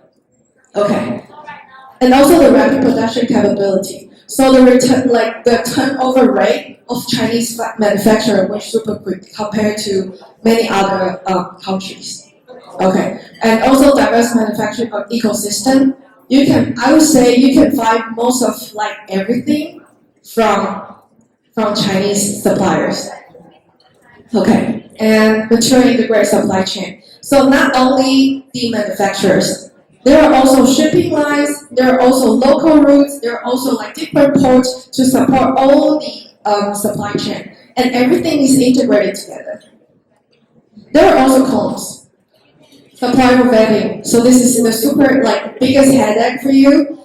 Like maybe you need to talk to so many of them, and you might also need to verify what exactly they are and how legit they are, and whether they have a certification for you to sell globally.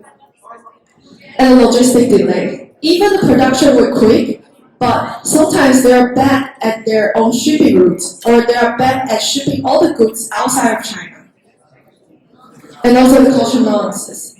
It's hard for, language barriers. Okay. And sourcing in China, this is what I like to share. So they are biggest leader in 2022. So they export like the most, and so it reached like 3.6 trillion. And compared to states in China's export compared to each other, Chinese even were 3 times bigger than states shipped to China. Okay. So this is the map I'd like to share. You don't need to remember or memorize everything.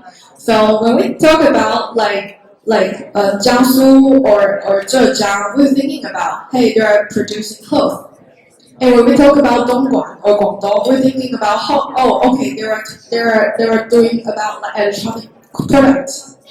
And then this is my suggestion: how you can really distinguish a manufacturer they are good. So whether they have a trade assurance, when you talk to them, sometimes you can ask them about some verification or assurance or certification. Okay, so ask them about how they're legit about their business. It's important. And then whether their products, like from their category, from their catalog, whether they're doing enough for example, from the same material, they're doing a lot of like different products, or they're doing like depth, they're doing like breadth. Like for example, they're selling like yoga stuff, and then they sell a lot of like yoga stuff.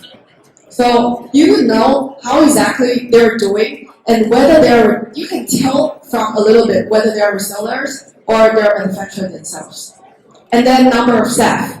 So some of them, they're doing reseller, and some, maybe one or two people can do that. So if you can check the number of staff, you can also know what exactly they are. Verify supplier. So once you go to Alibaba or AliExpress, sometimes they have a page, like gold, silver, etc. Check their page. And filter by location. So, you don't need to really know what exactly or where exactly or memorize everything, but you can have some understanding of where exactly the location is, and also product. So here's HyperSKU coming to really streamline your journey from sourcing to your own branding, and also ship like globally. So I put a QR code. If you got time, you can like scan and let you know more about our services, because it's like all the way. And there are a lot more to explain later. Okay. All good? Okay. So your sourcing getaway. Why you can sourcing from HyperSKU? So we help you direct sourcing from the manufacturer, and we already have our embedded supplier from many goods. And product consolidation. So when you're sourcing from us, so we have other sellers, they're already like sourcing exactly the same thing. And then when we are buying them, we do the product consolidation. So you even pay less than your product price. And product diversity. So there are a lot of products you can really find in China. So once you get our team just a photo or a link you find in Amazon, we can find it directly. Yes.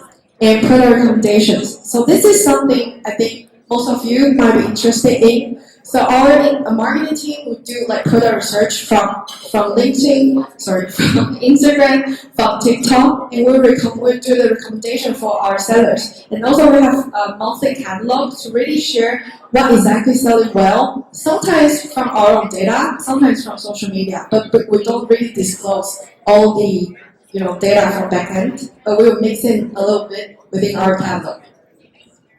And also, there are also a really important thing. It's about the heads up from our supplier friends. So sometimes they might have an improvement or a new version of some products. They'll let us know first, so that we can share with our clients. Hey, you're gonna have the new version of this kind of products, and then you get the latest news from our end.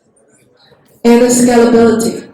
So it's easy for you to find a supplier, but that'll be hard for you to make sure the product consistency. So sometimes they'll get a glitch, and then sometimes the product quality wouldn't be, remain the same. But when we comes in, we'll make sure and we talk to them to make sure the product quality remains the same, or we give them some heads up.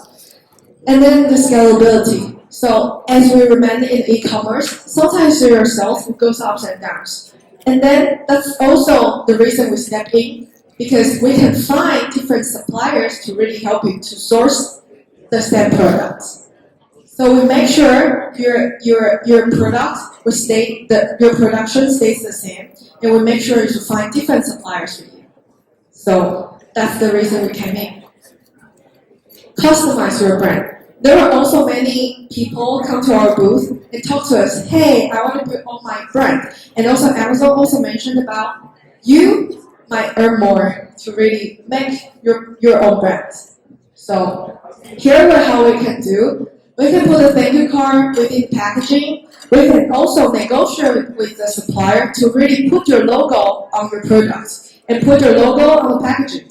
So packaging is like plastic one, or like craft paper bags or bubble bags if you put something like fragile thing inside. And then we can put your logo on.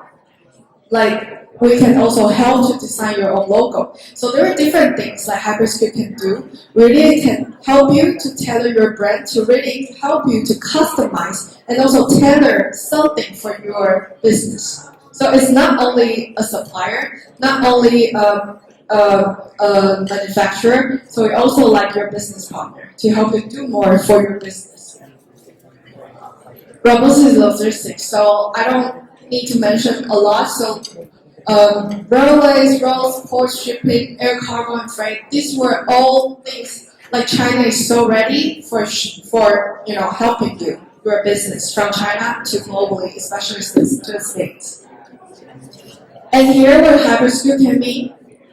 So HyperSKU, we're a platform. So actually we're a tech company. We build out the platform, and it's a dashboard so that you see seamlessly. There are 3 systems support you behind. So first of all, there are procurement system where we negotiate the price and also do the consolidation product with the sellers, with the suppliers. The second part is about the warehousing system. The warehousing, we really do like bundle or split the products, and also put your logo on the brand. So do everything within our warehouses. And then we have central warehouses, so which will be the nearest to the manufacturer and do everything, production and also shipping quicker to ship that out. And the third one will be logistics systems. So logistics systems, we help the sellers to ship globally, and FBA and FBM upon request. So if you're looking for the shipping services, we can also help. So here were our customer profile. So for us, it's also very new to Southeast Asia, and it's really glad to be here to let you know, hey, we can help from sourcing China and sell globally. So first of all, our overseas e-commerce sellers, like 40% of them were from North America, 30% of them were from Europe, 10-12% of them were from United Kingdom. So the rest of them were from like New Zealand, Australia, and Middle East. So looking forward to having Southeast Asia to have more percentage of this. Yeah. to let you know what exactly is the advantage to sourcing from China. And here were our like popular product categories. So women's clothing were over 30%. Home garden, the gardening is like went so crazy in like these 2 years. And men's clothing, shoes, accessories. And by the way, last year we have 2 fashion consultants join us within our team. So if you want something like trend report about fashion, about like trending products, we can also share the reports. Okay. So here are our team. So even it's a Chinese company, but it's compared to other suppliers you're thinking about, we're very different from other competitors. So we have the United States team, we have Europe team, and for more localizations, so we can help them, like help more sellers like globally. Okay. And this is our like slogan: you focus on your brand, and we take care of the rest, like anything related to supply chain. Okay, so that's all. So here was the QR code. You can see, and we don't know more about our services because all the channel, like all the chain, were very long. They were a long journey from the services we can provide. So thank you.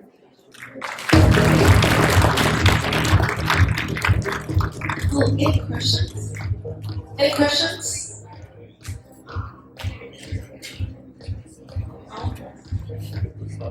Like how you can start. Just go to HyperSKU and register an account. It's totally free to use, and you just poke around the website, and our sales team can contact you if you leave a message. Okay, thank you.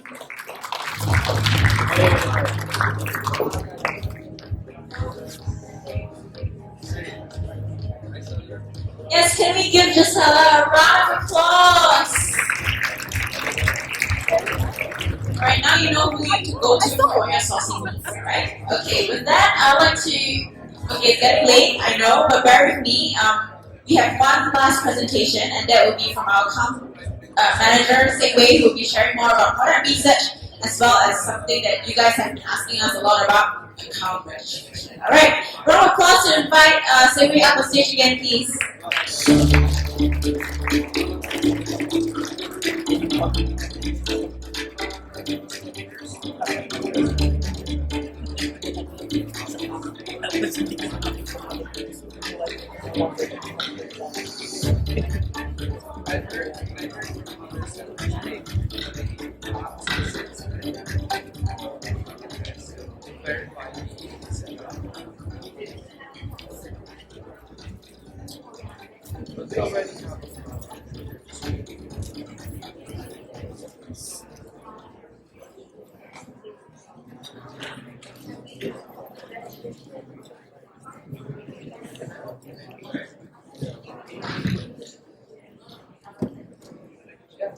Good evening, everyone. It's me again. I wanted to say good night, but not yet.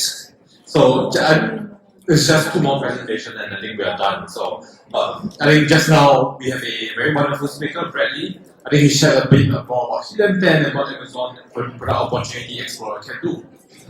Over here, I just want to quickly share with you some tips and tricks on how to do certain things. From selection process, there are people who already have product, and some of you here are still looking for some product. These are some top process, key considerations that you should have when trying to source and also consider to sell on Amazon. Then what does Amazon Opportunity Explorer can offer you? This is just a glimpse of it. There's a lot more that you can find on Amazon. Our Seller University platform as well. Do visit them later on. Alright? So when it comes to selection process, methodology, we recommend you to look at things from these 3 points of view. First thing first, the industry analysis.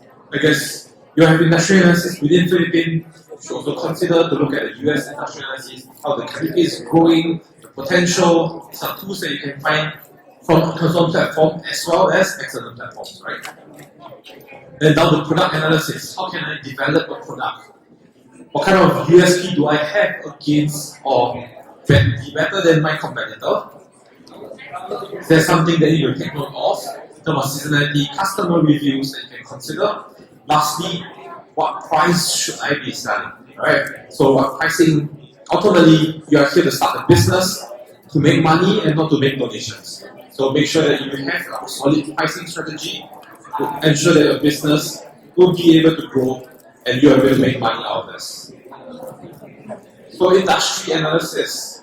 So do look at them from the past 3 to 5 years, forward-looking report as well that you can expect. Is there a barrier to entry for the category that we're going to explore? Top of my head, there are certain barrier to entry. If you're selling food, you get US FDA. If you're selling baby product, you need to get certain compliance. You're selling toys, you get CPSC.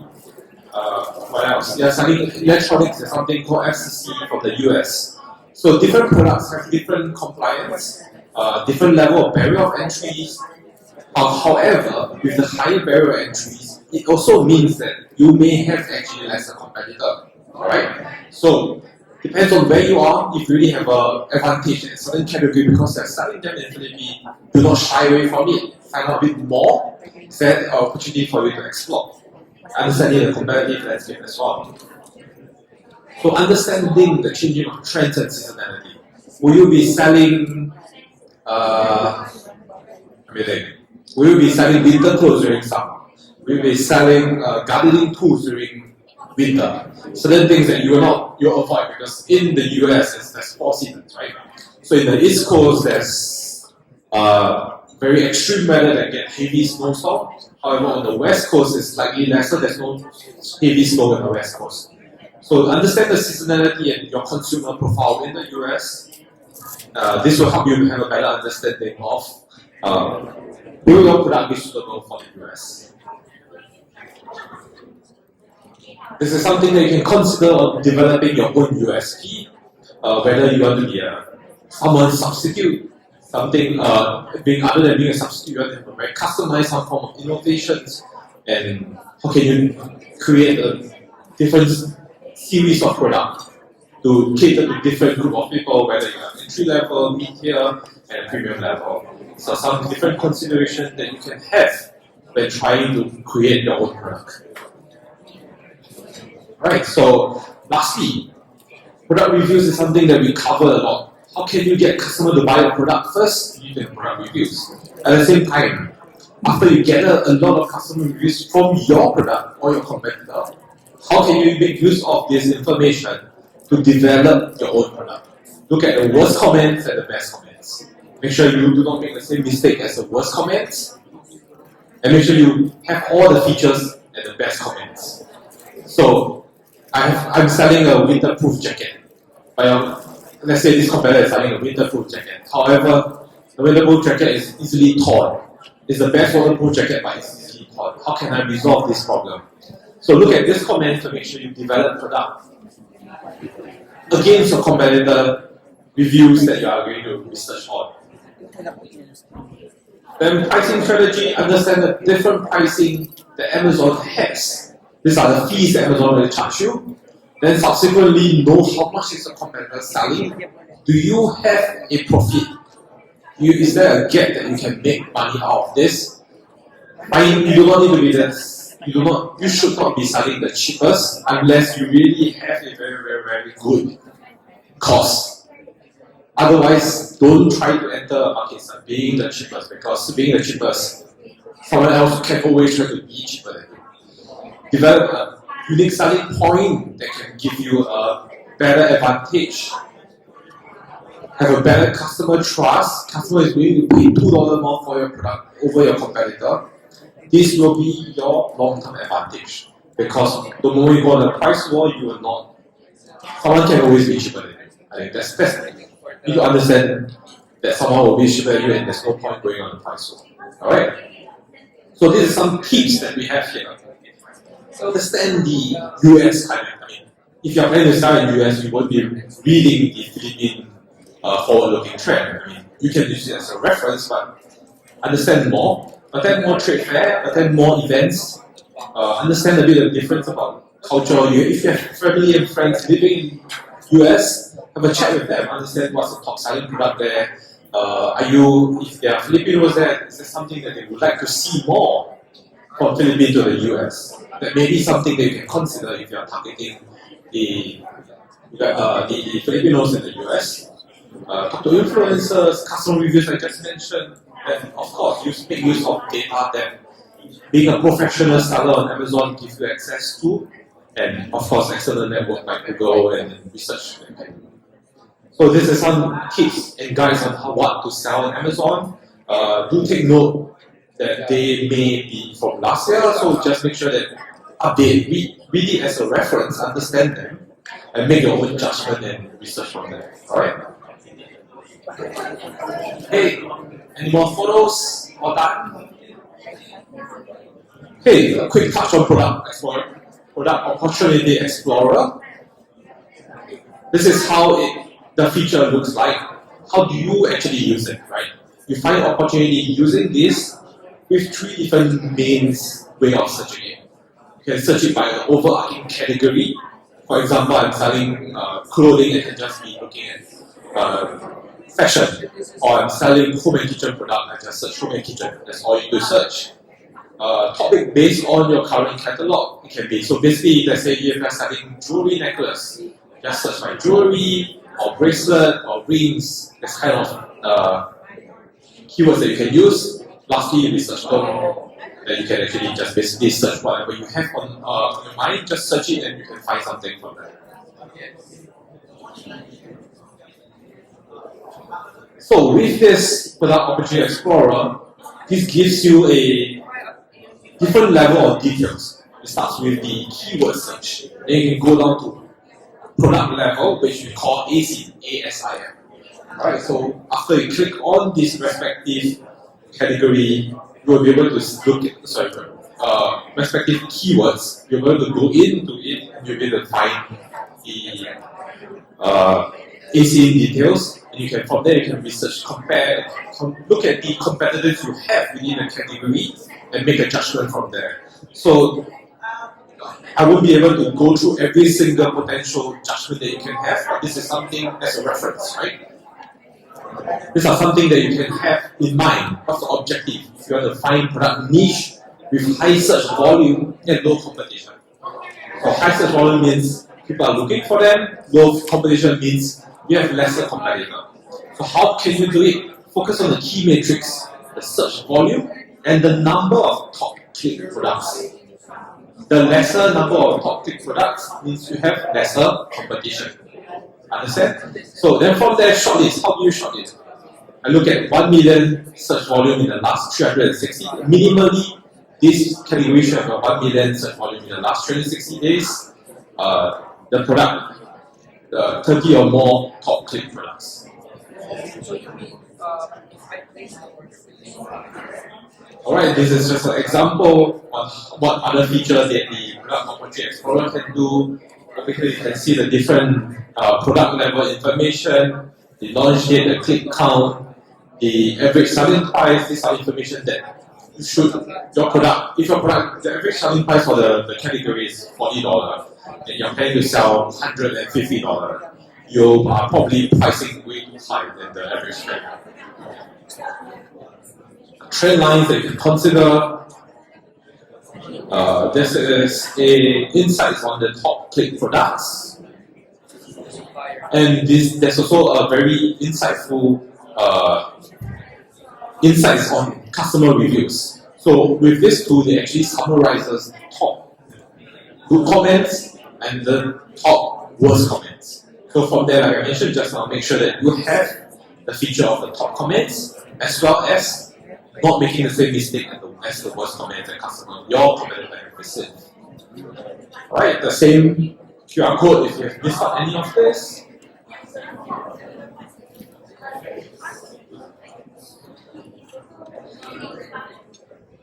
Okay, sorry, just quickly, I know I'm actually in between you and going home, so let me quickly go through the last deck as my best. So I think you guys have heard a lot from my colleagues, the service providers, as well as different speakers that are successful Amazon sellers.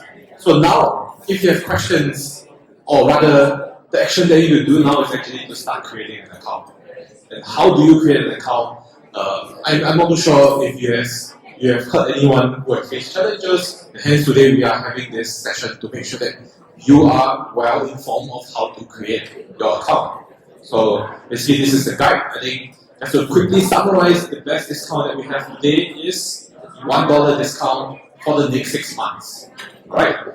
$40 times 6 months is $240 US.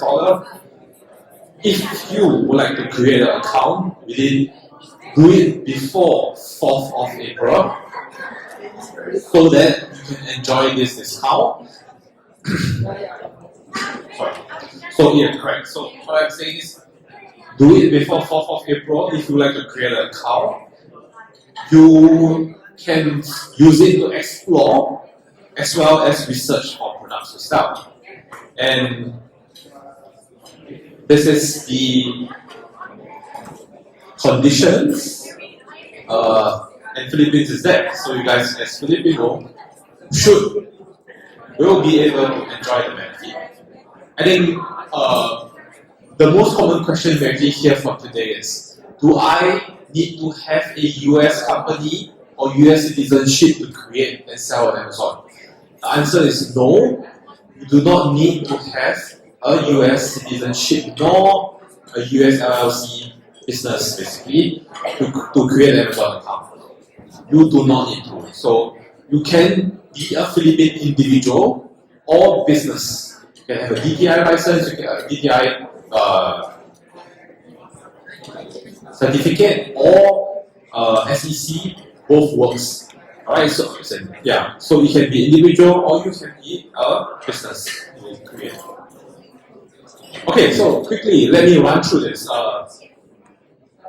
There are quite a fair bit of process that you will go through. This is to protect yourself as a business owner, so someone else will not be able to get hold of the account, as well as if anything happens, there's some form of identity that they can reference to. At the same time, Amazon ensure that we protect our customer, so we need to make sure that every business owner is here with a legitimate reason and being a legitimate business. Alright, that's the reason why Amazon do have a quite stringent account registration process. So to start on selling Amazon, this is what it is. You're going to get $1 in the next 6 months. The registration process is as such. You will need to fill in the details. There are some seller identity verification. Amazon may send you a postcard to the address that you are going to fill in. So make sure that the address that you fill in is your personal address, as well as the address will be able to receive your letter.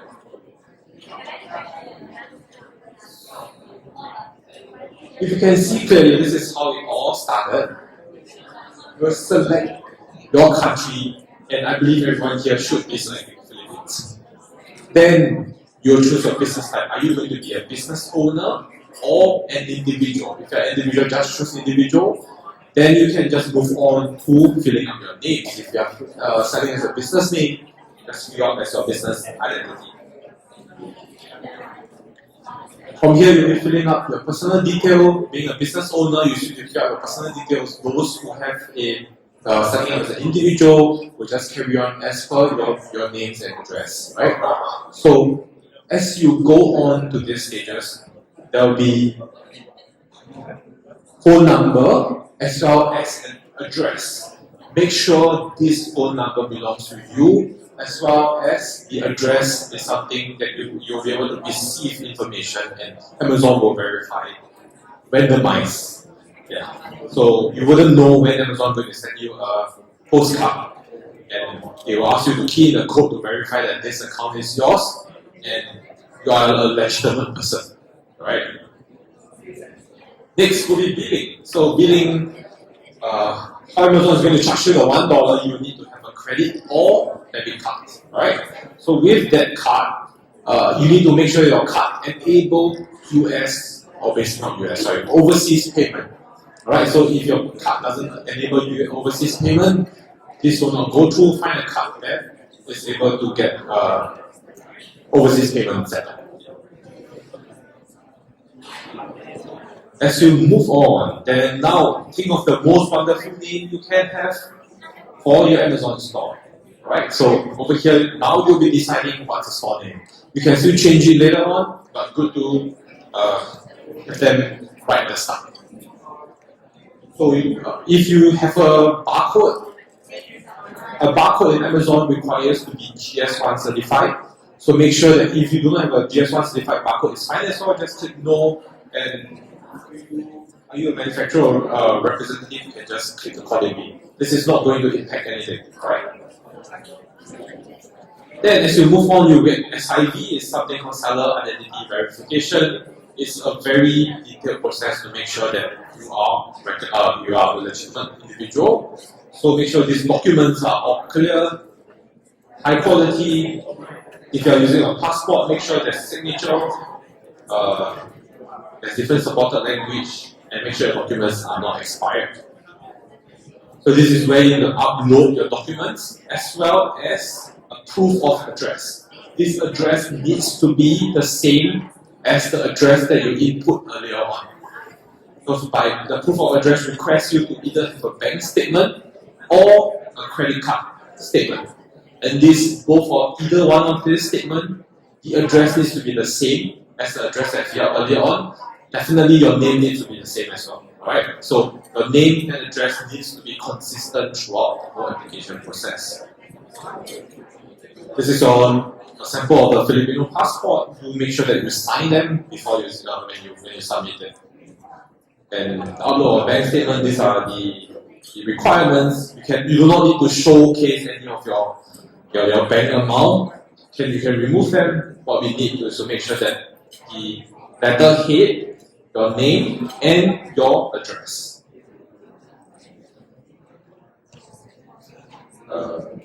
These are some appeal process. Usually, if you fail, means some of this that I mentioned earlier was not done correctly. Just make sure you have your signature, your documents are clear before you resubmit them again. Alright? After that, there will be something called the I2V or in-person verification. I strongly recommend everyone to go with instant identity verification, which is what we call I2V. So what is I2V? It's the first one. Take a photo of your face and your identity on the spot immediately, and that can be resolved. If you were to choose to join a video call, it will take 2 to 7 business days for them to reach out to you, and yeah, just choose the first one. It's a lot faster. You can get it done within the next 5 minutes. Alright, so they will ask you for either your national ID, your driver license, if not your passport. Lastly, like I mentioned, every address and your name need to be consistent throughout, and your address needs to be an address that you should be able to receive if Amazon were to send you a postcard or OTP for verification. So yeah, this is how you're going to, you'll be seeing this page and you're going to wait for Amazon to send you something, and you will key in the code. You only have 3 tries, so just make sure that you key it correctly. Alright, so after all this, you are done. Now your account is activated. You have access to all the tools and help pages that they're going to help you to be successful on Amazon. So from there, you'll be filling out this information. Deposit method means how do you want to receive the money.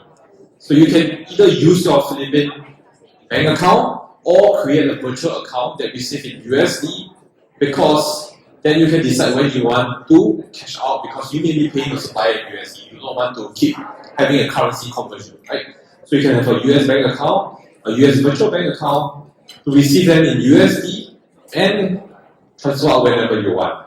So, and next will be the US. You need to have a tax information as a Philippine individual, as a Philippine citizen. You do not need to. There's not much information for you to fill. This applies a lot more for US citizens, but follow through the process. I've covered it all. And any questions? Anyone is going to register their account tonight? Oh, no one? Okay, good to know. It's okay, you still have tomorrow, you can register tomorrow. Alright, so you still have 2 weeks, but do it tonight. Thank you. I can roll back to Gwen.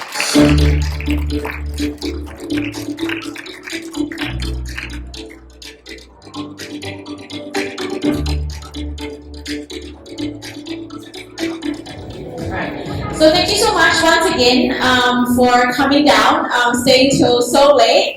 Really happy to be here. And on behalf of my team, we're super excited to meet all of you. Each and every one of you, all of your questions were amazing.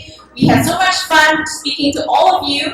And on behalf of my team, we hope that this whole session has been a fruitful one for you. And you guys will go home armed with all the knowledge, and all of you will sit on it and then register tomorrow, and most importantly, before 3rd April, alright? Before the fee waiver ends. Just one more last thing that I want to check before I close out the event. I'd like all of you here to actually help me scan this QR code to complete a post-event feedback. And after completion of that survey, you will be able to get an exclusive selection guide. And this guide actually compiles all the essential Amazon tools and tips that you can actually leverage to make more informed product decisions as you start selling on Amazon. And this, we actually value every single feedback that you have. So whatever that you felt throughout, whether or not you felt this session was useful or not, please share it with us. It matters a lot. We want to learn how to serve you better and want to hear from you what you feel would actually help you in the future.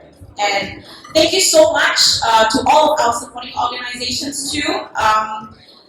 Please take a few minutes to help me complete your survey and redeem your exclusive selection guide. It was super fun being your host, and also I really hope that every single session has been useful to you, from Bradley sharing all the way to our service provider sharing, as well as our Amazon presentations as well. And most importantly, we hope that you go back feeling inspired to actually take the leap to become entrepreneurs yourself. We will still be sticking around. We'll stick around till about 9 p.m. or so. So do network with us before you leave, and just drop by and say hi to me. And if you haven't forgotten to actually join our Facebook group, show me a screenshot that you actually have joined our Facebook group, and I'll hand over some exclusive merchandise to you. Invite your friends to join the group. And alright, just please help me fill up that event survey. It will be really very useful to me. I want to know how exactly you can improve and what areas did you do well in today's event. Alright, I'll just leave you to it for a bit.